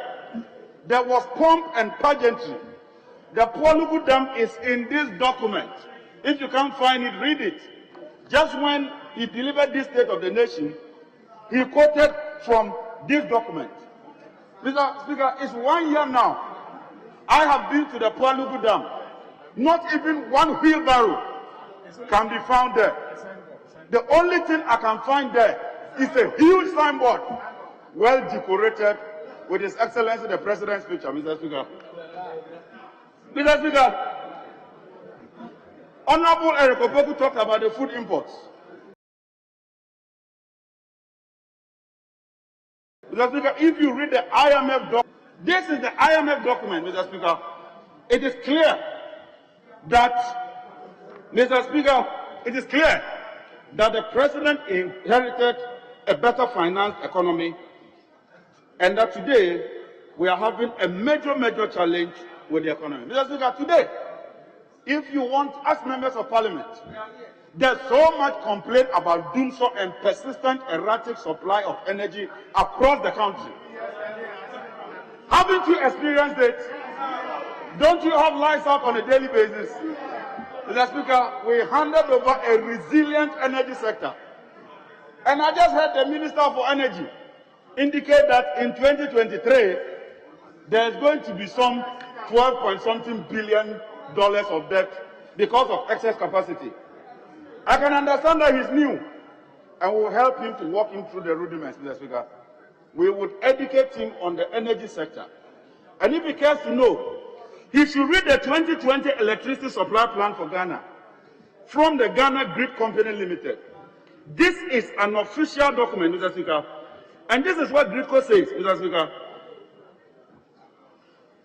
The medium-term demand supply shows that there is adequate generation to meet demand for the period 2021-2020. However, an additional 480 megawatts will be required commencing 2024. This is an official document that by 2023, he's becoming disruptive. You don't understand. Probably you haven't been engaging us in debates. My duty is to respond to fellow members who raise issues. And Mr. Speaker knows that I'm entitled that when a colleague raises an issue, I can respond to that issue and not just respond, but respond to the issue with facts and figures. Mr. Speaker, may I continue?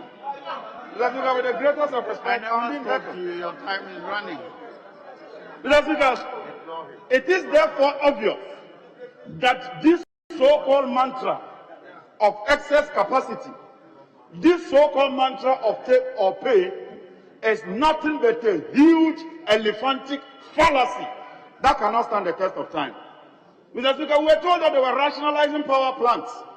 They ended up cancelling the GPGP plant, which is costing us $164 million. Mr. Speaker,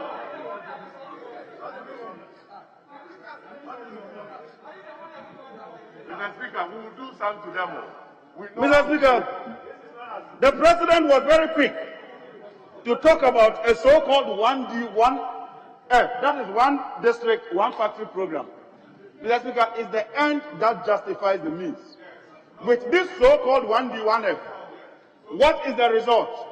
Mr. Speaker, I refer to the 2020 budget statement on economic policy, page 21. Table 4, which is before this house. Manufacturing sector, that is where the industries are. 2016, the growth rate was 7.9 under President Mahama. Today, the growth rate is 6.5%. That's a huge decline. The construction sector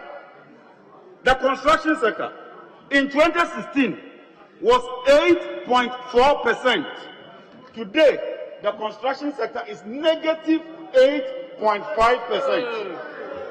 Mr. Speaker, if this is not a failure, if this is not an abysmal performance, then what else is it? Mr. Speaker, the President said that the Zongo Development Fund, the Ministry of Special Development Initiative, they've done so well, so much that he has decided to collapse those ministries. This is the irony.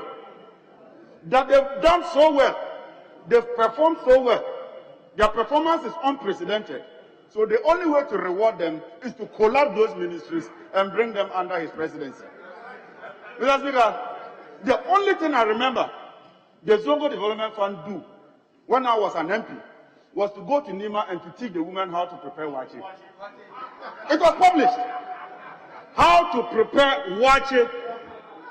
Mr. Speaker, if it's about preparation of wache, then I tell you my grandmother is an expert in the preparation of watching. Mr. Speaker, clearly the Ghanaian has been impoverished. The electricity company of Ghana was a profit-making entity before we handed over. Today, their debt has risen from 800 to 2 billion, and in 2020... Hold on. Yes. Available leader. Mr. Speaker, may I refer you to Standing Order 93.4. 93.4. That the speech of a member must have reference to the subject matter under discussion. The Speaker, I'm from a typical Zongo constituency, and I can say with all humility that the Zongo Development Fund, as we speak, the Ansuruddin School at Fadama is under construction. The Fadama cluster has a new community stadium.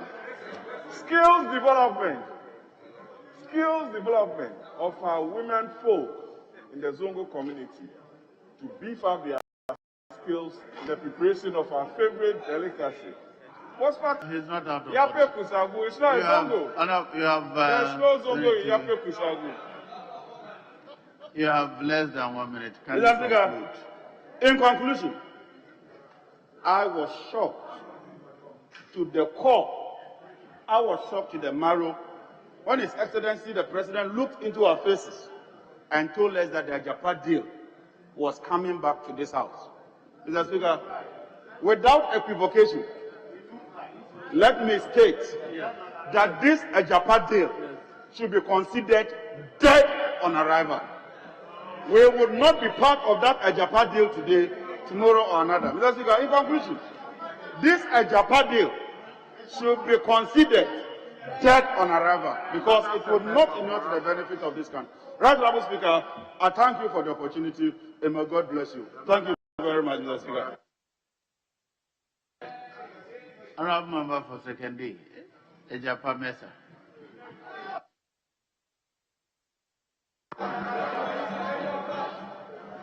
Thank you, Right Honorable Speaker, for the opportunity to contribute to the motion that was ably moved by the Member of Parliament for Okaikoi Central, Mr. Patrick Yabuama. That this Honorable House thanks His Excellency the President for the message on the state of the nation which he delivered to Parliament on Tuesday, 9th March 2021. Mr. Speaker, before I even proceed to deal with the substantive matter that I intend to address, my honorable colleague from Yape Kusebu sought to contradict the Honorable Energy Minister for the figures that he put out relative to the energy sector shortfalls. Mr. Speaker, I have in my hand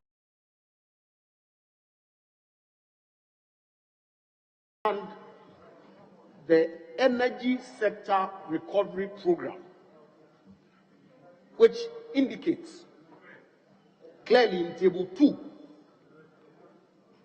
the Power Sector Cash Flow Summary 2018 through to 2023. Speaker, it says that the 2018 figures, arrears, is $2,748,000,000 US. This is increasing on an annual basis such that the projected figure for 2023 is $12,554,000,000 US. This is an official document of the government of the Republic of Ghana, which shows that the worst case scenario, if nothing is done about the energy sector shortfalls, clearly, this is where we are going. Hold on. Thank you very much, Mr. Speaker. I come on, I hope that the order is right. Order 92.1, 1A, that no member shall interrupt any other member except by rising to a point of order.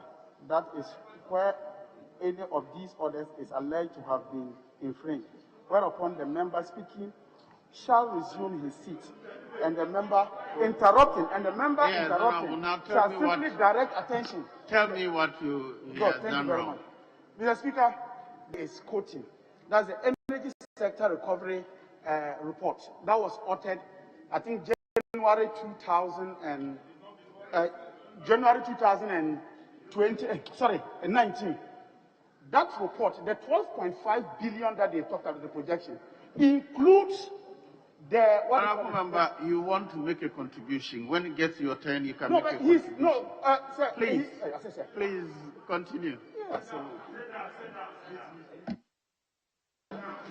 Thank you, Right Honourable Speaker. Speaker, indeed, I have a World Bank document which outlines the annual power sector and then the annual gas sector shortfalls in the energy sector and the accumulation, and the reasons that are attributable by the World Bank for the mess that really we are experiencing. Speaker, it says that the main reasons for the revenue shortfalls are as follows: high generation cost, expensive negotiated power purchase agreements between ECG and IPPs, excess power capacity and gas oversupply, and the discourse operational inefficiency, high inefficiency losses, and then low tariffs. So, Speaker, I cannot begin saying that the reason for the shortfalls that we are encountering as a nation is as a result of the factors that are outlined in the document that I just made available to this House. Indeed, Mr. Speaker, if you look at this same World Bank document and you look at the peak demand and the installed capacity pre-2015 and post-2015, Speaker, nobody, and I mean nobody, will convince you that indeed all the capacity that was contracted between 2015 to date has really not been consumed. What it means is that we are paying, in fact, for power that we do not need. This is a matter of fact. And nobody, I challenge my colleagues on the other side to bring contrary figures that would challenge the ones that are put out before this House. Speaker, indeed, yesterday was a great day. His Excellency the President appeared before the August House of Parliament in accordance with his constitutional mandate and delivered the State of the Nation address. He touched on key sectors of the economy and indicated in his conclusions that indeed the state of our economy is strong. Mr. Speaker, His Excellency the President touched on the economy and the impact of COVID-19 on our fortunes and clearly outlined the measures that his government was taking to ensure, through the Ghana Cares program of Batampa, to take Ghana out of the impact of COVID-19 and to put our economy back on rebound.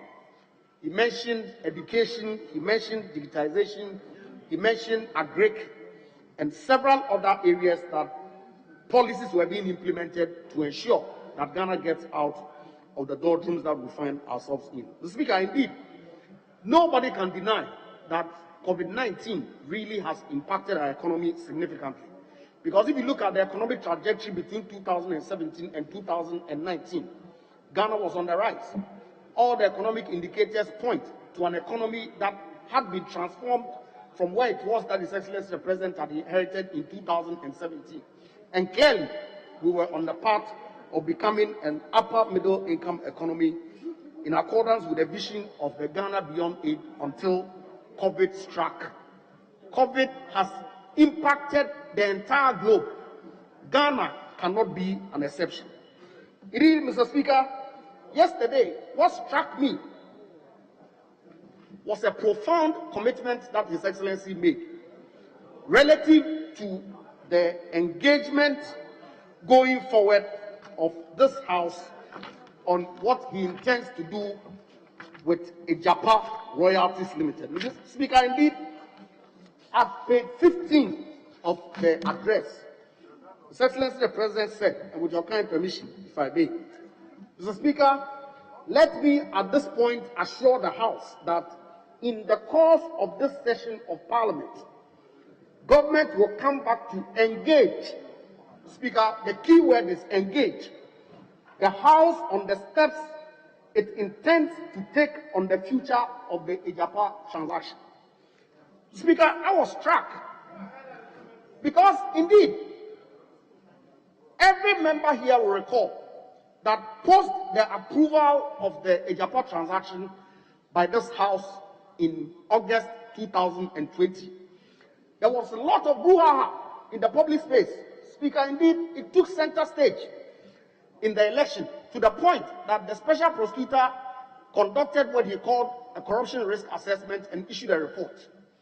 Post that, His Excellency the President then suspended the transaction and directed the Finance Minister to submit the documents to Parliament for further review. People suggested at the time that he was only doing so because he wanted the political season to be over and then not come back. Clearly, His Excellency the President having renewed, or the people of Ghana having renewed his mandate, clearly having won the election, clearly having had prior parliamentary approval. Speaker, I dare say that His Excellency the President is not under any obligation to re-engage Parliament on the Ejapa transaction. But obviously he's a man of his word. He did not want the people of Ghana to think that he said the things that he said purely on account of politics. And so, consistent with his nature, post the election, at his first State of the Nation address, he has come to Parliament to inform the people of Ghana through their representatives that he intends to engage Parliament on the Ejapa royalties transaction going forward. Speaker, that clearly demonstrates to us that Mr. President is a leader of conviction and that we should commend him for the decision to come before this House to re-engage Parliament on the Ejapa transaction. Speaker, I've heard my colleagues on the other side clearly suggest that they are not going to support the Ejapa royalties transaction. Speaker, strange. Because indeed,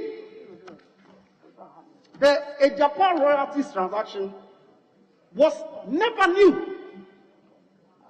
We all in this House, as far back as 2017, in the 2018 budget, were apprised by the Finance Minister of what he intends to do with our mineral royalties going forward. Indeed, in the budget statement of 2018, he indicated that appropriately was going to come before this House with legislation to that effect. True to form, in 2018, this House passed the Minerals Income Investment Fund Act 2018, Act 978. So, Speaker, with your permission, if I may, read Section 2 and 3 of the Mineral Fund. The objects of the fund are to A, maximize the value of the income due the Republic from the mineral wealth of the country for the benefit of its citizens. B, monetize the minerals income accruing to the Republic in a beneficial, responsible, transparent, accountable, and sustainable manner. And C, develop and implement measures to reduce the budgetary exposure of the Republic to the minerals income fluctuations. Speaker, is instructive. Section 3 says that the fund may create and hold equity interest in a special purpose vehicle in any jurisdiction in furtherance of its object, and the special purpose vehicle shall be free to operate as a regular commercial company. This is the law that this House passed. Indeed, in the 2019 budget, the Finance Minister proceeded to inform this House in paragraph 217, partial securitization of mineral royalties, in black and white, what it was that government intended to do pursuant to the passage of the Act. Yet, Mr. Speaker, post the approval in 2020 August, Ghanaians were made to believe that this transaction was shrouded in some secrecy. that His Excellency the President, together with his family members, were seeking to, if you like, appropriate the assets of this country for their personal benefit. Was that factual? Was that the truth? Mr. Speaker, if the securitization of our mineral royalties was wrong, one would wonder what informed the decision by the NDC government in 2011 to embark on a similar project. They failed.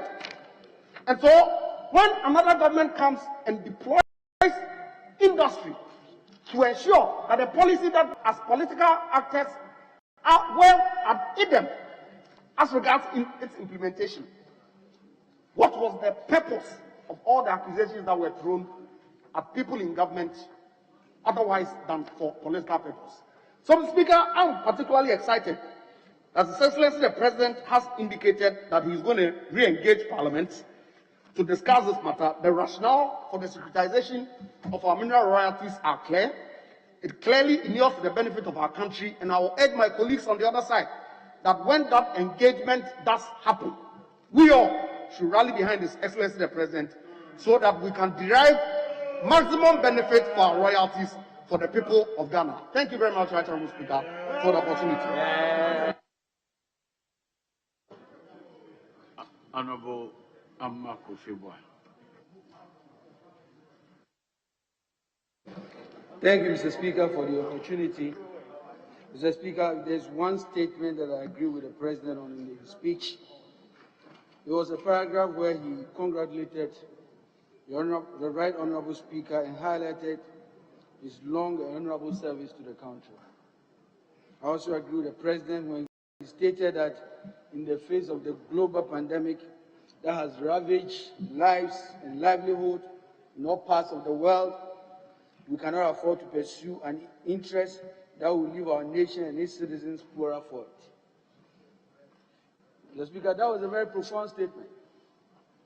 And I think, for starters, the President can show commitment to that statement by reinstating the Auditor General, Daniel Domingo.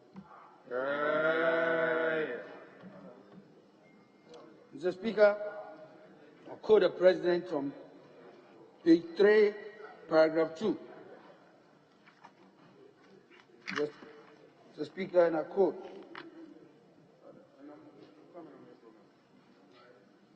he was talking about the impact of COVID, and he said the survey again showed that about 770,000 workers had their wages reduced, and about 42,000 employees were laid off during the 3-week partial lockdown imposed in the Greater Accra and Greater Kumasi areas and their contiguous district.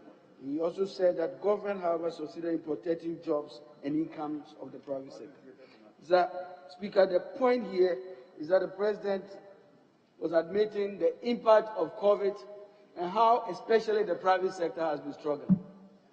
What we did not see was a clear direction, a clear strategy, a stimulus plan to really save the private sector.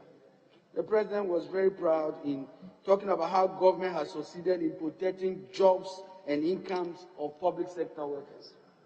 Mr. Speaker, what is the percentage of public sector workers? The business of government is to create the enabling environment for the private sector to create jobs. And we know as we speak today that what the private sector needs. Last 2 weeks, we were hearing Buta talking about increase in taxes and the challenges of simply doing business in Ghana. What is government doing in these critical times to really lower taxes and make it easy? Reduce regulation. Let's see how we are doing on the ease of doing business. And Ghana's position on the World Corruption Index. Are we improving or are we getting worse? Are we encouraging people to invest in our country? These are very critical. If we want to create jobs for the teeming youth, this is what you do. Your government talked about a very grandiose program called Obatampa Cares. Mr. Speaker, I read through that. But that is another bloated government bureaucracy.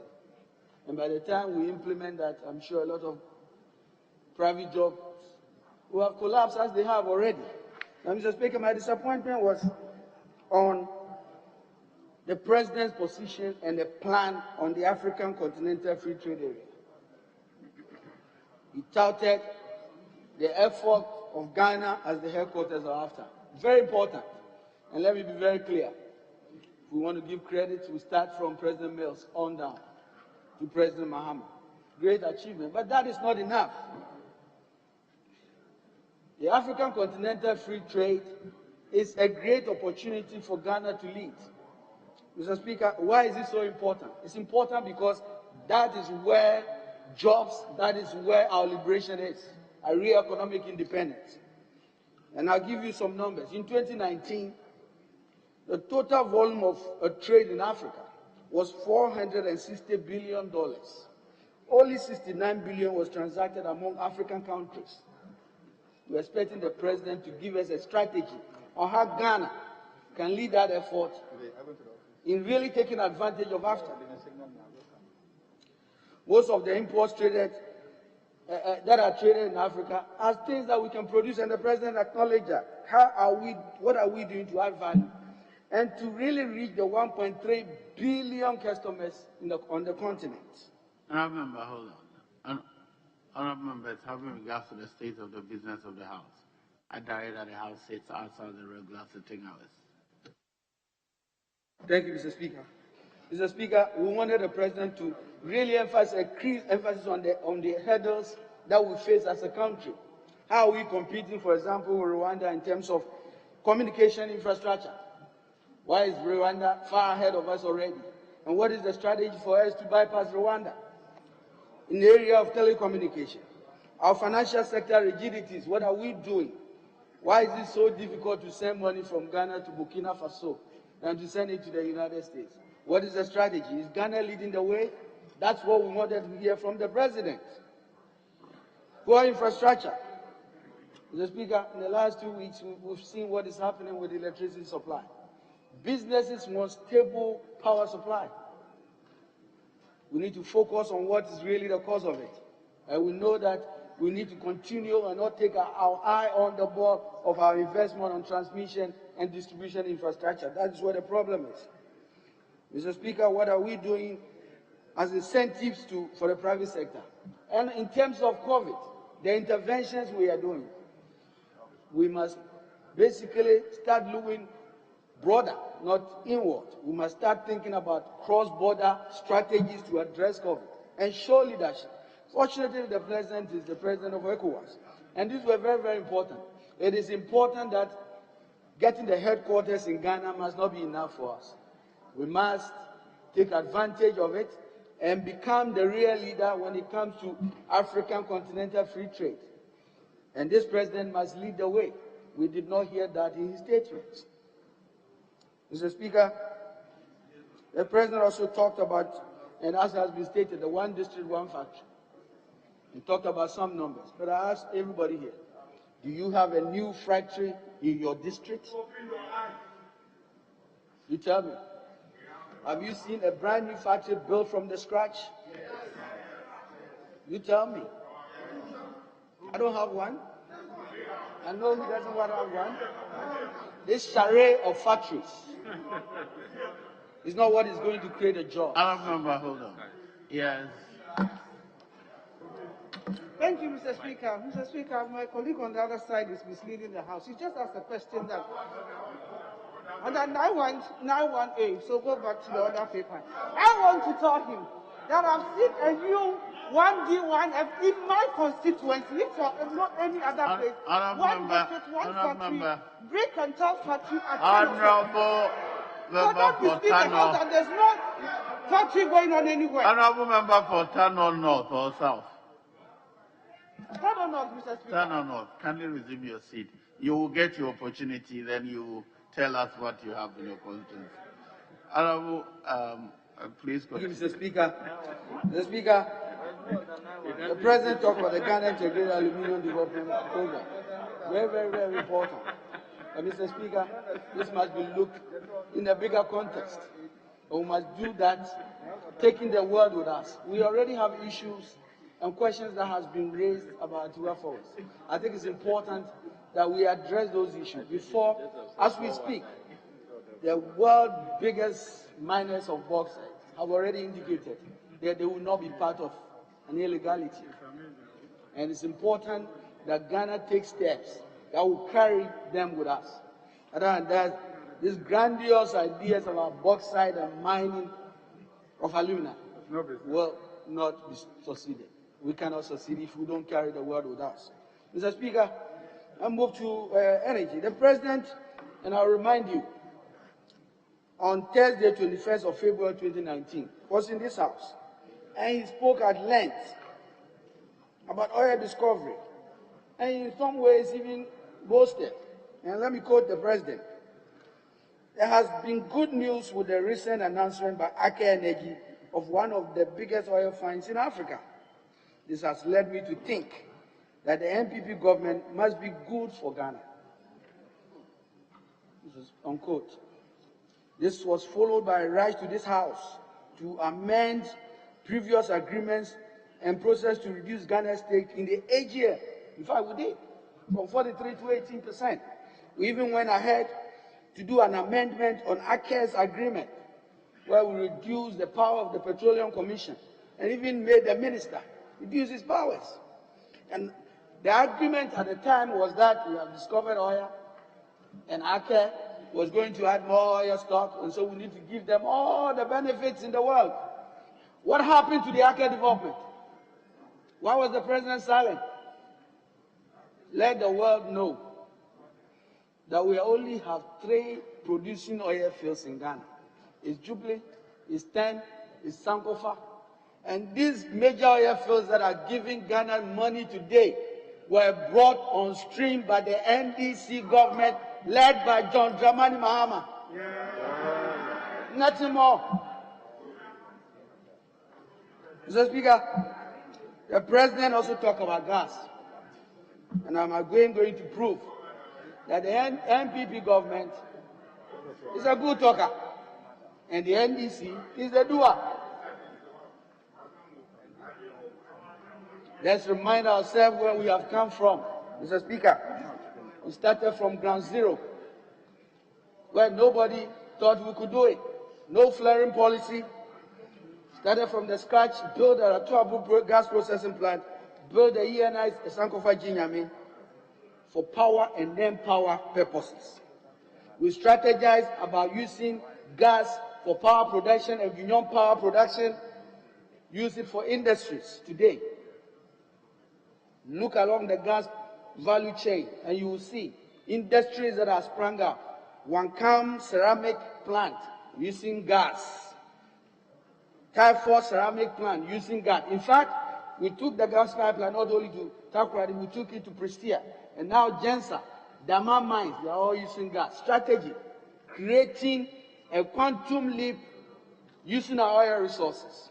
Mr. Speaker, but this is what the President stated yesterday. He says a gas processing plant train is being constructed in the western region to complement the Atuabu gas processing plant to increase delivery to power and non-power users. And Mr. Speaker, this is a complete, I'm sorry to say, falsehood. There is no plant anywhere, no new construction of any gas plant anywhere. Anybody can challenge it. We are aware that the gas plant at Atuabu must be expanded. There are plans, and we have a Ghana Gas Board person here. There are plans for environmental impact assessments. We are invitation for proposals. But Mr. Speaker, that cannot be a construction of a gas plant. We are not there. I don't know who wrote that for the President to say. Again, let the world know that we have 2 gas processing plants in Ghana. The Atuabu gas processing plant and the ENI Sankofa gas plant that were built by the NDC government led by President Mills and John Dramani Mahama.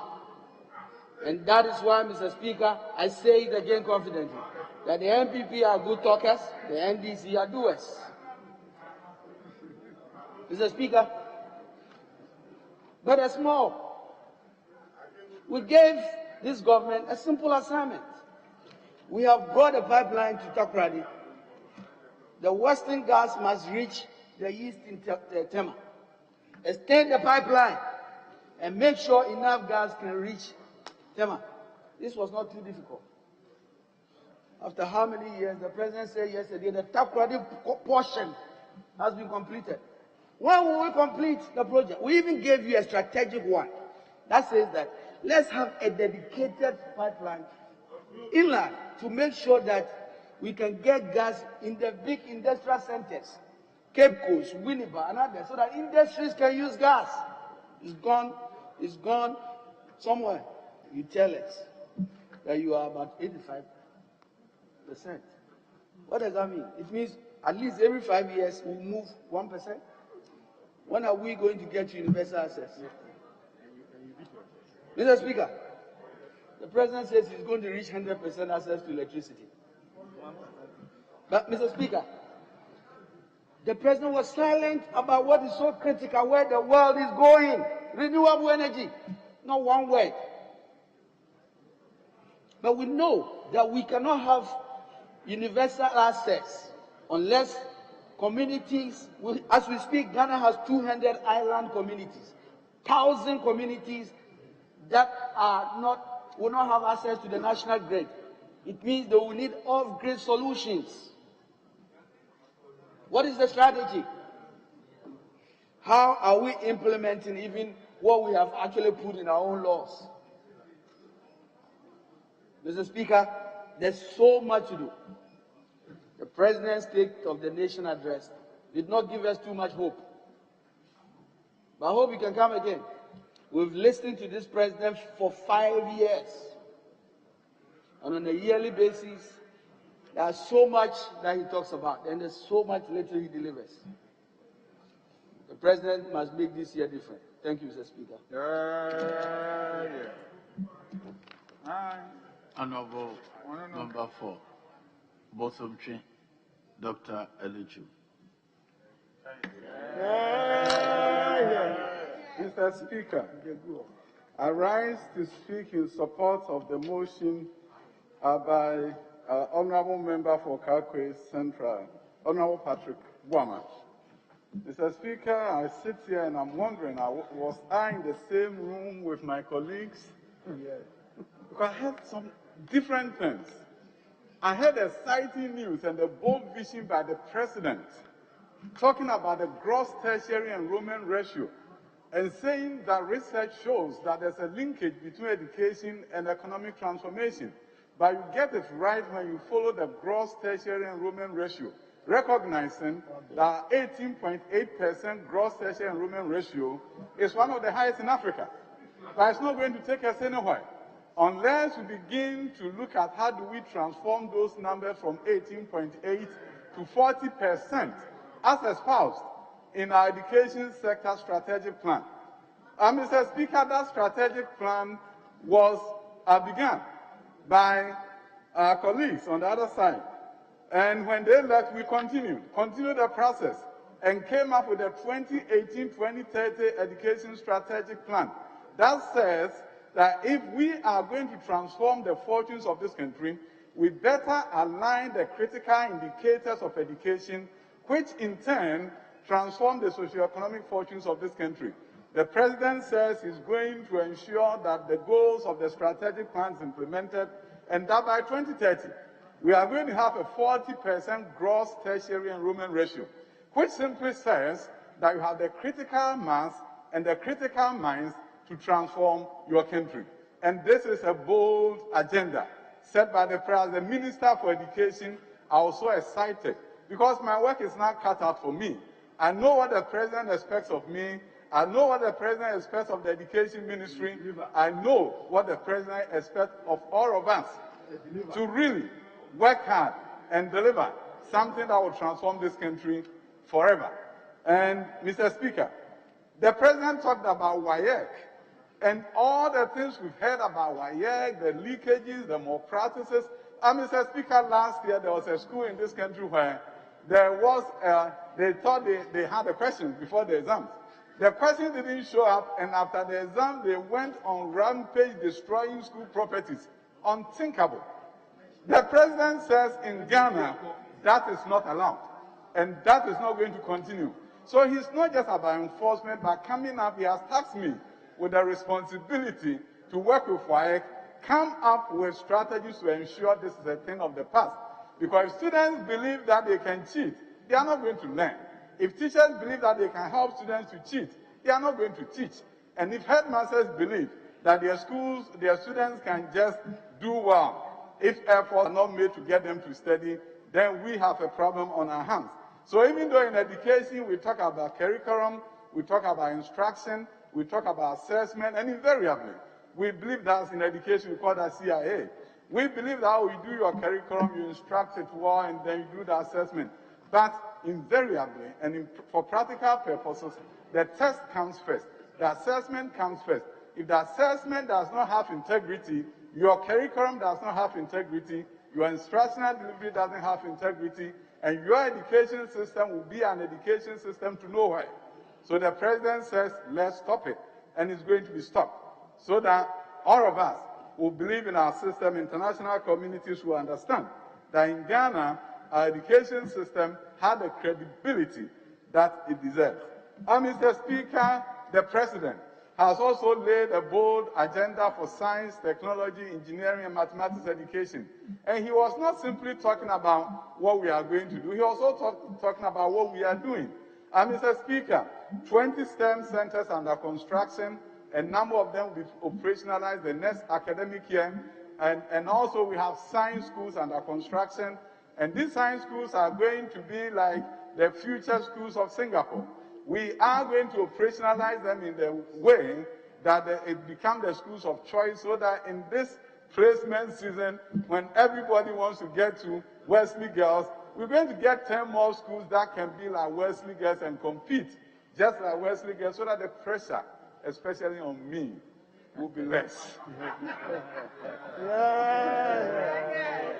Mr. Speaker, this is a bold president with a bold agenda for socio-economic transformation through education. And besides the gross tertiary enrollment ratio, the recognition that we are in dangerous times, we are in a pandemic, and that everything will be done to ensure that our children are safe. We see in this era, education and COVID-19 have become strange bedfellows. They have to coexist. And you have to maintain that balance. And the president has just done that to ensure that our children are safe and to ensure that education is also done in a way that will bring about the benefits that this country actually needs. So yesterday was a great day. Yesterday was an exciting day, talking about the WASI pass rate that has been one of the best with the advent of free senior high school, talking about the many students who have now have the opportunity for secondary education under his watch, talking about all the big things that are happening in the area of education. It's really exciting. It was an exciting moment to understand that Ghanaian children can compete just like other children around the world by providing them all the necessary tools and equipment for them to do well, not forgetting the teachers who are the fulcrum around which education revolves, and understanding that teachers are going to be given the tools that will enable them to do their work in the manner of equipping them with laptops and to the unions so that they can do their work as we expect of them. Mr. Speaker, yesterday was a great day that we began to take stock of what we have accomplished and where we are going from here. And the area of education, the bold agenda set by the president is really going to set us apart in the world, and is going to get us to a point where education can truly perform its rightful goal, transformation of our dear nation, Ghana. Mr. Speaker, thank you for the opportunity. Yeah. Honorable Dr. Karadonko, Peru Western. Thank you, Mr. Minister, for the opportunity to contribute to to the State of the Nation address. Mr. Speaker, I want to recognize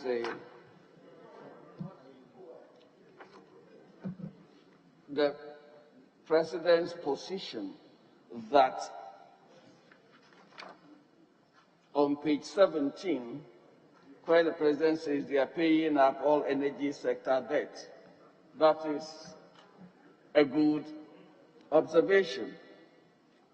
But paying of energy sector debt did not begin with His Excellency the President's administration and will not end with the administration. What His Excellency the President omitted was the vehicle being used to pay the energy sector legacy debt, which was the ESLA. And this House passed the ESLA in 2016. And therefore, if you want to take credit for paying off the debt, the minimum you could do was to at least mention the vehicle to be used. It's not just a consolidated account expenditure. This is revenue purposely set aside to pay this legacy debt. And I wish my president had been more candid. He also stated that by paying off energy sector debt, among others, there will be affordability of power in the country. Mr. Speaker, affordability connotes the ability of the citizenry to pay without sweat their power bills. Affordability is not just a function of price, it is also a function of income. If aggregate incomes are stagnating, if not declining, then the ability to pay power tariffs, the ability is compromised. And therefore, if we want to improve the ability of people to pay, then we must work on improving incomes. It is a two-sided equation. It is not just a function of price. Affordability will also be determined by the stability of the currency. Indeed, 70 to 80% of the payables of the power sector is dollar denominated, whereas over 90% of the receivables is CD denominated. And therefore, any disequilibrium between the two impacts on the ability of the energy sector to be sustainable, and therefore the ability of the sector to pass down competitive prices. A former Minister of Energy, Dr. Joe Otiaje, once said that we didn't have an energy problem in Ghana. We have a finance problem. Finance is at the root of all the power problems we have in this country, and we must recognize that. We should also concentrate on working on the stability of the currency. No matter how much subsidies we build into our pricing, if our currency stability situation is not arrested, those subsidies will create more debts. To promote affordability, we must also be innovative in our approaches. Mr. Speaker, as we speak, if any serious country wants to improve efficiency, the first point you look at is the efficiency of the plants. I was hoping to hear from my president some plans to turn the Kontema plant into a combined cycle plant to reduce the average cost of generation. The heat recovery unit does not use fuel. Currently, Tontema plant, the 220 megawatt Tontema plant, operates a simple cycle plant. So the drive to improve efficiency must start from the technical perspective. In the same Tema corridor, Mr. Speaker, we have the SNED plant and another VRA plant, each with a capacity of 110 megawatts, sitting in the same compound and yet operating two simple cycle plants. Where is the plan to turn this into a combined cycle plant? For those who might be new to the sector, TAPCO in Takrady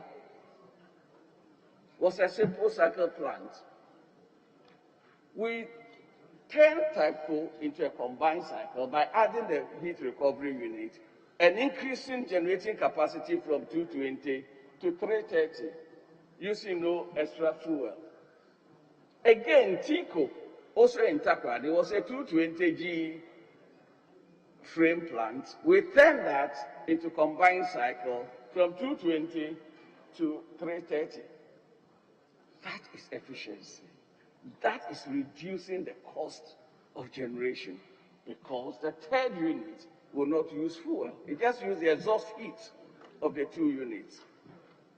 So if we're talking about affordable power, Mr. Speaker, I want to see us throw away the propaganda rhetoric and look at technical solutions within our grips.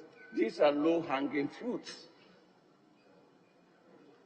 Mr. Speaker, we must also become innovative in our approaches to finance in the energy sector. Mr. Speaker, when this House approved the Ameri project, there was hue and cry, born largely out of misunderstanding.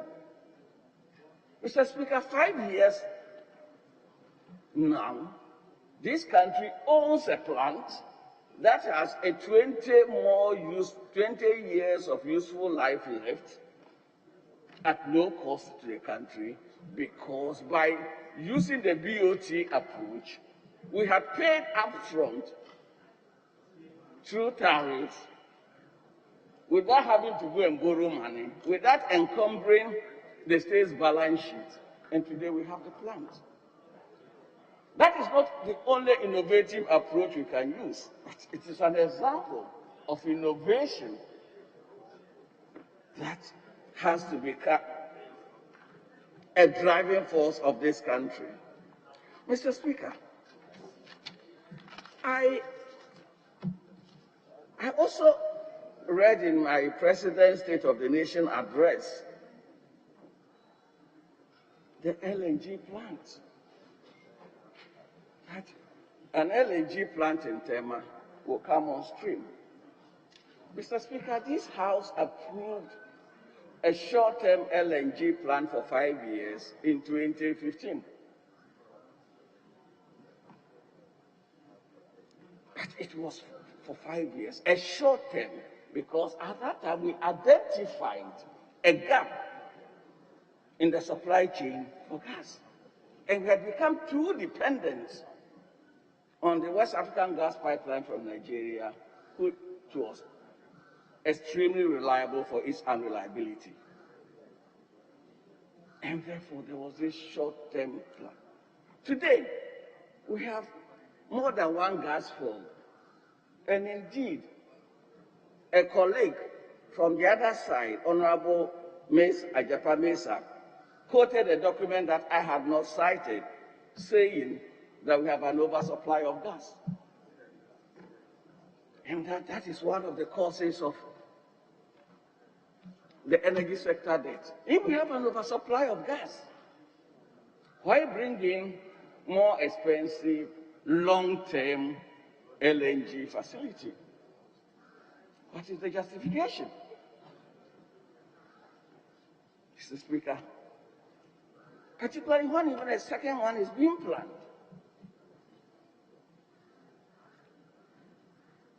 The These are questions that we should ask ourselves.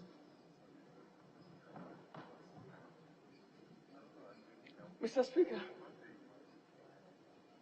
we have the opportunity, and this has been on the drawing board from our 2015-2016, to have an independent second pipeline with dual flow capability serving the eastern and western corridors of this country. Mr. Speaker, that pipeline, which should be owned by the sovereign people of Ghana, will give us the leverage to set up industrial belts along the coastal line. It will give us security, because it will have dual flow capability, to give us security for the two corridors of our power industry. Mr. Speaker, I want to end by touching on the Voltairean Basin. I see the President mentioning work on the Voltairean Basin. It is extremely good to at least explore all our basins. But Mr. Speaker, we should not be excited, we should not be in a rush to move on to the Voltairean Basin. Every single oil-producing country in our sub-region that has problems with oil production, especially problems of human security, this had emanated from onshore exploration. So there is a lot of careful work that we will need to do, a lot of consultations that we will need to do. There is a long way to go. How do we mitigate the possible negative impact of onshore production, where human settlements will struggle with oil exploration, where the question of local will become critical? Fortunately, presently, we are offshore. In the offshore regime, the challenges are minimal compared to the challenges of onshore. So I would have been happy if my president had stated that some national consensus is being built. Some team is working or will be working on the steps needed to minimize any social, economic, and ethnic disturbances that can arise out of the Voltairean Basin exploration. Mr. Speaker, the energy sector is such a critical motor for socio-industrial development that issues of the sector should move beyond partisanship to a level of consensus, national planning, national interest, and national cohesion. I thank you for the opportunity, Mr. Speaker. Thank you. Honorable Stephen Amwa, Honorable Member for Nshayaso.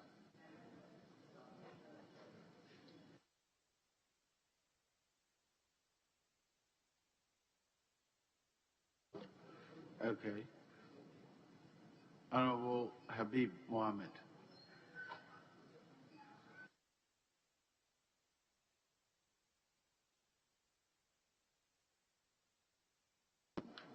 Thank you, Mr. Speaker. But for the record, it's Habib Idrisu, Member of Parliament for Tolon Constituency, not Habib Mohammed. Well, what is before me is Habib Idrisu. Very well. Let the record reflect that the honorable member on his feet is Habib Idrisu. Thank you, Mr. Speaker. I rise to contribute on the State of the Nation address presented by His Excellency, the President of the Republic of Ghana. Mr. Speaker, I want to thank the President for his vivid picture on the current state of the nation. It couldn't have been better than what was presented. And the Member of Parliament for Yape Kushebu was struggling to justify that there is doomsday in the country. Mr. Speaker, the National Electrification Scheme have actually worked, and the access to electricity in various communities in Ghana has actually risen to about 85%. And it is the hope of this government that by 2025, we should be able to have about 100% communities connected to electricity. It's not just the access, but it is also about the stable connectivity. This is not the kind of doomsday we used to have previously, where factories were collapsing, where people were losing their jobs, and where electrical appliances were being damaged as a result of unstable electricity. Mr. Speaker, if you look at the presentation the President did on the state of the nation, if you look at the then Ministry of Special Initiative Development, led by Honorable Howard Thompson, currently the Ministry of Fisheries and Aquaculture. The One Village, One Dam, for instance, where we were able to have about 427 dams. This has actually helped, especially looking at part of the northern region. It has actually helped.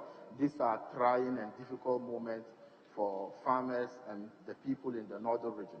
And these dams couldn't have come at the best time than what His Excellency and the MPP government have been able to do. And the Tamale water project, as the President stated in paragraph 17 of the State of the Nation address, we will be very glad if at least concrete work have started, and this will cover all part of Tamale and extend to my constituency, which is the Tolon constituency, and then Kumbungu constituency, and other part of the Speaker. I want to also commend the President for actually stating clearly the current state of the nation. If you look at paragraph 3 of the nation address, and with your permission, I quote, the President says, "Let me use this opportunity to congratulate once again the Speaker of Parliament, Right Honorable Kingsford Sumana Babin, on becoming Speaker of the 8th Parliament. He has a distinguished career, having entered the first Parliament and the Fourth Republic in 1993, and came to meet, the President met him in 1997, and then he was now being made to be part of the three wise men. Emphasize on the three wise men. People, opportunities were relegated, and at the moment, the three wise men, because of the state of this nation, one of them is the third most important person in this country. The other person is a member of the Council of State, and another member is back into this house. This shows that it's because of the good work of this government that the potential of individuals have now come back to bear. Mr. Speaker, the current Minister of Youth and Sports, Honorable Mustafa Yusuf, have started as one of the best or the luckiest Minister of Youth and Sports. On Sunday, the Black Settlers were able to get the cap of the under-20 for the fourth time for this country. This is a good initiative. In 2018, Ghana won the bid to host the All-African Games for 2023. The government is actually working with the local organizing committee to make sure that this thing or the tournament become a success. It is going to create jobs, it's going to create opportunities in the country, and then we'll be able to move forward. Mr. Speaker, if you look at paragraph 19 of the State of the Nation address delivered by His Excellency the President, he talked about the Livelihood Empowerment Program Against Poverty, LEAP, at a difficult time that we have with the COVID situation, yet access to the LEAP has actually widened. And I want to commend the President for the good work being done.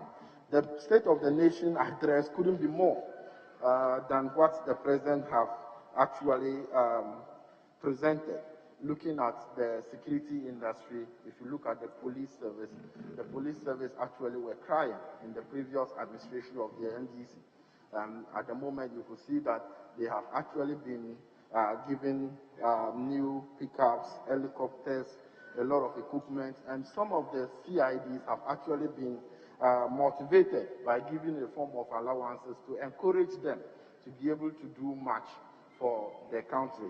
Mr. Speaker, if you look at the military, they have actually been very professional. We don't actually hear for the first time in the history of this country that military men vandalizing properties and destroying other people's farms. I want to commend, Mr. Speaker, the President of the Republic of Ghana for this beautiful and clear presentation of the State of the Nation address. And this is very clear, and our friends from the opposite side need to open their eye very widely, and they'll see that this is exactly the state of the nation. Thank you, Mr. Speaker.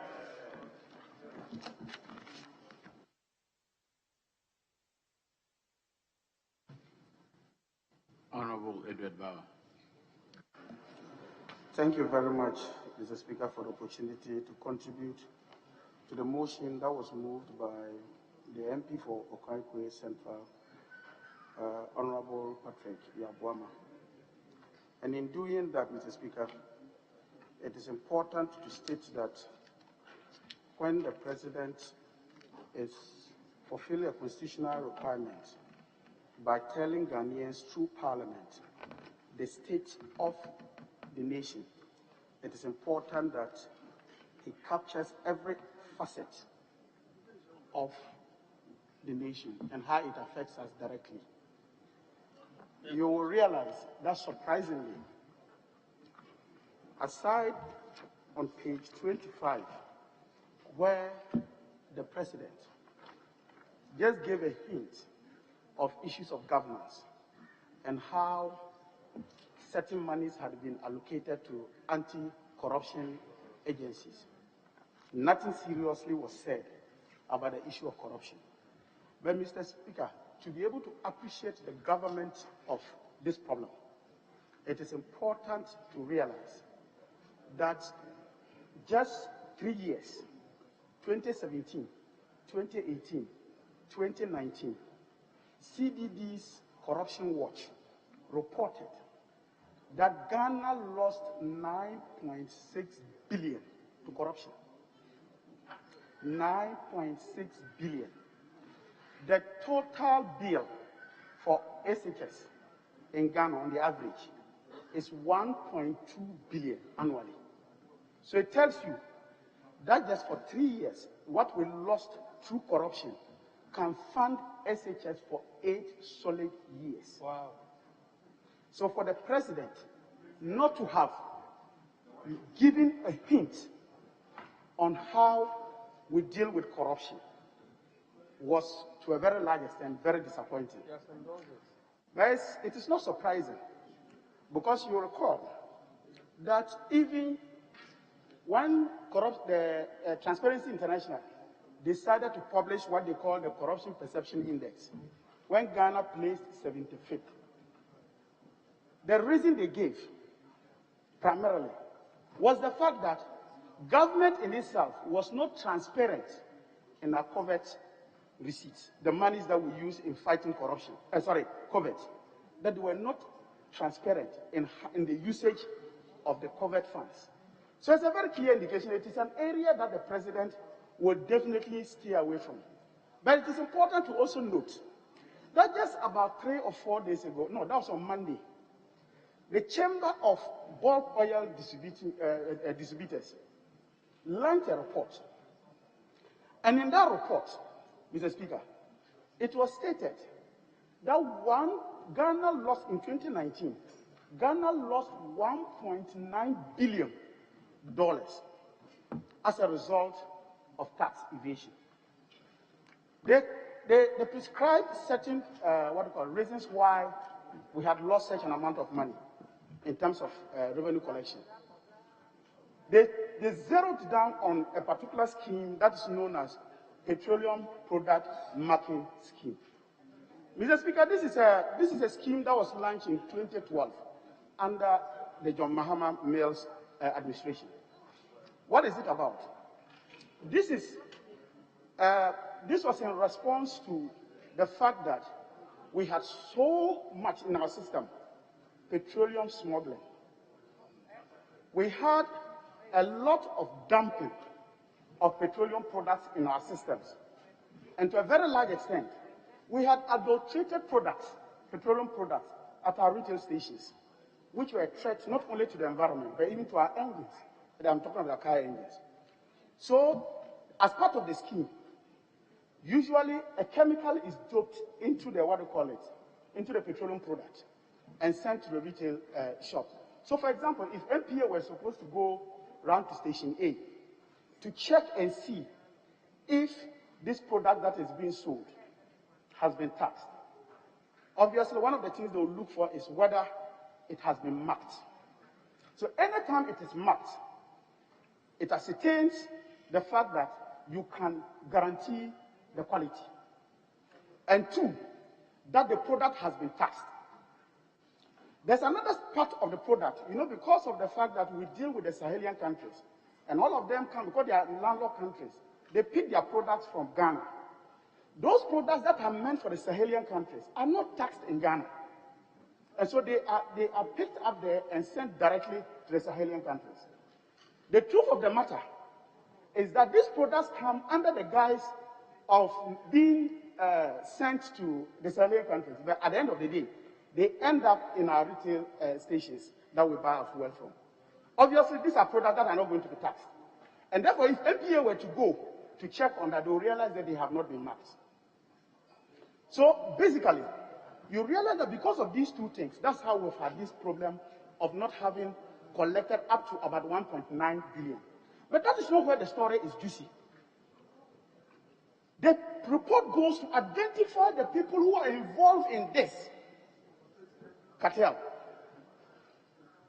And you will be surprised to hear that apart from the Ghana Revenue Service, the officials of the Ghana Revenue Authority, that will definitely know that because of the fact that they are responsible for taking up taxes.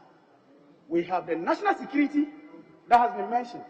And in fact, officials of the presidency that have been mentioned in that report. So it is understandable that Mr. President will come and after speaking to us for 2.5 hours, we are talking about pages. We are talking of a total of about 26 pages. He just chose to just tell us that, yes, they have resourced anti-corruption agencies, which you and I even know. Budgeting for an agency is different from releasing the actual amounts to the agency. Mr. Speaker, unless somebody had it, but no member of parliament had the document. And so when he spoke and turned to his left and pointed and said, we have paid the legacy debt that you left behind. And he pointed at him, I realized that either his speechwriters had misled him, or he himself was being, excuse my language because he is the president, he was being disingenuous. Mr. Speaker, legacy debt. There's a reason why it is called legacy debt. It is called legacy debt because these are debts that have been accumulated over governments. And when, in 2015, the NDC government realized that this was becoming a burden for successive governments, there was a need to put a full stop to this. And so, the legacy debt was ring-fenced. And then we took a decision as a country that we were going to levy ourselves. And therefore, we passed what we call the Energy Sector Levy Act. That gave the state 5 solid years to tax Ghanaians anytime we bought petroleum products, to retire the $2.4 billion debt. And so the assumption was also that within that particular period, subsequent liabilities that came along, we were supposed to settle them on time, whilst we deal with the 2.4 billion. I do know, and everybody will remember, in 2016, when the NDC government, and so the MPP government, They were on rooftops describing the then president as heartless, somebody who did not feel for the common Ghanaian. Fast forward, we all do know today that the period in which we were supposed to collect these taxes, which was 5 years, the MPP raise came. Not only they did not abolish the ESLA, what they did was that they increased the tenure to 10 years. This is. Remember, you have 1 more minute. Of what? Go ahead. So, Mr. Speaker, I thought I had 15 minutes. Unfortunately, you are not on the 15-minute list. Thank you very much, Mr. Speaker. So when Mr. President. Very well, Honorable Member, hold on. Yes, Honorable Member for Abelka South. Honorable Speaker, my good friend on the other side can disagree with the President, but it is very unparliamentary to say that the President has been disingenuous. And I want him to withdraw that statement because we shouldn't earn a reputation of disparaging the President at every turn. You lower the esteem of the executive head of government. And there's a better way of saying it, but to say that the President is disingenuous, I'd rather he withdraw and use a better way. And what's your suggested better way? What's your suggested better way? You said there's a better way to say it, and I was asking what is your suggested better way? What I suggest is that I disagree with the President. That will be sufficient. You see, because anytime you say somebody is disingenuous, it's tainted with sometimes dubiousness. That's what it means. Yes. That is my position. Well, I don't know. I do not consider that insulting, but Honourable Member, he says you could use another way of saying the same thing. Mr. Speaker, for me, taking out disingenuous does not affect my presentation, so I withdraw it. Yeah. But Mr. Speaker, because of the interruption, I'll just finish this my point, then you can, as part of my being obedient to you. Mr. Speaker, the government seems to be creating the impression that the legacy debt that we have is, the debt that we have in the power sector is as a result of overcapacity. But today I just want to give some figures. The Energy Commission indicated that our installed capacity was roughly around 4,900. Installed is not the same as dependable capacity. Our dependable capacity is 3,500. Our peak demand is 2,700. Mr. Speaker, per technical advice, every system that you have, you must always ensure that 25% of your peak demand is available as redundancy. If you take 25% of 2,700, you get 675 megawatts. Mr. Speaker, we have, by the President's own report, that about 15% of Ghanaians do not have access to electricity. What it simply means is that we have Ghanaians who do not enjoy electricity. Meanwhile, as a country, we have power seated. I'm giving you a sign that your time is up. Let me just conclude this one. Please conclude. Thank you very much for your kindness. And then, at the end of the day, if you take Valco, just Valco has 5 port lines. Each port line uses 75 megawatts. 5 of them will give you 375. Mr. Speaker, if you take this and you add them, you get almost 1,200 megawatts. Take that away from 2,300.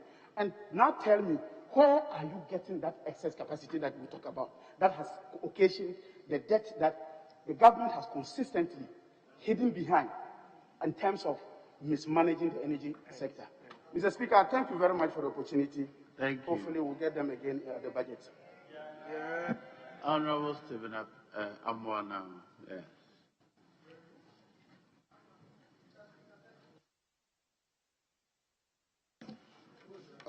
I thank you very much for this opportunity. Mr. Speaker, I would first like to express my profound gratitude to the President for the remarkable presentation he made yesterday. To be honest with you, my mother is an illiterate mother. She listened to the Tree version of it, and she called me and said, "Hey, Nanaya, permit me to speak my vernacular."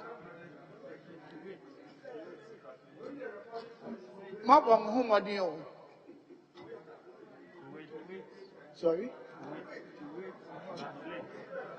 To wait, sorry. I'm saying this simply because please tell us what you mean by Mabo Muhammadiyo. Okay, we've done well. That's what my mom said in our local dialect. Carry on. The Speaker, if you allow me to quote page 4 of what the President presented, last paragraph. And I quote, Mr. Speaker, my government found the resources to cushion the impact of the pandemic because we are good managers of the economy and we are good protectors of the public purse. One of my honorable members on the other side had issues with that, but I think the President's statement has a lot of backing in terms of reference and comparative analysis. 2016, inflationary rate was about 17.46%. As I'm talking to you now, we have about 8.4. Policy rate was 25.5%. Mr. Speaker, interestingly, the government at that time was actually operating policy rate that is even higher than some of the banking or lending rates today. It is extremely interesting that anybody of any school of thought will try to compare the two fraternities in terms of who is the better manager of the economy. Because we had GDP was 3.7. And surprisingly, the year 2000, they left 3.7, as if they have a clue to the Einstein constante cosmological, described by the Greek term or letter lambda, that the NDC's leadership or government ability to manage this economy is always constant, below 4%. Under His Excellency Nana Addo Dankwa Akufo-Addo, but for the COVID economy, we left averaging 7% annually. And this is a fact without ambiguity or debate. Mr. Speaker, analyzing any country's economy, we should consider the long-term economic growth and stability as our main goal. And of course, it's a function of productivity and labor force. If you have a country in which the essential services in achieving this main goal includes health sector and education sector, and NDC that is known to be social democrats, that they are supposed to adopt contractional fiscal policies and ensure that these pro-poor policies are entrenched in managing our economy, they withdrew teacher training and nurses training allowances simply because they had lost track on the economy. No wonder they went to the MFI for for credibility policy. It doesn't matter. The most important factor is that Mr. Speaker, because they had no understanding of managing our economy and had lost track, they had to go and import credibility policy. First time in our history. I thought we were importing rather goods and services and other things. But for credibility policy, it was the NDC fraternity that did that. Mr. Speaker, it's torn.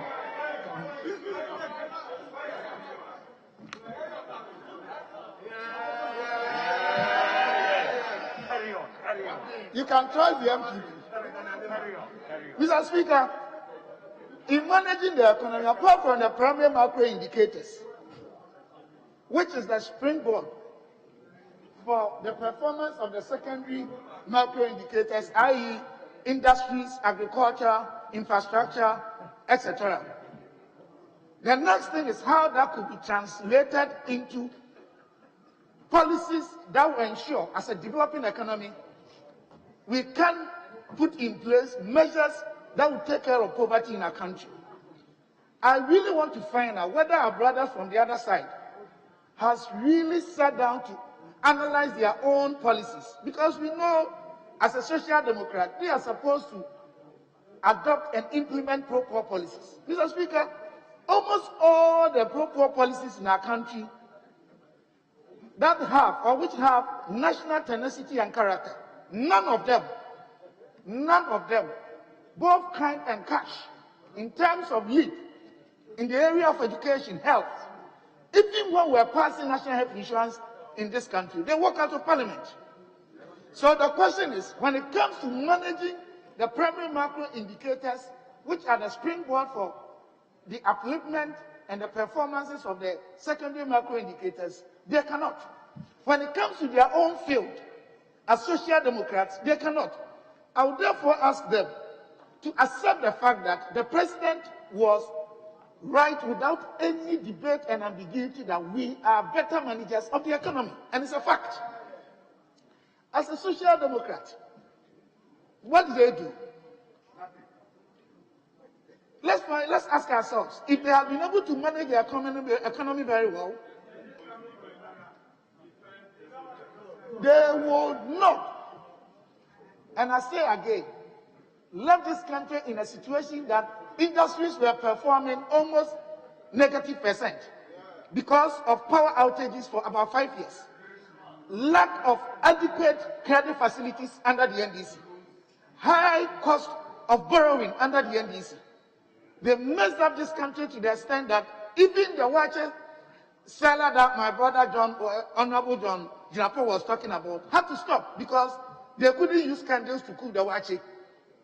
So if we are talking about management of our economy, they should understand that under His Excellency Nana Addo Dankwa Akufo-Addo, apart from the primary macro indicators management, we were able to translate these things for the first time in our constituency. Hold on. Yes, available leader. Thank you, Mr. Speaker. We object to the word they messed up economy. Which word? That word messed up the economy. We want him to use another word. My side. What is wrong with the word messed? Is it offensive? Is it insulting?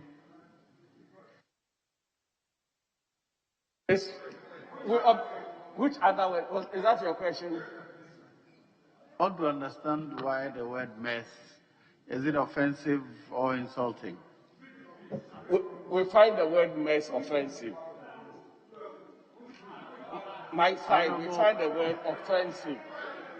Honorable member for Nshaya, so I'm not ruling that it is offensive or insulting, but if you want to choose an alternative word, it may just ensure that you have a smooth debate.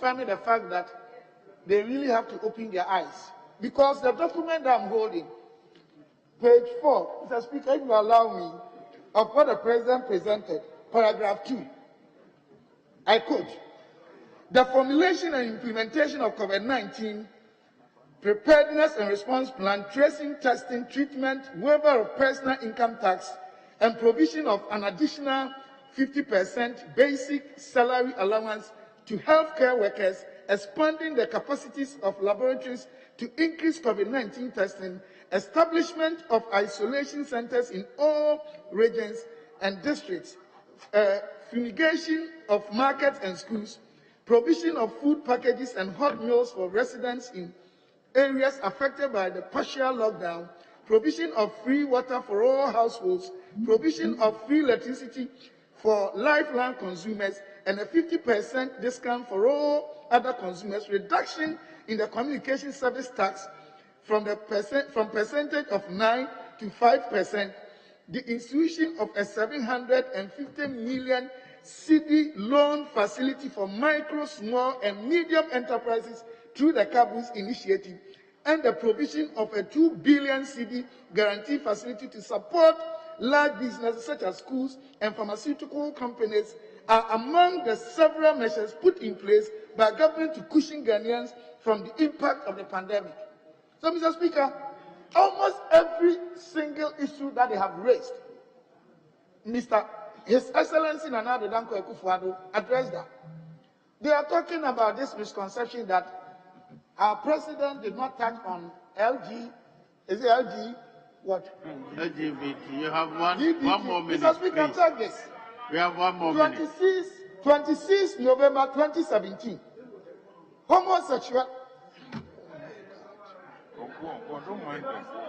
Homosexuality, not Ghana's agenda. On the 30th of April 2018, Ghana President says he will never oversee same-sex legislation. 28 February 2021, he made a statement. 30th November, he made a statement. 28th April 2018, he made a statement. A few days ago, he made a statement. I think what the president did was an illustration of the fact that he's a leader who understands time management. Because of the limited time resource we had there, something that everyone in Ghana knows his position on, he couldn't have actually repeated that. But what I'm trying to say is that when it comes to managing the economy of this country, the NPP government, especially under his leadership, Nana Addo Dankwa Akufo-Addo, has demonstrated beyond all doubt in terms of primary macro indicators, in terms of secondary macro indicators, in terms of redistribution policies or policies. All the time, we are far better than our brothers from the other side. Thank you, Mr. Speaker. Honorable Roxton, the firm of law.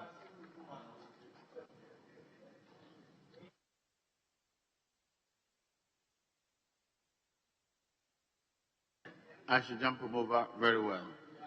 Then I'll go to Honorable A.B.A. Hussein. Let me thank you very much, Right Honorable Speaker, for this opportunity. Right Honorable Speaker, they say that when the elder is in the house, the grain will not be allowed to be soaked by the rain. I have no doubt in my mind, Right Honorable Speaker, that this debate will be steered to its logical conclusion. Right Honorable Speaker, I rise to contribute on this subject from a background of profound sadness.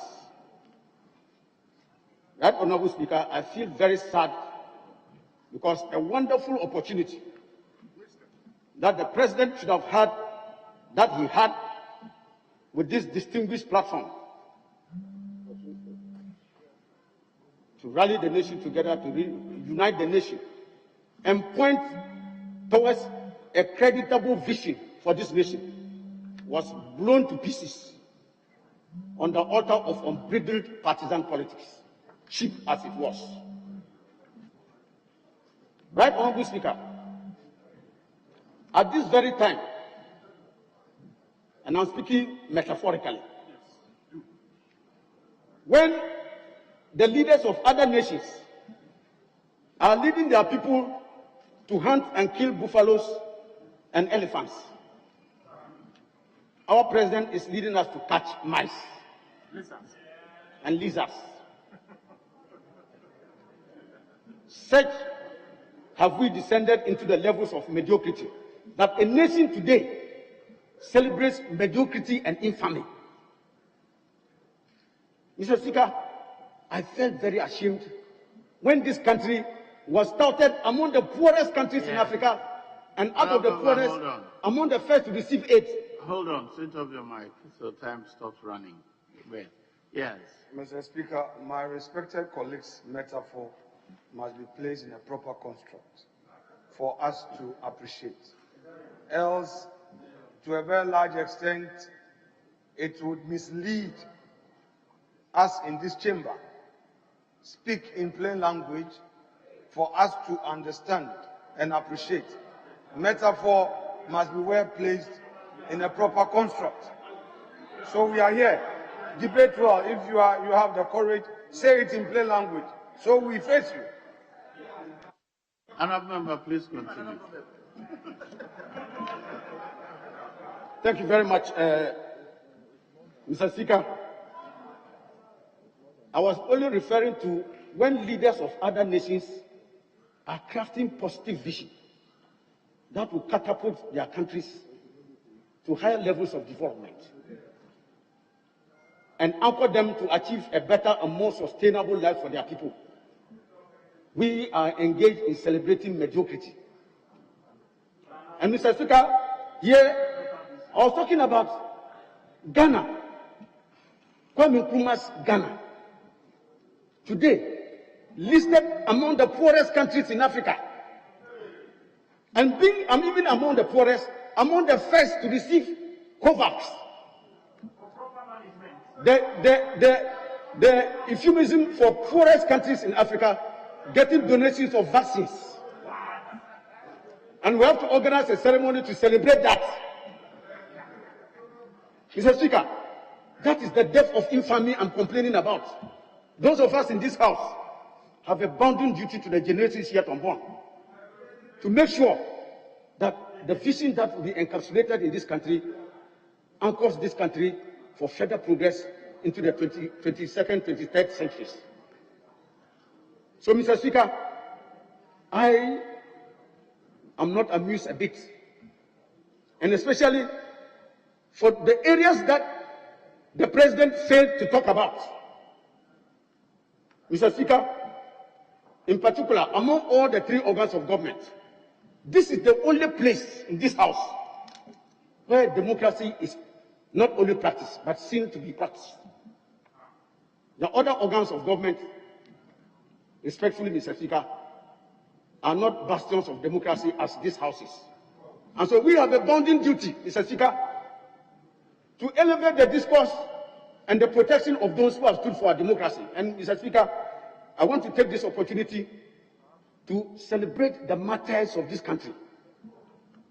Those who lost their lives on December 7th and after in the protection and promotion of our democratic process.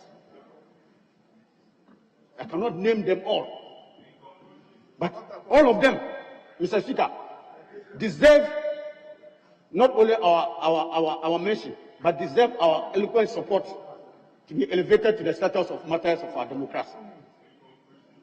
Mr. Speaker, our people say that a landlord who is impervious to the complaints of his tenants runs the risk of collapsing his house. If we fail to listen to the cries of our people, and I thought this was a wonderful opportunity for the President of the Republic to have even just offered a sentence in recognition of the tragedy that was afflicted on this country as a result of that. It went away. Mr. Speaker, more ominously for this country, virtually at every corner and turn of this country, people were waiting with bated breath to hear the President address and finally put to rest this issue of LGBTQI of continuum. Mr. Speaker, the President conspicuously maintained a loud silence. In fact, not only did he avoid it, he conveniently chose to run away from that subject. Mr. Speaker, under your guidance in this House, this honorable House debated this matter because we are a nation anchored on the laws of the Almighty Allah, on the laws of Almighty God. And that is why the preponderance of our people, godly as they are, abhor this abominable satanic system that Mr. President should eloquently have put to rest. I have heard my colleagues on the other side say that the President had addressed this in the obscure corner of a small church, who constitute an infinitesimal fraction of the entire population. Mr. Speaker, this is the most veritable platform for the President to have addressed that matter and put it to rest. That he willfully chose not to do so speaks eloquently, Mr. Speaker, about his desire either not to get caught in the distance, because I'm sure he may be thinking behind the closed door that some aid will be cut off. And so he's prepared to sacrifice the LGBT in return for some aid, or he will offend his friends who are mostly practitioners of those abominable acts. Mr. Speaker, the good people of this country are still waiting for a definitive statement on this matter. And I think that it must not be lost on Mr. President to actually make that good. Mr. Speaker, I am further. Yes, Honorable. Mr. Speaker, with respect, my honorable colleague cannot say Mr. President is trying to protect some friends who are engaged in this. It's not right.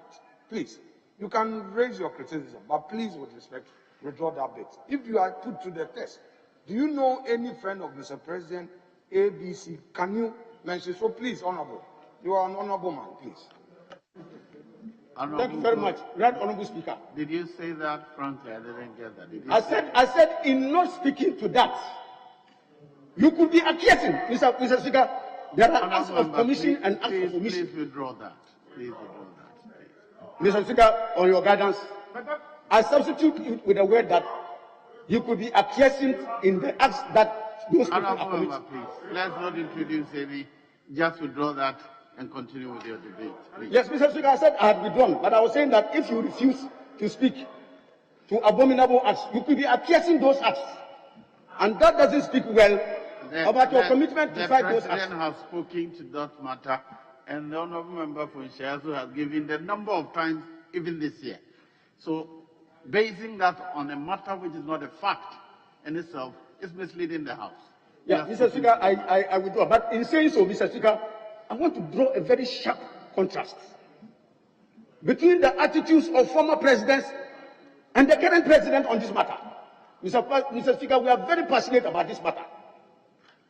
His Excellency President John Rawlings late made it abundantly clear that over his dead body would this matter come to this country. Mr. Speaker, so did President John Ajokun Kufuor made it abundantly clear that never under his watch would he allow such a thing to happen. President Mills of blessed memory said it, that if even David Cameron has to come back and take all his aid out of the country, he was willing to stick his neck out and make sure that this abominable practice will not see the light of day in Ghana. So did it happen to His Excellency President John Dramani Mahama over his dead body. Mr. Speaker, when it came to our president in the infamous Al Jazeera interview, he said it was bound to happen.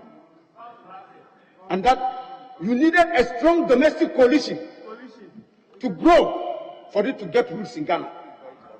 A prescription for how this thing can get legs to stand in Ghana. And the next day, at an important forum like this, you refuse to speak on the matter. So, Mr. Speaker, if you hear the howling of the hyena in the neighborhood and the goat gets busy, you don't ask who got it. Mr. Speaker, this is a government that rode on the backs of the people of this country to power on an anti-corruption crusade.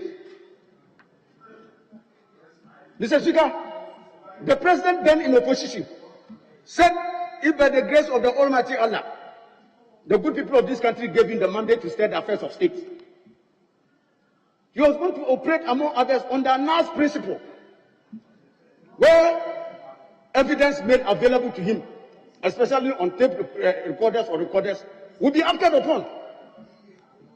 Mr. Speaker, it is conspicuous to note, even notwithstanding today that he has conspicuously even failed in the address to mention the office of the special prosecutor and what achievements, if any, have been clocked. It is clear today that corruption is rather fighting the MPP government and not government fighting corruption. Mr. Speaker, today, not a single out of the litany of corruption allegations, not a single one has been successfully investigated and prosecuted. Mr. Speaker, if you give me the opportunity, I can mention them till you even ask me to sit down. But it is instructive to know that not a single person under this administration has been brought to book for the various acts of allegations of corruption made. Mr. Speaker, compare that with His Excellency President John Dramani Mahama.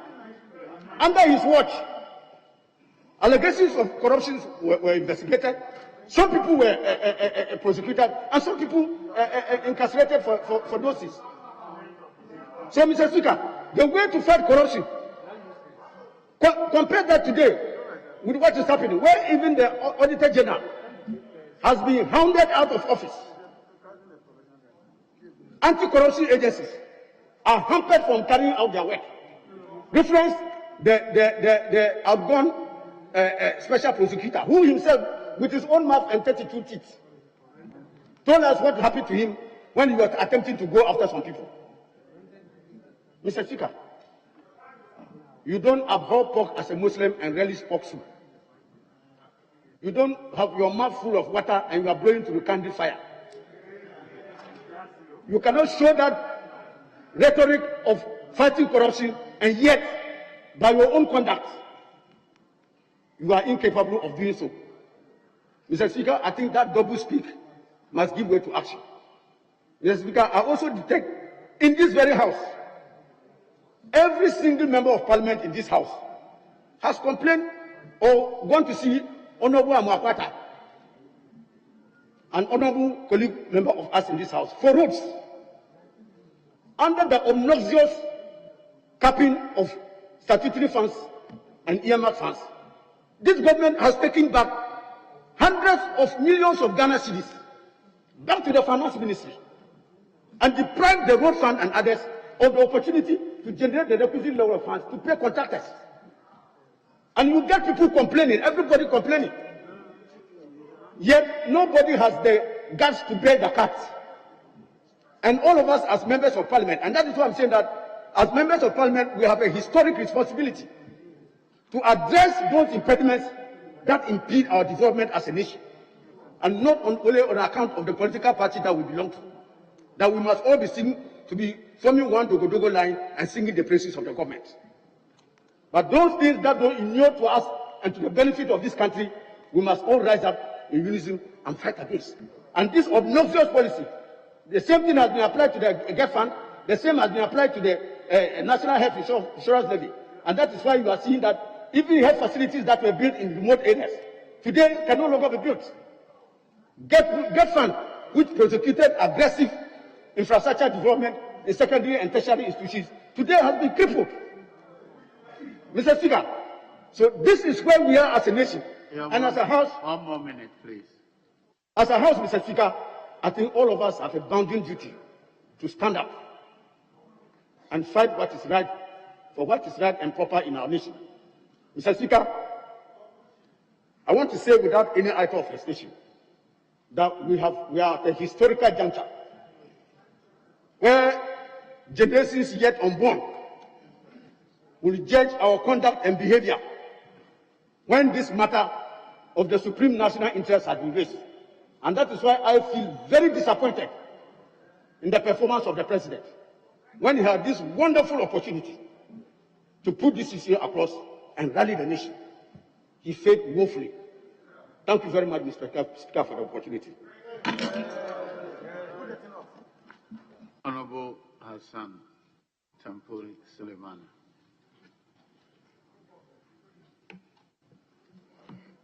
Right, Honorable Speaker, I express my profound gratitude to you and to His Excellency the President of the Republic for delivering, in accordance with his constitutional requirements under Article 67, the State of the Nation Address. Mr. Speaker, the State of the Nation, as the President addressed us yesterday, was as factual as it was inspiring. Mr. Speaker, I have perused the document and I gleaned from it over 30 thematic areas that the President spoke on yesterday. And I think all of us need to appreciate the fact that the president is a man of his words. Mr. Speaker, my uncle just spoke, the Honorable A.B.F. Husseini. He's a man of proverbs. He has taught me some, and I'd like to release one today. Mr. Speaker, it said when you are counting hot things, you don't count fire. If you are counting competent presidents, you put Akufo-Addo aside before you count the rest. Mr. Speaker, I have listened very attentively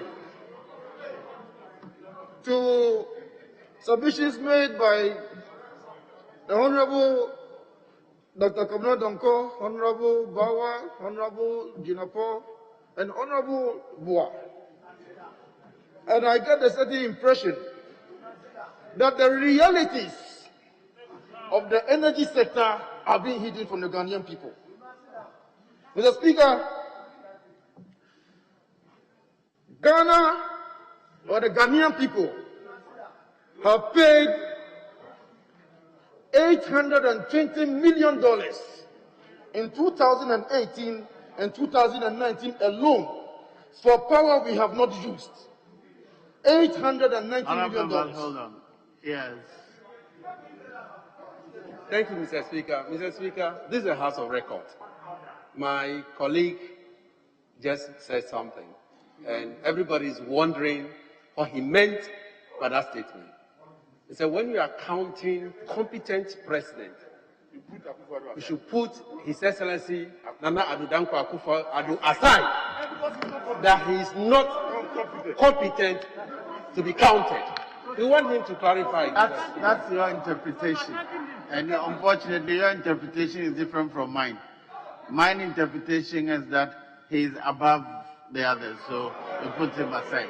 Yes, Honourable Member, continue. Mr. Speaker, I thank you. Mr. Speaker, the difference between the installed generation capacity, which is 5,043 megawatts, and the projected system peak for 2020, which is 3,150 megawatts, including export demand, is far in excess of the 25% system reserve margin. And like I said, Mr. Speaker, in 2018, we spent $320 million. Paid for it, we never used the power. That is as a result of contract that we have been committed to as a country. Mr. Speaker, in 2019, with the addition of SunPower, we paid $500 million for power we did not consume and we had to pay for. Mr. Speaker, I've heard issues concerning petroleum product marketing scheme, and I'm surprised. Mr. Speaker. Hold on. Yes, available leader. Order 91A. My colleague was talking about installed capacity and using installed capacity as the basis. Mr. Speaker, my colleague should be talking about available capacity, which is different from installed capacity. You don't do that analysis. Thank you, Mr. Speaker. Mr. Speaker. Yes, Honourable. Mr. Speaker. Mr. Speaker, we pay for installed capacity, and that is what we are addressing this nation on. Mr. Speaker, the petroleum product marketing scheme that the Honourable Bawa was referring to is a mechanism that was started in 2012, and then it is supposed to check for contamination or adulteration, and then we'll check at the various stations to identify whether foreign element has been put inside the tank. Mr. Speaker, the NPA does it with the Ghana Revenue Authority. So anytime that a product has been found not to have the requisite marker concentration, the station operator and the OMC is fined. You are fined, and the Ghana Revenue Authority also will exact their pound of flesh on that particular oil marketing company. So the figures that have been given by Seaboard is one that has not been confirmed and interrogated by anybody.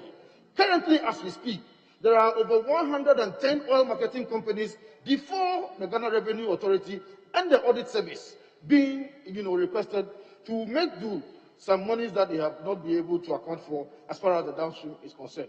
So it's an ongoing process. Mr. Speaker, you also mentioned the issue of exports. In 2015, exports to Burkina Faso and Mali was 10 million liters. 2015. Mr. Speaker, in 2016, the number ballooned to 180 million liters. 180 million liters in Ghana. Mr. Speaker, I had the opportunity to go to Burkina Faso and to Mali myself. I was led by the Honorable, what's the name? Former Deputy Minister, now Minister for State Enterprises. We went to the Burkina Faso and we went to Mali. And the claim that vehicles move petroleum products from Ghana to Mali and Burkina Faso could not be substantiated. Indeed, Mr. Speaker, we were told that those countries do not allow Ghanaian number plate trucks to enter their country. Dumping was done right here in this country of 180 million petroleum products. Mr. Speaker, then we have to revise the mechanism for export of petroleum products. As we speak, even though 10 million liters in 2015, today it's less than 5 million liters. Who is fighting export dumping more than the other? Mr. Speaker, the records are there. So when we address the nation, we have to be factual, as the President was. Mr. Speaker, we are told that electrification project is not advancing the way and manner it should. Mr. Speaker, the answer to this lies in what you call the last mile electrification project that has been released. A document has just been released this month, March 2021, that has the roadmap for dealing with the last stage of the electrification project as far as this country is concerned. Mr. Speaker, over 3,000 communities under this last mile electrification project will be connected to the national grid. About 3,000 communities will be contributed to the national grid, and Mr. President has indicated that he intends to do this at the end of his tenure. So the President will leave this country as President with 100% penetration.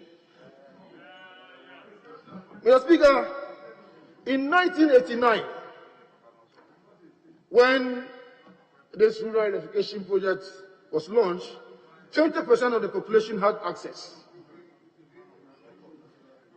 Accessibility for rural areas was only 5%. Mr. Speaker, over the period, governments have provided electrification projects for various communities.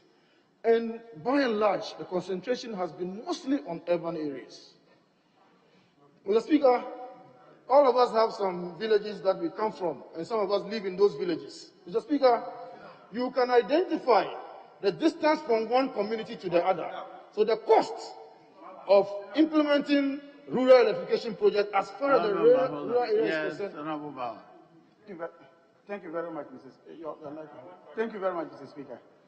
My honorable colleague is misleading the House.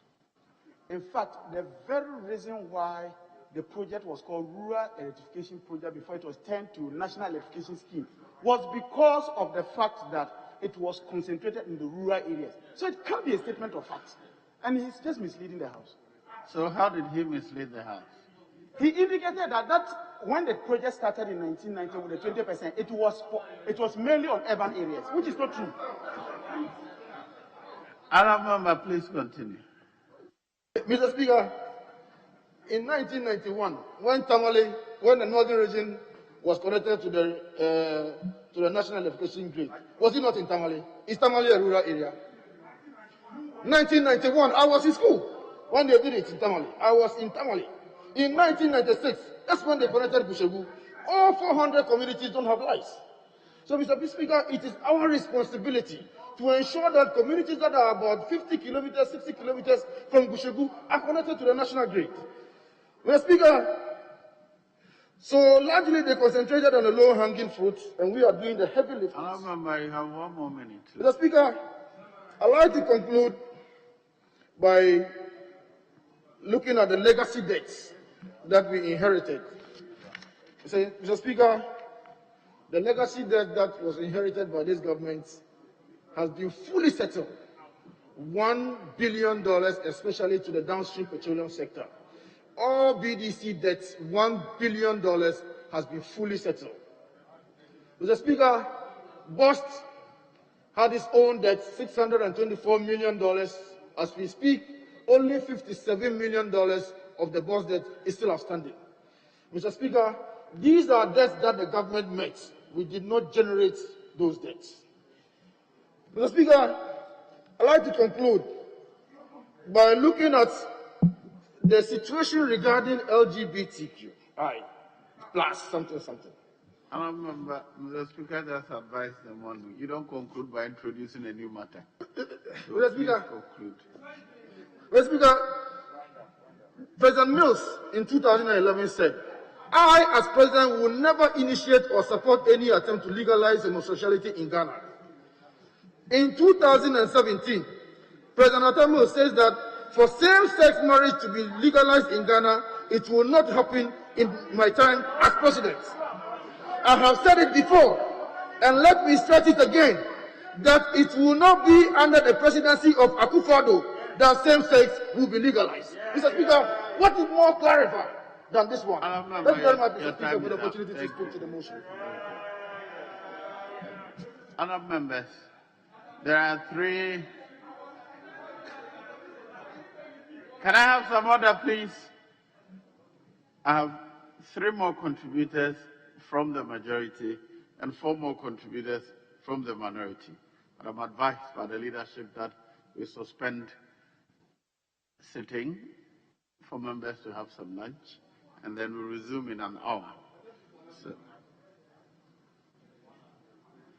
yes, Honourable Leader. Mr. Speaker, I'll support the position, but once we have 3 from the majority side and 4 from here, we'll take 1 more from here. That will be equal 3, so that 10 minutes or 15 minutes will not spoil anything. Then we can take the suspension. So, Mr. Speaker, 1 more contribution from our side. I was actually ceding the seat to the second deputy speaker when I was advised that the leadership said we should suspend after the member on his feet. So I asked him to hold on. So it will not be fair for him to come and sit for 15 minutes, suspend, and then resume. So please, let's work with the agreement you yourself communicated to me, please. It will make any difference. When we resume, you start from Honorable Nochu Kotoi, who is number 9 on the list, and then you continue here. As the list is provided, so we use the same thing. So, honourable members, the House will resume at 4:45. It's 3:45 now, resume at 4:45, please. Thank you.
powers and principalities.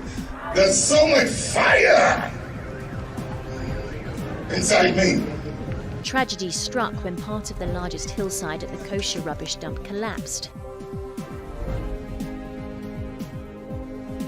It's going to be fun to see how he goes about approaching this game.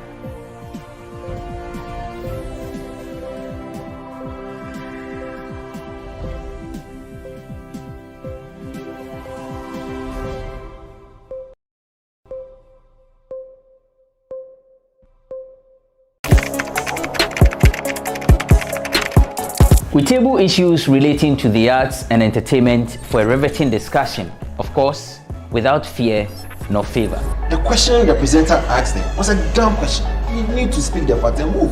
Varied views. We agree to disagree. So I would disagree with everything you said. I think that he's a smart guy. I think what he did. No, but I also said he's a smart guy. Yeah. I guess that I'm waiting for the what next. Yeah, I don't think that we have to wait for what next. It sometimes gets confrontational, but that's the beauty of the game. Today you are denying funny face. It's not my brother. Today you are denying funny face. I don't know him. You don't know funny face. It's not my brother. You don't know funny face. It's a package.